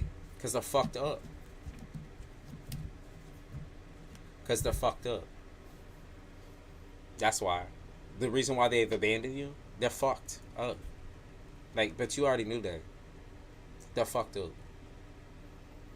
Alright, so you shouldn't trust their opinion. You shouldn't trust nothing. You shouldn't trust anything about them, because they've never been present in your life in that way. Like you sit there like you trust what they're saying, or you take it at face value when you really shouldn't, because they're fucked up. Consequences. That's like you almost always you trust and believe that like people will get what's coming to them, right? Okay, if someone's doing me wrong, then karma's gonna come for them, or God's gonna come for them, or whatever. Like you almost like pray for it to have you like, okay, just take this. If this situation's not meant for me, then take it out of my life. Remy, you can't. You have to be able to take it out your own motherfucking life, like, and stand up for that shit, like, and put that wall up by yourself. Like, God, can you please help me with this and help me with that? Yes, right. You will get help from whatever you believe, right? Whatever you believe, you will get help. But you actually have to verbally state those boundaries, physically state those boundaries. You have to be on top of that shit. Like when you start feeling, oh man, this shit situation ain't right. It's kind of stinky. Like it's kind of not. I don't think this is for me. You have to be like, yeah, I'm out. You have to be willing to pull back and be like, fuck that. You're not being overly paranoid. You're just being real. Yeah, everyone's abandoned you. And you can't give up on what you love. Like I said, if we're going back to like the workplace situation or passion project, you can't give up on what you love. You love it way too much to do that. And that's where you're going to be making your money. That's where you're going to be making your money. Literally. Like your passion. That it's not going to be like, oh yeah, let's focus on this right here where, you know, I'm making the most or doing the most. Like, no, it's going to be your passion.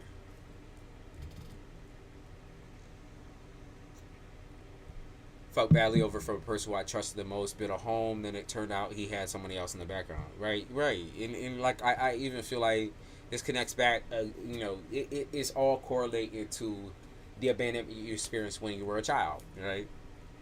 It all correlates to those moments. Those moments where you used to have to shut down. Like, in order to even, like, cope with reality, you had to shut off everything. Like, shut off your humanity. Because you weren't going to last or live in a situation like that, like you couldn't. Okay? Yeah. You had to shut down. You never ever had a stable place to go to somebody, to trust someone, to feel supported by anyone. And so when you finally felt like you could create that for yourself, right, you ended up showing him the most support out of anyone, right? Like, you ended up showing him all the support. Like, I don't know where he came in to give you support other than possibly just, like, giving you bullshit, like, giving you the runaround. Like, being there for moments, like, certain moments, and then dipping out whenever he felt so inspired, right? You got numb to it.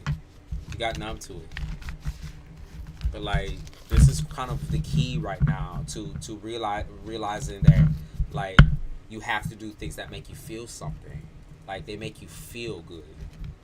And then it's not drugs, it's not weed, it's not this, it's not that. It's like literally your passion. Like, you gave up on. I don't understand why you gave up on that. Like I said, what is your passion? Is it cooking? Like, what is it? Like, I'm trying to know. Like I said, they focus specifically on like a dream that you had where you're like, yeah, fuck that. But you're so good at it. Why the fuck wouldn't you do it?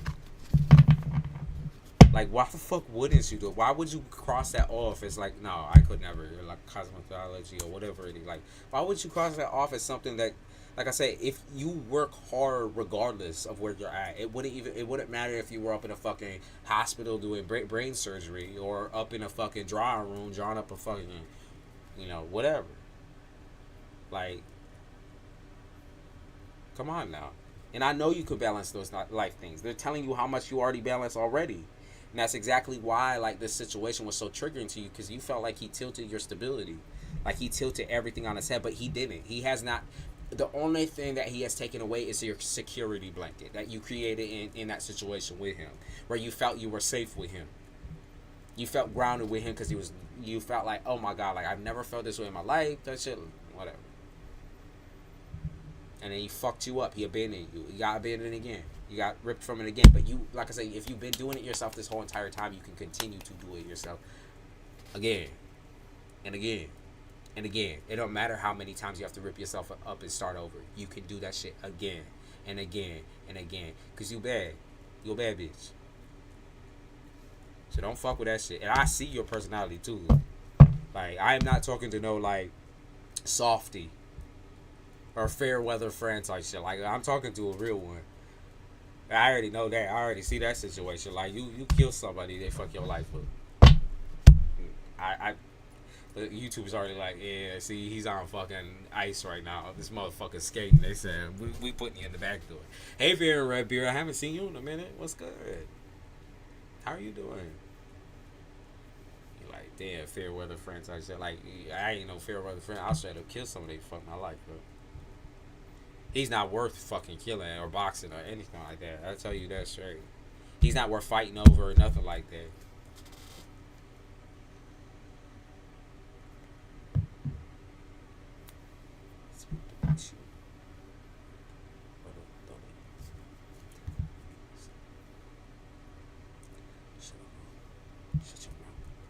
I left that toxic relationship, just started a new life, finally focused on myself.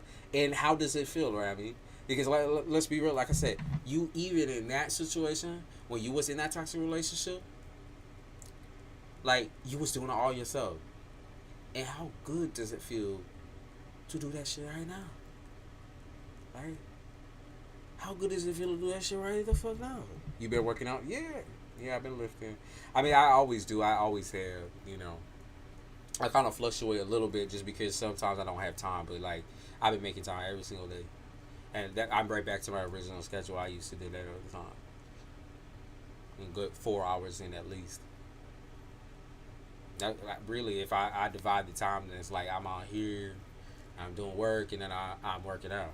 I ain't even sleeping. Trust. I work on that manic energy, that spastic energy. Thank you for noticing. Remy, you can't, like I said, you can't pussyfoot around. Like, what is that passion shit? Like I said, there is so much passion in you. I'll straight up kill somebody. Like that's literally what I picked up on. And you sitting here like, I feel like he was a mistake. No, he was a lesson. He was a lesson. A lesson in self destruction. You needed to just self destruct in order to reconstruct.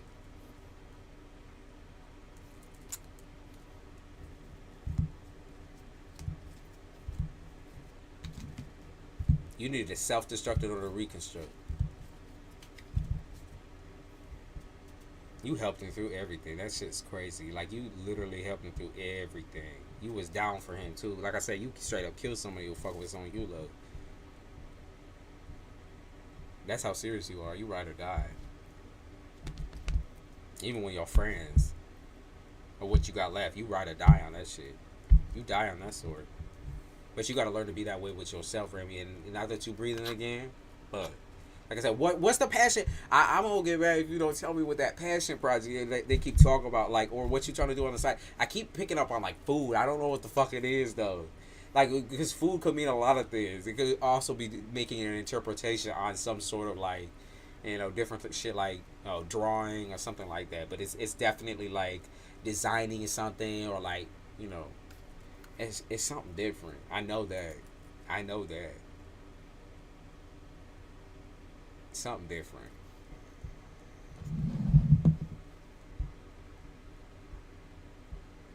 Because they keep talking about that damn food, man. Planting. Okay. So you plant, you rescue. Got so much. Okay. So in that category of things, what are you doing? If you don't mind me asking, what are you doing? I love animals. Planting, I could get better at. That's for damn sure. God, with how much shit I killed.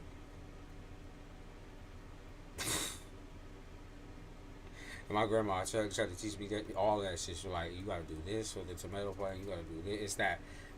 She was like all over that shit. She was like, you gotta do this. Put it down like 2 inches in the dirt. Do this and do that. And I sit there like, huh? My ignorant ass said what? But I remember a lot of that shit, but I can't keep a plant alive to save my damn life. But I have animals, so and I spoil them motherfuckers. Plants I view the same. I try to view in the same light, and I do love plant. I love the benefit of having plants like vegetables. I do. I always love because I didn't grow up in like necessarily farming. We always used to go like farmers markets and shit like that, and like when it came to like gardening, we used to have a garden out back and all that. Planting exotic fruit. Okay, yes. Little mango, little dragon fruit, little mango. I see.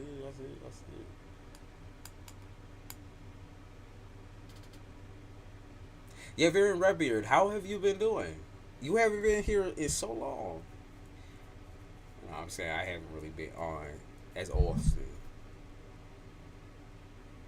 Just started work with an animal rescue organization. Hell yeah! I'm proud of you. I'm proud of you. I'm very proud of you.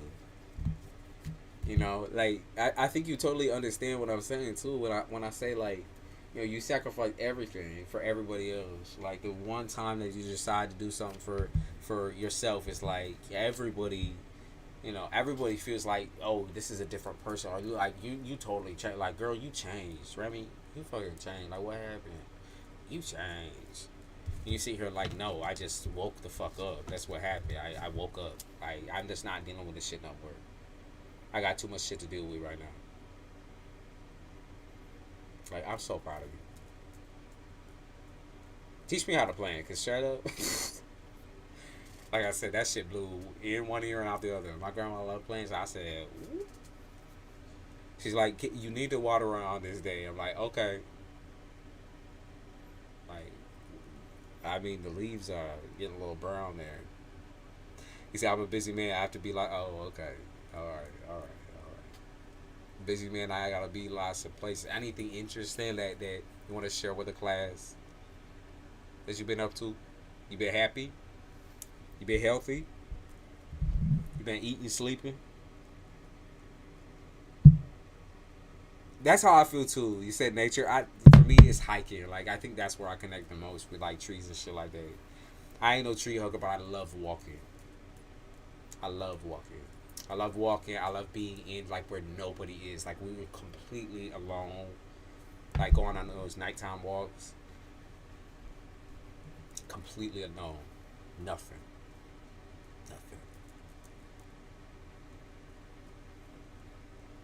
I think it's interesting to note that those so inclined to care for animals and plants get screwed over by people because we expect them to be as decent and authentic as nature. We learn, don't we? Yeah, we do. We do definitely mature in that area. Tree hugging is lit. I'm not no tree hugger necessarily, but I do love walking. I love walking.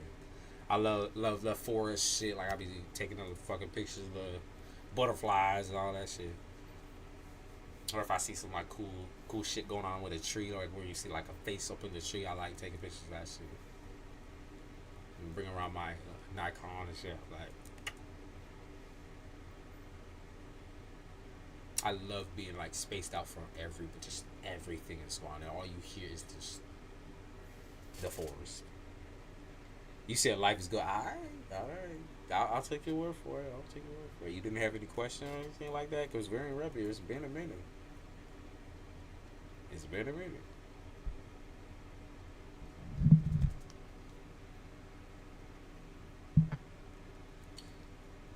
She said that my Cancer.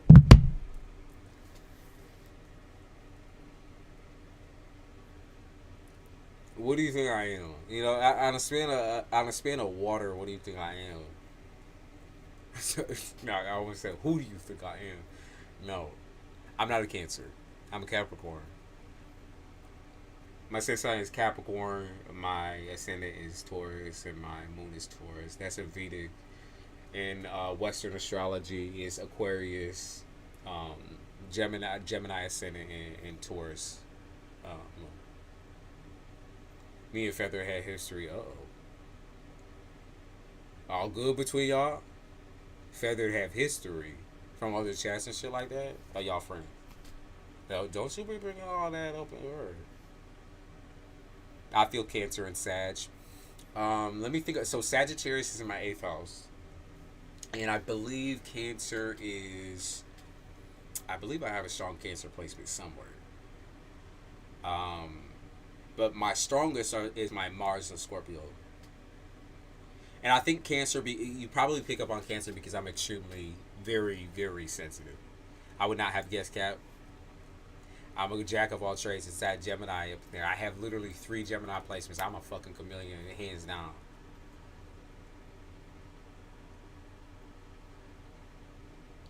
I'm a chameleon. All the way down the road. But Capricorn is where it's at, baby.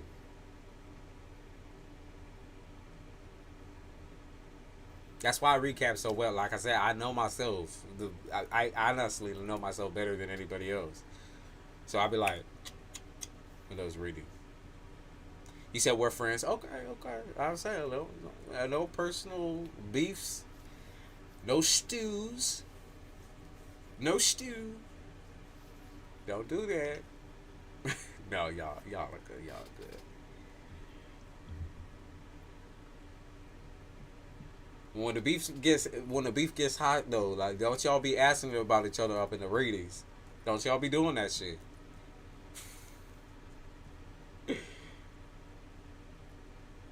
I love crows. Crows are very cool animals to me. I love crows and ravens. Parrots a little bit too, but sometimes parrot I'm like, y'all are like little baby children. And I had bad blood with birds. I'm gonna be real, like not with crows or anything like that. Seagulls, I hate seagulls. Seagulls to me flying rat. Red beard, I don't date clown.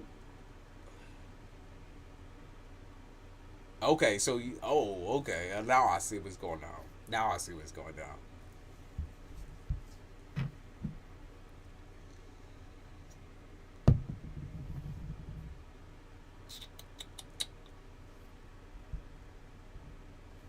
Don't do it. I'm not playing with y'all. Seagulls are me. Yeah, like what is up with the damn seagull? Like eating the fucking turtles and like swooping that. Like you have a piece of food in your hand. Them bold ass birds too. They'll get caught up in your shit. Get caught up in your head, your dreadlock, your whatever. Like they'll get tangled up in someone's hair. Straight up, that shit traumatized me. But I watched someone get straight up shat on and attacked. Can I ask you a question? Yes, you can. Yo, cracking me up in the chat. Yeah, we try to keep it light when we can, where we can.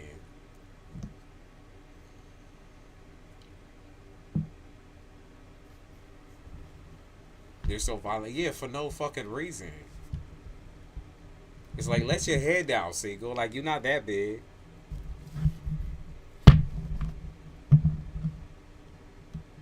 Now, I know you playing, baby. I know you playing to be sarcastic.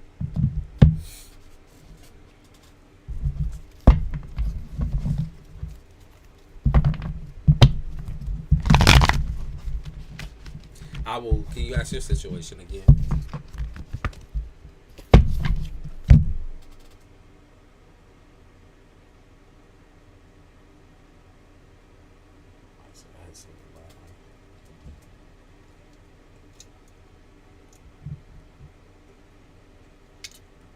Leha, I saw you earlier, and you came in with the energy. And I want to read your situation, but you're gonna have to focus on one question, and you're gonna have to be a little bit more specific about that, because I know your life. You know, we all got entanglements. Okay, you said back when you had a crush on the creepy stalker. Let's see.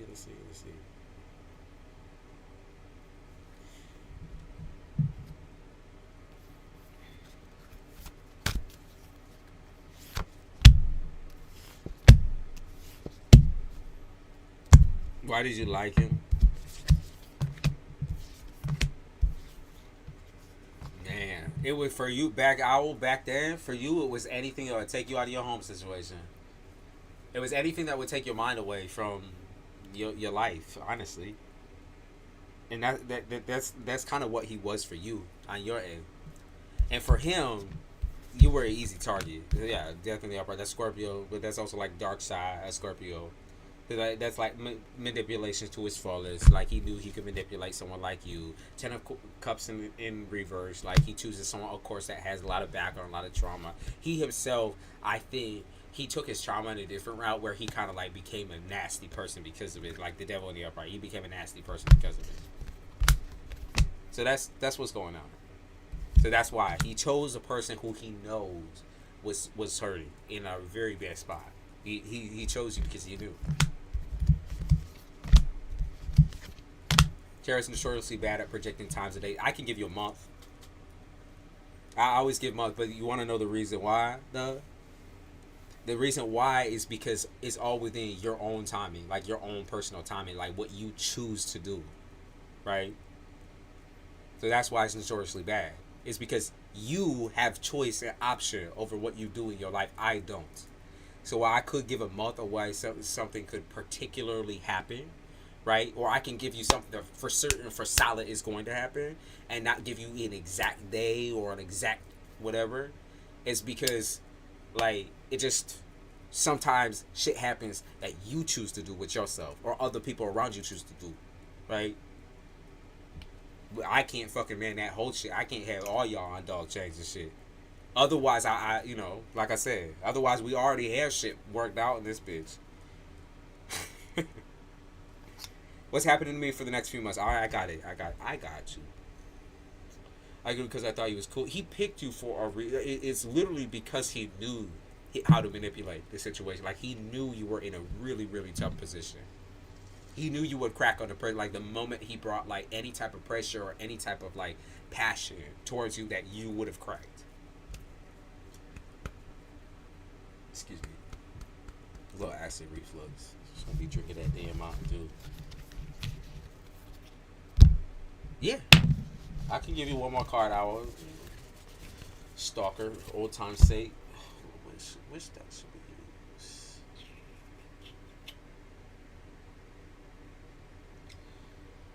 I was looking for that other day. Oh, no, the crow deck. Because we was talking about crows, so let's do it. Let's do one more. In the Lehan. WP. Guidance card.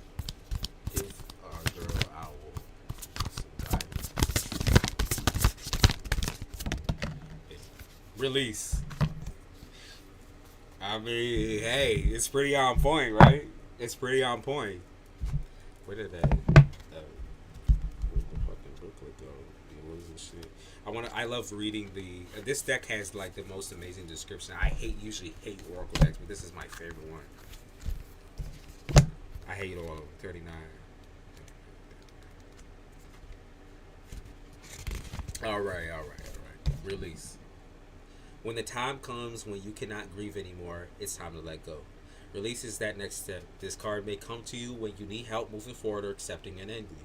It's time to move on, rise up, and release yourself from the past. Release represents the transition between letting go and moving on. It is a moment where we become aware that we can no longer hold on to the past or an event that cannot be altered. You may need to consider if your situation is blocked or impacted by something that needs to be released. Hey, I know you from Twitter. Hey, Angel. Thank you for coming over. Thank you for hopping over. What's good with you?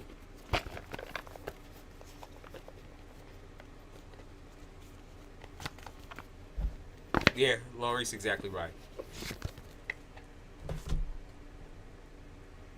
Sweater fault. How's Sweater doing? Literally, Laurie's on point with that.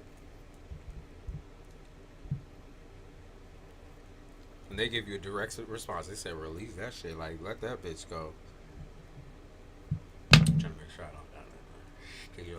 Stick your mouth. Alright. So, hey, Angel, if you would like a reading, you could kind of like post your question over it. Take me a minute just because I am reading for someone else real quick, but yeah, you're new, so you get a free question. I'm gonna look in your situation. We'll get in depth with it too, because I'm going until I have no more energy left.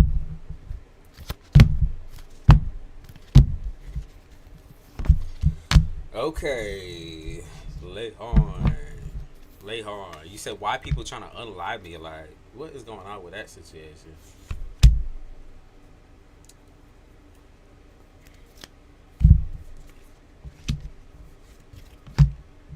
Walk like a tick, talk like a chick. Leha, you one of those people that like you like literally such a free spirit that you always feel alone. Like even when you with somebody, even when you're romantic with somebody, even when you like have ties to people or like you know people who love you like or vibe with you and like you have strong friendships with, you always feel alone constantly. You always feel alone. I'm not even going based off your question. It's just straight up. Nah.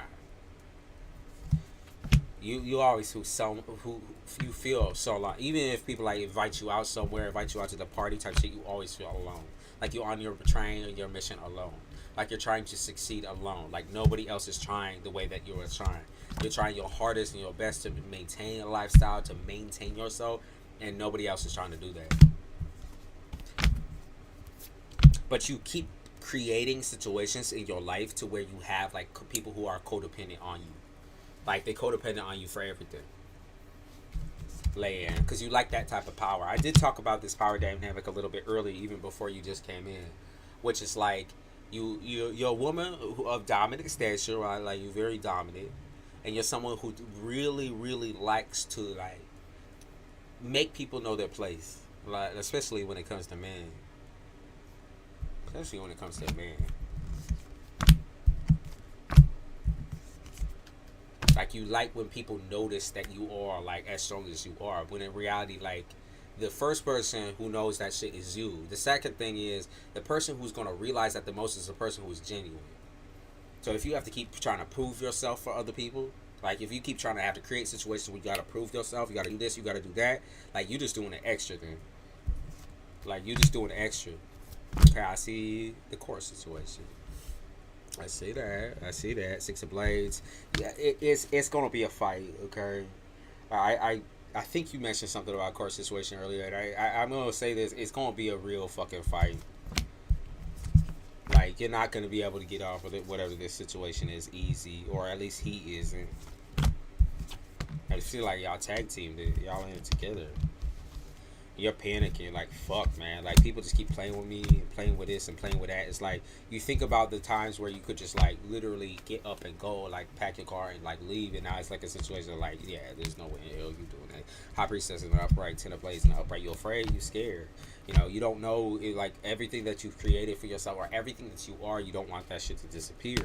But as you keep rumbling and roughing it, the way that you are, okay, like the way that you are rumbling and roughing it right now, like it's not working. Like you gotta learn to give that lifestyle up and let that shit go. And that lifestyle come with a person too. Like y'all gotta move the fuck on, get the fuck out, move, jump. I feel like this even comes with family too for you.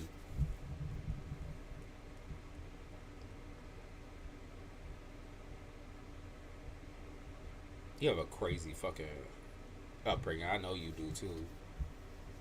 You're desensitized as hell to the type of culture that you live in. But I will tell you one thing: this is the same culture that's gonna bring you down and destroy you. And I'm not trying to be negative or nothing like that. Like I said, I'm just saying what I'm saying. What I'm saying. Okay, Lehan. And as you sit here and involve yourself and interlope yourself, like you are wrapped up and raveled into something where it's not even your problem no more. It's not even your issue. That's the thing. Like a lot of these things ain't your fucking issue.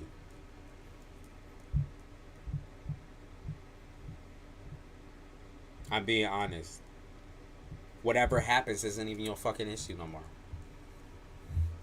Like if anything, you had no privileges over that in the first place. It's overwhelming you and it's making you feel like, oh my god, like, is this shit ever gonna? It feel like this shit's never gonna end.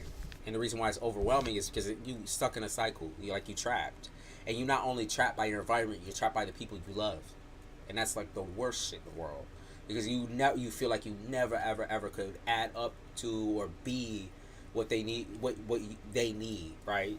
But at the end of the day, you need to focus on what you need. Not what he needs, not what she needs, not what this person needs. You need to focus on what you need to do.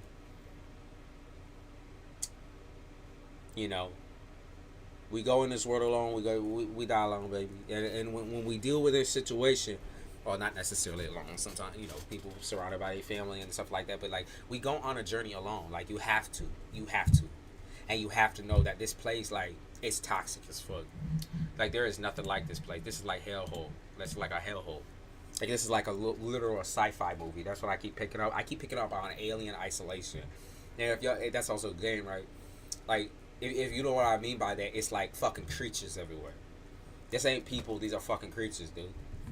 And they take everything from you. And even though you still stand tall, like Lehan, I can see you standing tall. You're like, fuck, I am here and I am. Like you hard with it. You're not built for this type of environment or this type of world. I can see addiction problems too. You're not built for this. You just not. Like, who you lying to? Because you're not built for this. Like, I know you grew in it. I know it's something you're used to. I know it's something you settle for, but you're not. This is not you. And you can't keep involving yourself, like, with people in general. Like, I mean, I don't care if it's romantically. I don't care if it's family. You can't keep involving yourself in people's drama like this. Because it's not yours. Like you've never ever like taken up that torch in your life where you've been able to focus on yourself. You've got too much shit happening. And I know you talk about his situation. You're like, well, you know, he did. It doesn't even regardless. It doesn't fucking matter what he did or didn't. He is right now because he was involved also with certain types of people around a certain type of clique in a certain type of environment. He is taking a crash down too, and you don't need to take that fall for him. You don't also need to take the sword. Like that's not how it works. You really can. You really can. Like how I suggest you take a fucking bus as far as fuck.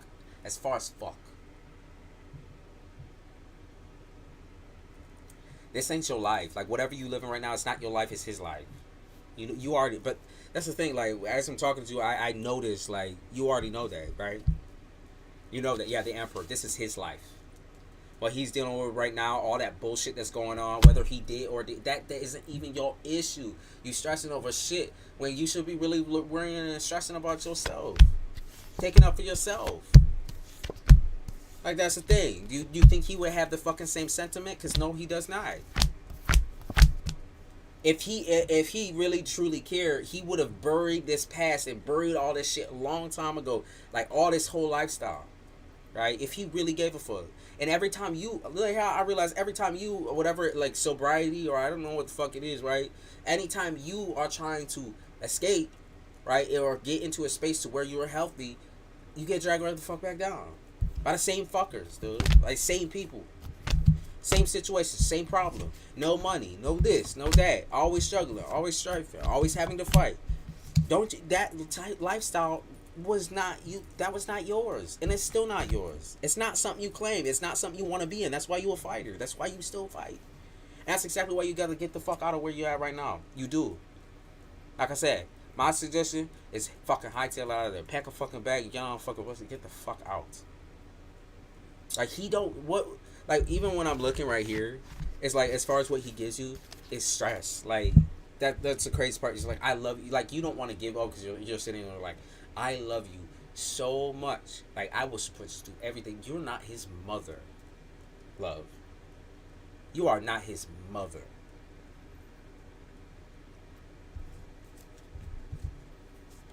Like, the person who was supposed to teach him right from wrong, it was never supposed to be you. Vice versa. Yeah, because he don't know what the fuck he's doing. That motherfucker's on planet Mars. I don't even know where the fuck he's going. Hiding in a hole somewhere. Go wherever you can. Start your life, because this is not your life. I know that it's not. That's the thing. It's not your life. This is his life, and he makes it all about him 24/7, and that's why you're still sitting there on his side, on his team, batting for him. It's like no. It was never supposed to be your life, and that's why you need to live in your truth. Like living your truth as a human being. This is not your life, and you can't keep living it. You can't keep like this is something like he maybe for the rest of his goddamn whatever he's got going, he don't even have a life at this point. That's the thing. That's how you need to look at that situation. Like he lost his shit a long time ago. He lost his fucking screws. That motherfucker's lost. That motherfucker's a ghost. You might as well be talking to a fucking, like I said, alien isolation ass nigga. Alien. Like that motherfucker's out somewhere. Like that's not a reliable human. That's not someone who loves you either. Like, cause if they love you, they would want and do the best. Like, and maybe he's doing the best that he can, but the best is not enough, and that's what you need to settle. Like, you don't need to settle for that, Leon. Okay, you don't need to settle for that. Not within yourself, and not within his ass, cause you know damn well he ain't changing a goddamn thing. He's an addict. And I also saw you struggling with issues too. But like I said, every single time you get up and you walk the way you need to, that motherfucker rips you right the fuck back. But that's not even just him. It's everybody. But this shit is not your problem no more. So you need to loosen your grip on his reality and start working on your own. Because that shit ain't flying no more. That's not your life. That's not your life. You chasing a rainbow, baby, and you know you ain't never gonna catch that shit. There ain't no fucking pot of gold at the end of that shit. It's just a fucking thing in the sky. Like, that motherfucker's out. And he been out for a long time. He not even, by this point, he not even capable of loving you the way you need to be loved and want to be loved or supported. You knew that. And you know that now. So you need, like I said, when I say like pick up a fucking bag, I can't tell you exactly where, but baby, this is what your mind doesn't either. That's the craziest part, right? Like, your mind doesn't even think of that, even though you're suffering and you're currently in the situation that you're in. Like, your mind doesn't even go there. You're like sitting here like suffering, right? Just sitting there. You're like, I can't get out of these walls. Like, you feel like you're in prison and trapped, even though you're not. You are free. You don't have a shackle to your leg. He is not the shackle to your leg. You are the shackle to your leg. When he goes to jail, I can get my shit together. You need to. Leon. You need to. And I promise you, I see a life for you. It's not this one. It's not this one. I promise you, I see a life for you. It's just never ever going to be that, man. It's never going to be that situation. And you getting your shit together is going to be the best thing that you could have ever done for yourself. Yeah, he a threat.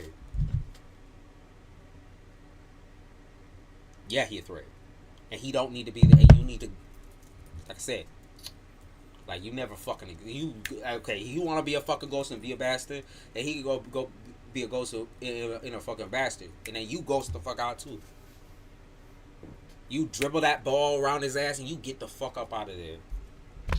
You get on that fucking bus and you pack your shit and you're gone. You go get sober, you go do what you need to do, baby. Nah. Don't even play with him. Shoe fly. No.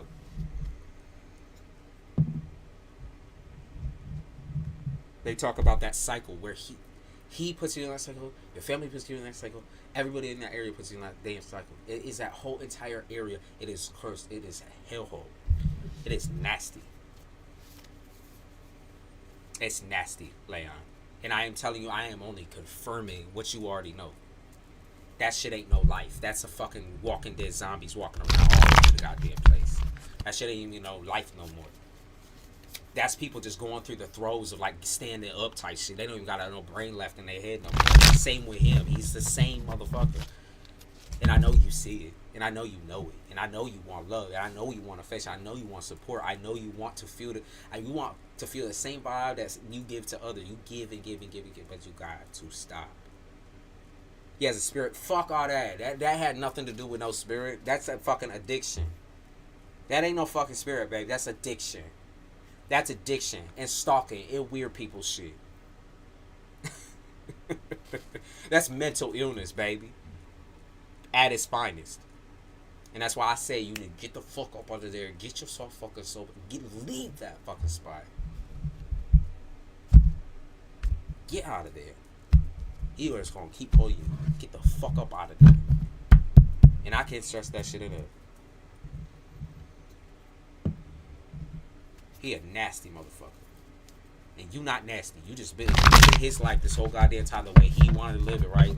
Like you sitting here like, oh, I have full control over the situation, and like you have him in your hand like he's a dog on a chain type shit. But really, the dog is pulling you. Really, the dog is a fucking pit bull, and that motherfucker's going. That motherfucker, you can't control that shit. And I love pit bulls, by the way. I love pit bulls, so no shade on that. But I'm saying you can't control that shit. That human is not a human you can control. It's not a human you should be listening to either. That mental illness and that is addiction. And that's not something you need to keep dealing with. And you drop the mic right the fuck there. You get your fucking little back. You get on that motherfucking bus and you get the fuck out. And you go get sober and you go get yourself your life and your man, like your real man that supports you and love you. You get your whole life together. And you keep that shit. And you keep that shit. Okay? Imagine a life like that was that fucking easy. And like, yeah, life ain't never ever easy. But you been through it already. You've been through it already. You've been through it so many times now. Like, where you suffering and suffering and suffering. You deserve that fucking break. Where you never have to deal with that shit again. Like, once you see that opening, I don't know whether he goes to prison or not, wherever it is, you hit it and hightail it and get the fuck up out of there. Okay? That's the last thing I'm going to say. Thank you, Lion, for the energy. I'm sorry that you are going through a rough time. I understand this shit. I get this shit. You know, I don't have to know you, okay, and know what you're going through. But I know what you need. Okay, I know what you need. All right, and jealous. You said I'm coming into my adulthood fully and selling more boundary. Okay, setting the boundaries. Is there yes, Leia? And I mean that wholeheartedly. When I say yes, I mean yes. There is a real human being that will love you and support you. Okay? And I mean that. I mean that. I'm not going to lie to you. I'm not going to lie to you. Okay? Like I said, your whole entire situation right now is being driven by him and his mentality, wherever he's at, and addiction. But you get yourself cleaned up, like I said, you will live the shit out of life, and you will find that man who will hold it down for you, like you will hold it down for him.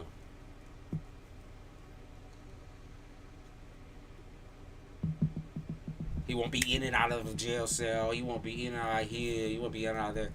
He will be with you, thick and thin. Y'all go to work. Y'all do your same little rotation every day. Snuggle up in bed. Watch a little movie. Have normal. Imagine a normal life, right? So I posted my question earlier. I was talking to Larry. No, you all right. You all right. No, you good. You good. He said, advice or info about me taking action on music career. I'm currently trying to do modeling, acting, singing, and dancing. I think it's achievable. Weirdly, spirit of my idol follows me like a lot. A lot. I ask for signs and I get planes as signs and see her everywhere.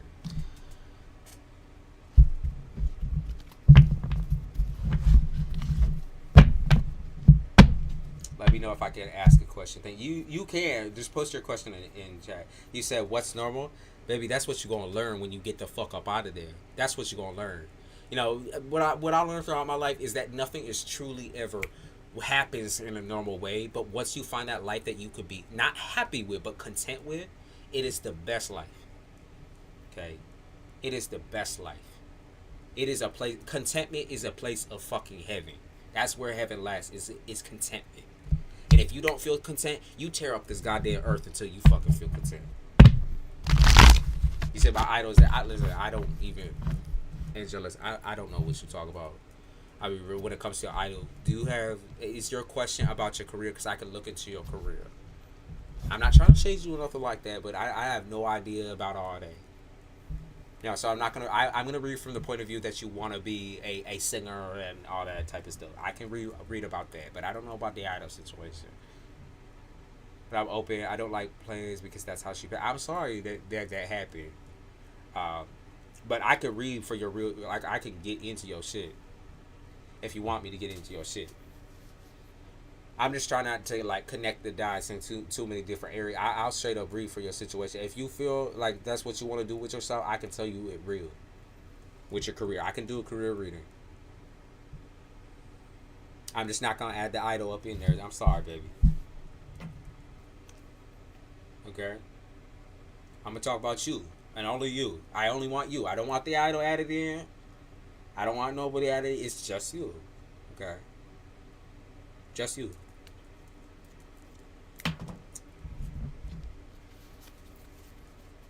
Let me try a different deck real quick. Let's switch it up.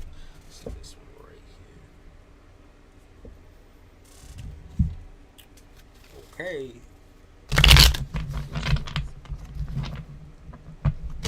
I'm afraid to tell him this. Okay, Andre, I got you after this.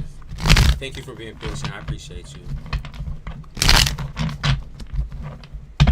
Just you, Angela. Let's see that career situation. I hear you have a voice on you. I hear you have a voice on you, though. Star, there it is, Aquarius, right there. You do have a voice on you. You do. And I know you're making your mission. You're like sitting here, like, yeah, like I can't wait for the day that I'm rich and famous. Like you sitting there, like, yeah, I can see it. Like I'm gonna be rich, but I already know this shit. Like you sitting here proudly in your manifestation. You said, "Fuck, I already know that's gonna be my situation." Yeah, because that's what the star represents. It's like I know my worth. Like I know where I'm going to be at. It's just like, how do I get there? How do I globetrot the way I need to globetrot? and you start on that low skill. You know, you start on that low skill. Yeah, you do have a voice on you. Angeles, don't you start. Don't you start. Listen, just listen to me. Me. Listen to me. Listen to me.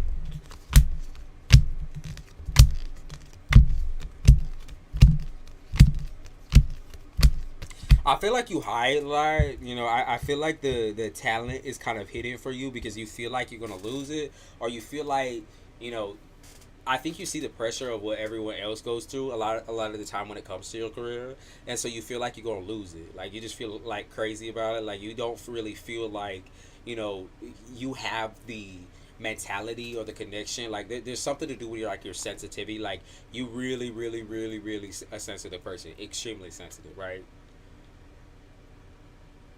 Yeah, Andre, I am from New York. But so basically, you have like a little bit of a fear behind this. I can see that. I can see that. I can see you kind of wishy washy with it because like, which path should I go? Like, there's so many different things I could do. Like, I want this luxurious life, but how am I gonna live a luxurious life if I'm sitting here? Like, when I'm sitting on a stone type shit. Like, I'm sitting here in a fucking stone in a fucking piece of cardboard and shit. Like, why? She's like, why am I here? You're like, why am I here? Like, I know this ain't me. I know this ain't me. And you're also afraid of criticism. I can see that too. I can see that too. You're afraid of criticism. Why don't you do more things like speaking in live streaming? Because I could see that actually working out pretty well for you. Like, remember, like, talk about. I was about to say OnlyFans, but that's not what I meant to say. So I talk about Patreon is what I was gonna say, like Patreon or like private shit, like or Fiverr or something like that. That sort of thing, like where you have your own little private audience type shit. You can kind of craft and create that shit. Like if we being real, because you either way you're an artist in some type of form or fashion.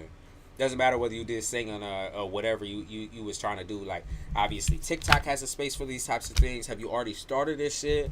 No, you like anxiety with you. What is the anxiety with you? The Leo sensitivity. Yeah, you're a very, very anxious person. Very, very anxious. Like, I think instead of taking this in the route of like you need to sing for you, and I feel like if you not having fun, then who is type shit. It's like when you take shit so seriously and pick yourself apart over it, especially when it comes to your recordings or when it comes to something that you're trying to do for you. Like that's why I'm saying like you really gotta loosen up on that. It always starts out somewhere humble and small. It really does. Like whether, like I said, Fiverr or YouTube, Patreon type shit. I could see you having your own private members, like club members type shit, private members, like people pay to get in type shit. I could see that. I really can see that.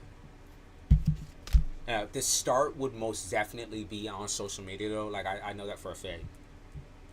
It will most definitely be on something like YouTube or on TikTok. Little covers in that. Yeah, covers. Why did I pick up on OnlyFans earlier? Like that shit got me bamboozled.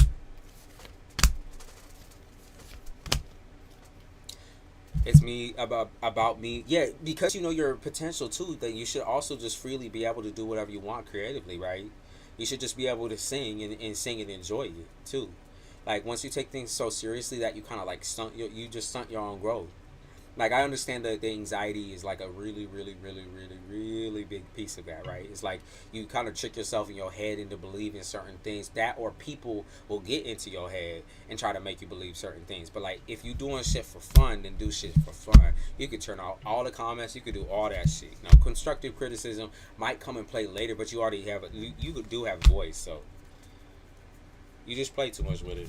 Like you play too much with it, where you're like sitting there in self doubt, and in reality, you could be out here like making bang for your buck on TikTok and shit. Straight up, I'm being real with you, like 100%. I'm not even joking.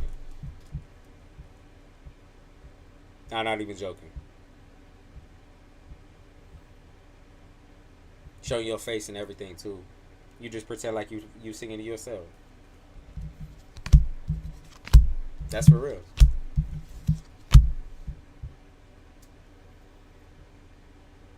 The only fans comes from me make it say if that's what you into. If that's what you damn the pictures I just came up. If that's what you into, Carrie Fox. If that's what you into, okay. It don't even matter what the fuck type of music it is, cause like I said, if you got it, you got it. It wouldn't say you had something. Okay, at least like an entertainer, at least, right? Like you sit up in there and like you just sing your heart out, you sing your little chest out. You get people. TikTok is especially good at providing for people who love to like start out their singing careers and that. TikTok, for sure. You just gotta try it. You gotta just test it. Test the waters. Like as far as making the finances count, like there I could see things to do with like financially. You're even like really scared, or you have a lot of anxiety behind like um, picking up like any type of job. It wouldn't even matter if it was the job that you want to do because the anxiety kind of overtakes that though. But justice in the upright, it will get better in the future. It will get better because you're gonna be able to actually like think. And I mean, maybe that comes with the right medication, but that also comes with the, just like I said, the right mindset and the right type of like confidence and drive. Like you literally like with the justice card in the upright too. You have to be cautious and careful that you're not shooting yourself down before you even give something like a shot or a try. I want to be that, like I said, achievable. This is all super achievable for you. It's super achievable for you. Straightening the upright. It's all super achievable for you. Okay. All super achievable. The Fool in the upright. Yup. It's like you in those younger years. You're in that younger section where you have actually time to develop your skill. Right. You have that time to like put yourself out there, engage the audience, and that's exactly what you need to be doing right now. Now. Like right now. Like even test runs. If not TikTok, you want to pre-record a video, then pre-record a video. Okay? That's what I'm saying. Okay? Straight up, that's just the way it is. Like, baby, you only 21. And that gives you all the room in the world. You said by your 40s you want to be a music teacher. You could become a fucking music legend up in this bitch. Now, I'm not giving false hope or nothing like that neither. Like I said, they say you have a voice, so I'm going to believe them. I'm inclined to believe them. But you got to have fun with it, too.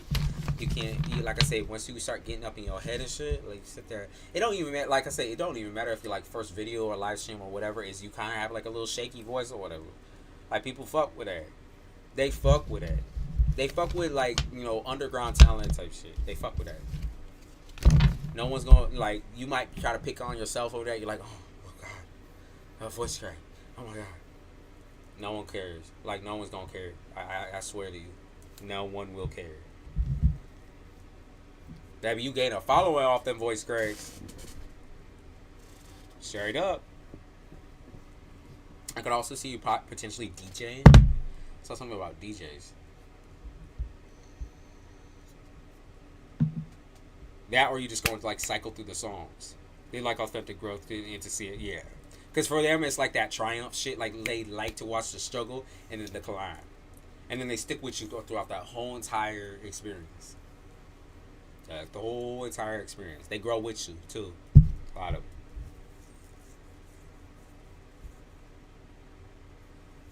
I'm just letting you know how it really is, Angel. You have the voice. They do not deny you that. They say, baby, you have the voice. And I know you're scared of people being disrespectful, being this way, but like, fuck all of that. You don't even have to read the chat. You could block out the fucking chat if you wanted to, and just do your little covers and do your stuff and do love. And people will, I'm telling you, people will feel the fuck out of you. I can already tell.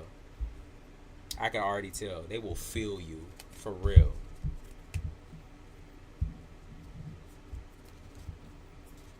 I'll do mixes and learn production. Even before that, even prior to that, right this minute, as we're speaking, as we're talking, your little pretty ass could be over on TikTok, YouTube, all of those places, doing little covers and shit like that, just real quick. Like them, especially with YouTube Shorts now. like I said, you be getting up in there and do your shit, you will be noticed. And that's even prior to learning to do the mixes. You just take mixes right off of the fucking royalty free mixes right off of YouTube. Or you sit there and you on that TikTok live and y'all singing all them bad songs. They can't fucking claim shit. You build your little following, baby. I can see it. Okay, that's what's up. Yeah, that's what's up.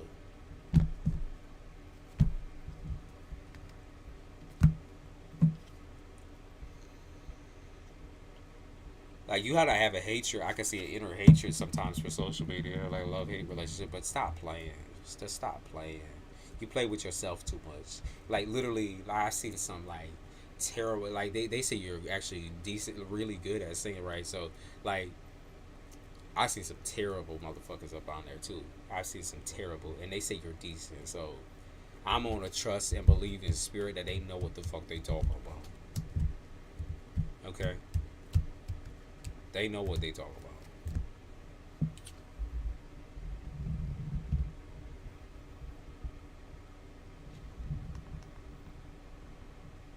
Underdog story, straight up. And then you could learn mixes and learn production as you go. But with your anxiety, I know you. With your anxiety, just hear me out. I know sometimes you could get very caught up in all of the thoughts that run through your head when you're doing several different things, like multiple things. You know what I mean? So if you honing on that skill, that smoke, yeah, that will. Oh my god, smoking had me fucking shaking like a leaf, had me shaking like a bitch up here. I will be real with you. Smoking is a lot of that shit too, where you just all over the place. You can't even sit still. And now I'm on a little vape or whatever, but like that's chill for me. But when I was smoking weed and shit, oh my god, I'm gonna jump through the damn roof. It makes your heart rate. It's no good, but also your voice gets all gravelly. You got it, baby. Yeah, I know with anxiety and with PTSD and all those different types of things, your mind goes everywhere but what you're supposed, what you want to do. So don't the production and mixes you will learn that's something you will learn. Keep that in lock, but get your little finance online. Paper blacks makes me want to crave weed even more. That honestly, like I was never really. I'm just a general addict where I can literally get addicted to anything. So like for me, like weed was everything just an issue, really everything, life an issue sometimes. But I handle it. You can get into that little strict schedule. Never veer off, or it makes you like want to rip a throat. All right, Andre, I don't know if you're still here because you did delete your question. You was like, I'm out. It's all right if you clocked out. Hey, Lily Rose. A general, when I say a general addict, like anything. Can be, I'm addicted to music. I like to say I'm addicted to music because straight up 24/7 I need it. I'm like one of the top 1% on Spotify and shit. And it's not a braggadocious thing because like I can't stop. For real. It's like not. It's on that like level of my strange addiction. Even though a lot of that was like for production value, it's on that level. It just runs in my family real strong. But I love me some music. It's harmless, you know what I mean. Music, maybe a little tad bit of nicotine, and exercising has always kind of been my addiction for sure. You hear Andre? Okay, Andre, post your stuff. No, that took a little time.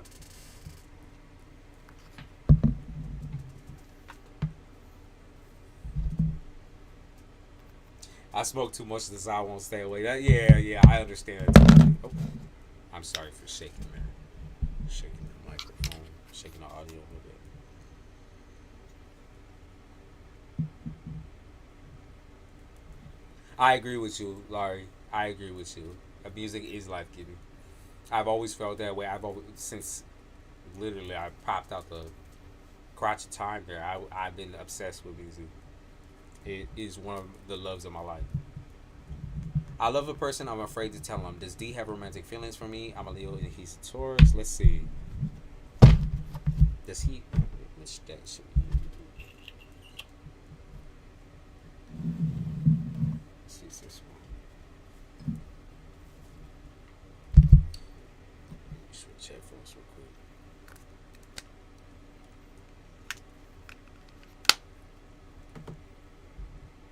I always use music for channel light too. Okay, so Andre, I can see. And man, you fell for him. Yeah, you really did.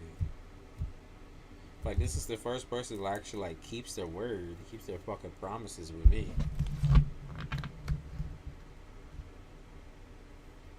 I'm afraid to get heartbroken. Like, this is the first person that ever kept their word with me. Devil in the upright and 10 of Viking Hearts in the Reaper. Okay. Well, first of all, I can see your situation, right? Because I can see that he is. I think you guys have conversations about this, but for some reason, he is very adverse to all relationships. Like, if you thought he didn't really notice that you kind of low key crushing or feeling some type of way, he noticed. Oh, he noticed. He knows. Not that you have like deep feelings, but he knows you like it. He knows it. He's fully aware. And that doesn't mean you shouldn't tell him, because getting those things off of your chest is going to be super important, regardless of whether he says nah or not. Because, you know, you need to know his stance on things, and he needs to know your stance on things. That the truth in these situations, or like getting clarity in these situations, is super important. So like when you're sitting here like, I don't know if I should say all that or do all of that, and kind of like wondering about it and asking about it, it's like you definitely should, because these are your like, you have real human feelings, right? And so like you suppressing them, or you allowing like him to tread all over your shit, which really I feel like that's kind of the type of man he is, though. Like, that's kind of the type of man he is. He has aversion to like literally all types of relationship, for real, like commitment issues, hands down. For us, because you're like, well, maybe I would be willing to like wait on it or see if he ever like open up to me and this and that, but like he's stuck. Ain't he though? Like he's stuck. He's stuck in his mentality. He's stuck. And also, I feel like he even questions his sexuality a lot. They talk about like questioning identity or sexuality, like he questions a lot of this shit too. Oh, sorry. But I feel like Andre, regardless, like I can, even though I can see he has an aversion, like I would say, regardless, you should say your feelings, state your feelings as being a real person, as being an honest person as you are. Like, there is nothing that you should hide from on that front. You know, it can't hurt. It can't hurt you to say your own emotions and feelings. And even if he was a dickhead about it, or was just like pass you off and like whatever, like, you know, you need to know his true stance too. Okay, you need to know his true stance. Because like I said, I think you're gonna very quickly see that he is kind of a little bit of an ungrateful bastard. He is a commitment phobe through and through, and he also, like I said, questions himself a lot and his own identity and all that. And like, you know.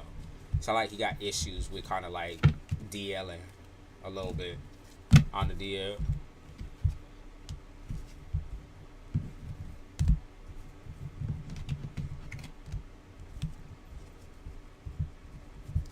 I also feel like he's kind of envious a lot of the time on you. Like he's envious. What do you think will happen next? Honestly, like I said, I see him. More than likely, you know, it will end up in a situation to where he maybe like tries to skirt around it, because I could see him being pretty avoidant on the topic or avoidant on the situation. And like I said, even if he wanted to date anyone or be with, he literally is in a headspace right now where he's like, fuck everybody else. Like I can't stand everybody else, or I'm not, like, whatever he's dealing with family wise, that's the main source of a lot of his pain. And until he gets that sorted, he's not like wanting anything, jumping into anything. He's not wanting it. So, but like I said, state your feelings and emotions for sure. Like, put them out there, air that shit out. Don't play about them. Like, be serious about your feelings.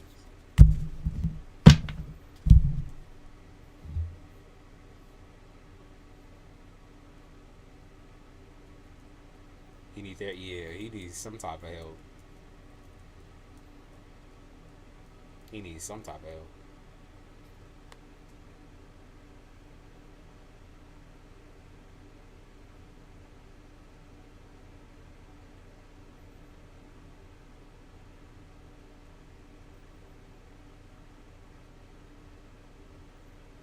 Yeah, you do need to take yourself into consideration with this. Even like I say, regardless of your fear, like you need to take your feelings into consideration and not hide from yourself. Because then you're gonna sit there second guessing yourself every step of the way, and then pretty soon it's gonna come out and it'll be like all muddled up. But because you actually have the time to think about it and plan what you want to say now beforehand, you know, kind of just put it out there. Say he all over the damn place with himself. Not the most the sharpest tool or the most stable tool in the shed.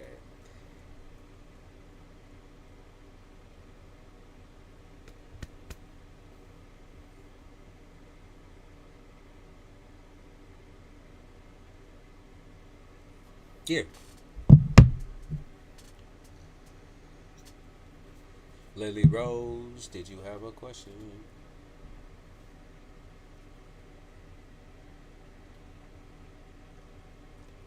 Thank you, Lori. I appreciate it. I appreciate all the support. I appreciate those of you that actually like sit through and like try to understand and listen in. And got your listening ears on. And you all chatting and hype everybody. Like you really do help make it easier here. So, of course, Andre, you do make it easier.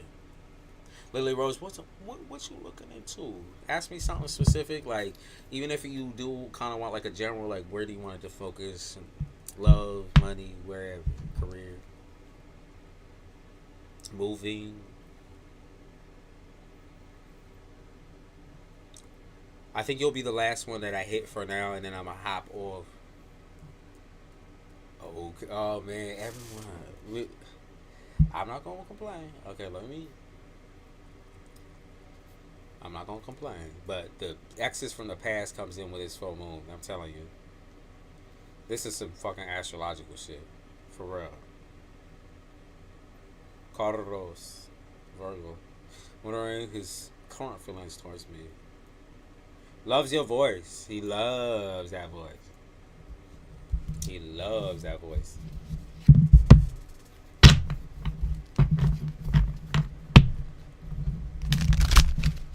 Or he thinks your voice is sexy.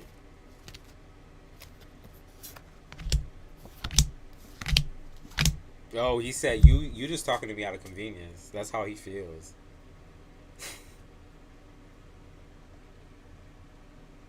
He feel like you're not even really talking to him, like you seriously, or like you like him or anything like that.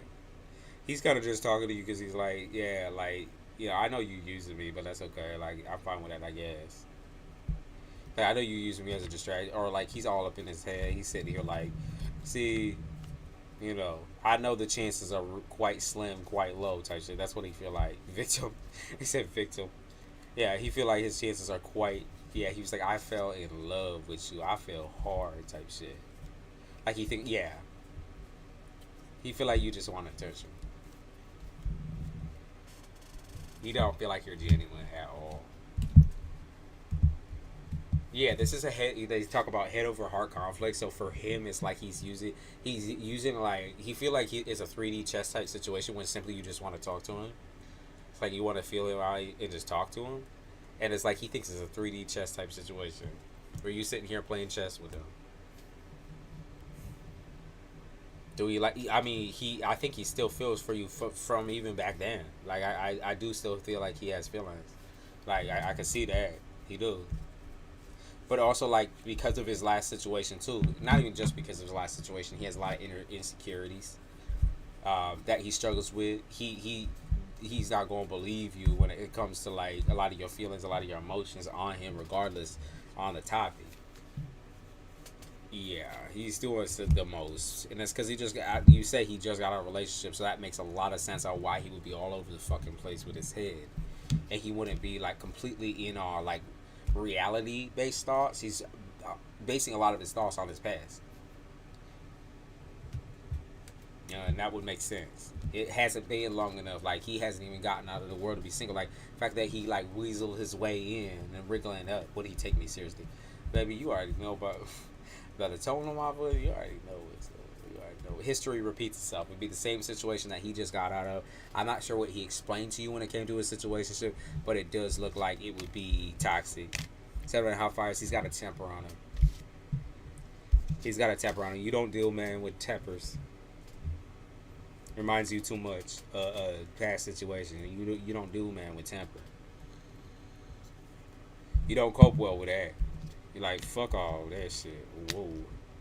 That Ace of Skulls in the chair, you start realizing he's a little bit feisty, and then I think you tap out. So, like, even if y'all do end up, like, kind of talking in this situation, there's, like, going to be moments where you're sitting there, like, you're cold as fuck. Like, you really, really, like, dirty with it. I'm not sure if he's going to talk about, eventually, like, open up and talk about his past or talk about his ex or something like that, but you're going to be sitting there, like, what is your issue? Like, it couldn't have all been her, right? Like, it couldn't have all been her. Yeah, he's going to open up, that's what they said, and talk to you about it.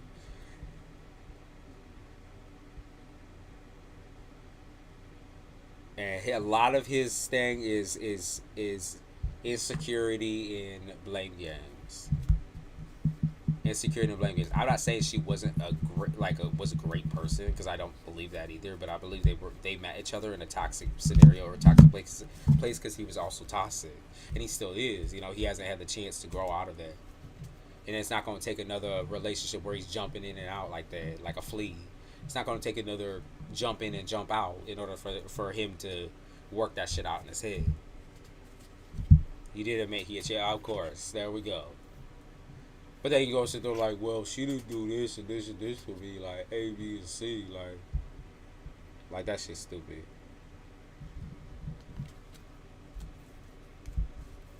A, B, C, D, E, F, G, like, come on. Yeah, I don't even see you stick along because you got PTSD when it comes to niggas like this.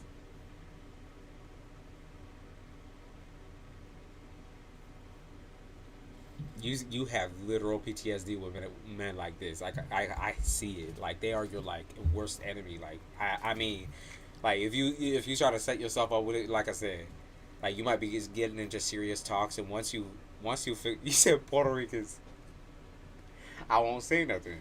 But I'm saying you have bad issues when it comes to dudes like this. You cannot take all of that aggression and all that bullshit that they bring. Like, you want someone calm, cool, and collected. And the fact that this nigga can't hold his head, like, it's gonna trigger you so bad. It's gonna trigger you so bad. Like, even when he talks about his ex situation, you're gonna start hearing some of, like, the abusive commentary. That's what I feel like it is. He exposes himself. Like, you don't even have to really do much other than, like, talk to him and listen. He exposes himself so much. It'd be so fine too. See, that's the thing. Like, you gotta get your priorities straight. You know at the end of the day, right? There is, like, a such thing as repetition and cycles, and kind of when you fear something so badly that it kind of comes towards you, you gotta be ready to put those boundaries up and reject the shit, right? Sometimes rejection is your protection. And I'm not saying, like, you could talk. You could talk however long you want to talk to a nigga, like, especially since I see you kind of just entertaining whatever comes. Like, it is what it is. Like, I see you getting bored of this shit too. You're like, oh my god, like, all he does is fucking bitch moan and groan. You're like, oh god, I'd rather be alone on this shit. Like, alone on this mission. You're like, fuck, man. And he's gonna feel like you're ungrateful. He gonna feel like you ungrateful, or you don't care about him. And he's a chronic gaslighter. Baby, he thinks you look good. He thinks you sound good. He loves the sound of your voice. But don't become a rebound now. I did too much therapy for this. See? Don't become a rebound now. He is your direct trigger. I mean it. He is your direct trigger. He wears it with pride too. All over his face, all over everything. I don't know if he had, like, a high school glow up or whatever, and that's kind of why you looking at him, you're like, ooh, I mean, Shit, it's something. It's something. No, it's not. It's not nothing. I promise you that. I promise you that. I promise. No rebound. No, you are not a rebound. You're more important than that. And I know you're not really taking it. That's the thing. I know you're not taking it seriously. So it's like that's the reason why he feels so fucking offended. Why he's sitting there like, oh, see, I know you doing all this and all that, or like I know you just here for to play or whatever. Like he feels that about you, right? But like you sit here like, yeah, but like I don't know you like that anymore. Like I just don't know you. So like what the fuck do you expect from me? I'm not gonna be your best friend instantly right out the gate or nothing like that. You know, I'm just here to enjoy the fucking time. And if you gonna be a boring ass nigga or you gonna be a crazy ass nigga, I'm not putting up with it. You did too much therapy for this for real. Okay, way too much. And he is way too much. Yeah, you sit here like, who is this weirdo? You kind of like the attention a little bit though. You be real, Lily Rose. Be real with yourself. Like you like a little attention. There's nothing wrong with it. Nothing. Like a straight up nothing. As long as he's like not dragging you down with his professions of love and how much, his ex girlfriend was a abusive slut or some shit or like some crazy shit. Never ever come to that. That's not your issue.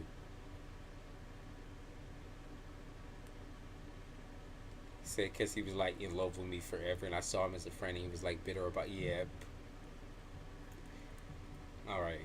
I almost said something that you two don't like, so let me back it up. Fuck it, I'm gonna say he's a pussy ass nigga. Exactly, you can give me attention, I can give him some too. Yeah, not too much. Remember, he's still badly in love or whatever. He's still thinking about you from high school. That's just weird. So try your best, because we've been doing a lot of weird stalker readings. I'm just letting you know this nigga is crazy. He's out the gate with that shit. Hey, it's not gonna take you long to see the issue. They said push the snakes out your energy. It's not gonna take you long to see the issue. Okay, he goes from 0 to 100. Until you move, I guess this is kind of just what you feel like you're dealing with. But he's obsessed. Like I mean, if he, how many years has it been?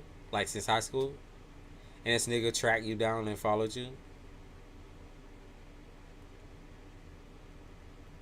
How many years has it? To remind me, because Lily Rose, you know that's the best. How long has it been?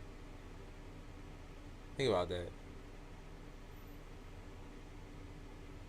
So I'm just trying to make old connections. I'm just trying to see where everybody's at. That's a damn like that nigga's been thinking about you every day. You've been on his mind, on his brain, and it's not romantic, man. I found him. It was me. Oh, see, Lily, he called you in. Dude, Lily Rose, 10 years. Come on now, it's you going backwards and be like, I wonder where this person's at. I wonder where this person at. I added. Oh, okay. That's why he don't feel special. It's because you added everybody. He's like, why didn't you just add me? Don't keep looking backwards, because you already know those situations. Hand the guy you know those situations. You already know all of those situations. Lily, she said I'm bored. Lily, you said you can't be that bored. Come on now. I was down at. You can't be that bored. I know you aren't. I know you're not that bored. Come on. She's like, well, I was just remembering and this and this. I thought, take it. No, baby, I know. Like, whether you're using intuition, whether you're using just like logic, I know most of them motherfuckers was fucked up in the game. I am, and I'm a recluse. Yeah, you're a recluse for a reason. And I'm not saying being alone is fun either, like completely alone. But like, obviously, you gotta make entertainment out of something. And yeah, this is a start to it. But don't get too invested up in there. Don't be putting your shit out there like that. Like he got 2 kids, everything. I thought he was grown, babe. Lily, you already know that that's never ever the situation. Especially where you from. It's never the situation. Messy, messy, messy, messy, messy, messy people. It's entertaining. Okay, I'll keep it at that. Keep it at entertaining. Keep it a book.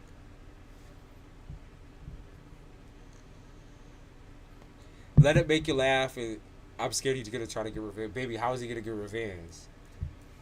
Don't tell him your address or nothing like that. Don't fly him out or nothing like that. He's not gonna get revenge if you don't know where the fuck you're at, unless he's wandering the streets of California or whatever, like wandering Skid Row or something, like down there trying to find you and shit, like in the fucking ditches in the crutches type shit.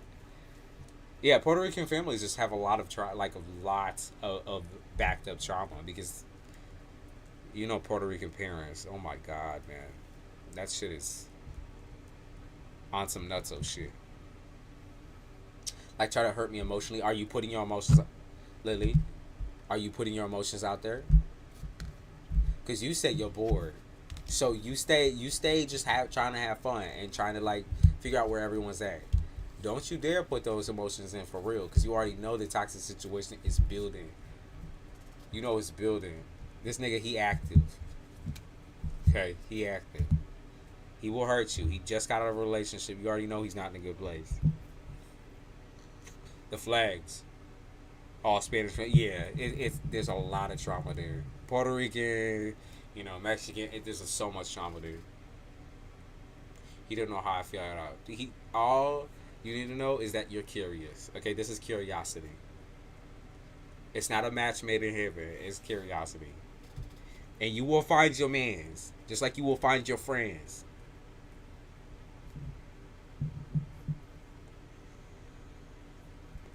That's the thing. I know you an introvert and shit like that, but you know how to turn up. I know you know how to turn up. You just stop doing it. You just stop doing it. You remove yourself from that lifestyle. It's like now you can turn up in a gentle way, in a softer way, right? You do that soft life shit. And like I said, Malibu confirmed. She doubled down. She said, "Yeah, listen, I know you can turn up. That's the thing. But don't be turning up with no toxic ass niggas. You already know this nigga crazy. You know that. You know that. Please, you know." He said, "I'm a grandma now." Yeah, see, like you go skipping down memory, like, "Oh, I remember this. I wonder where this person is at," and then like they in a fucking heinous, nasty ass marriage and shit. Like they going through like divorce court and all that. It's like some Maury show shit. Like you already know that that's the situation because you know all of the people around. It was not dealing with great situations. So,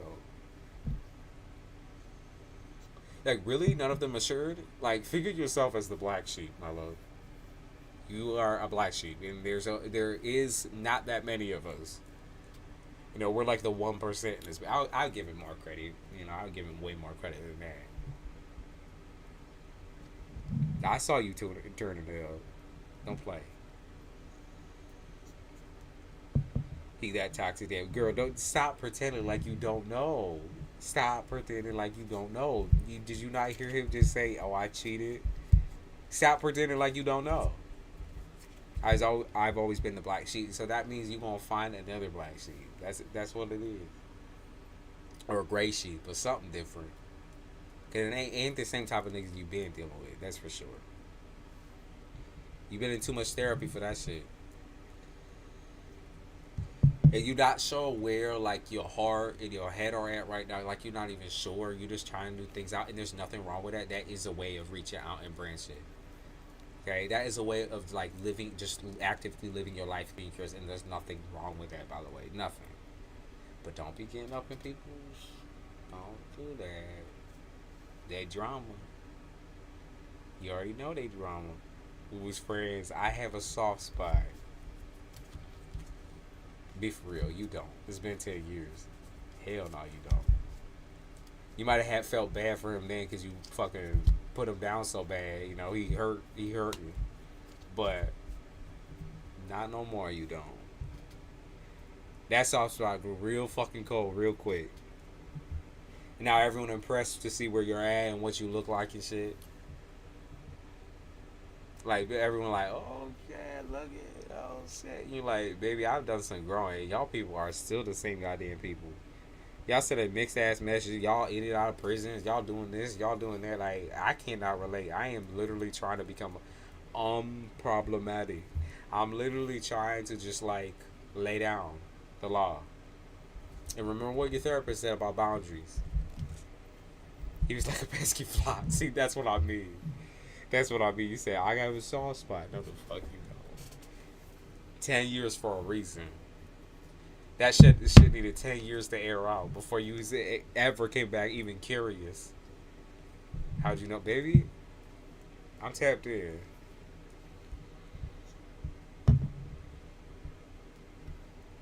All right, that was a fun reading to end off on, cause I'ma hop off and get a little nap in. I appreciate y'all that showed up and showed out. I really liked this vibe. We been going for 5 hours. Yeah, my ear kind of hurt, bro. Like, and I'm sweating. Ugh. But I appreciate it. It was a lot of fun. And those of y'all that stuck around and was listening and chilling, all that, I love it. You know, that's a vibe. He said, when am I on? You catch me when you catch me. That's kind of how it is. Join the, actually, hold up. If y'all join the Discord group, that you could see the live, like, you could get the notifications for the live before even YouTube puts that shit up. Let me invite y'all to the Discord group real quick.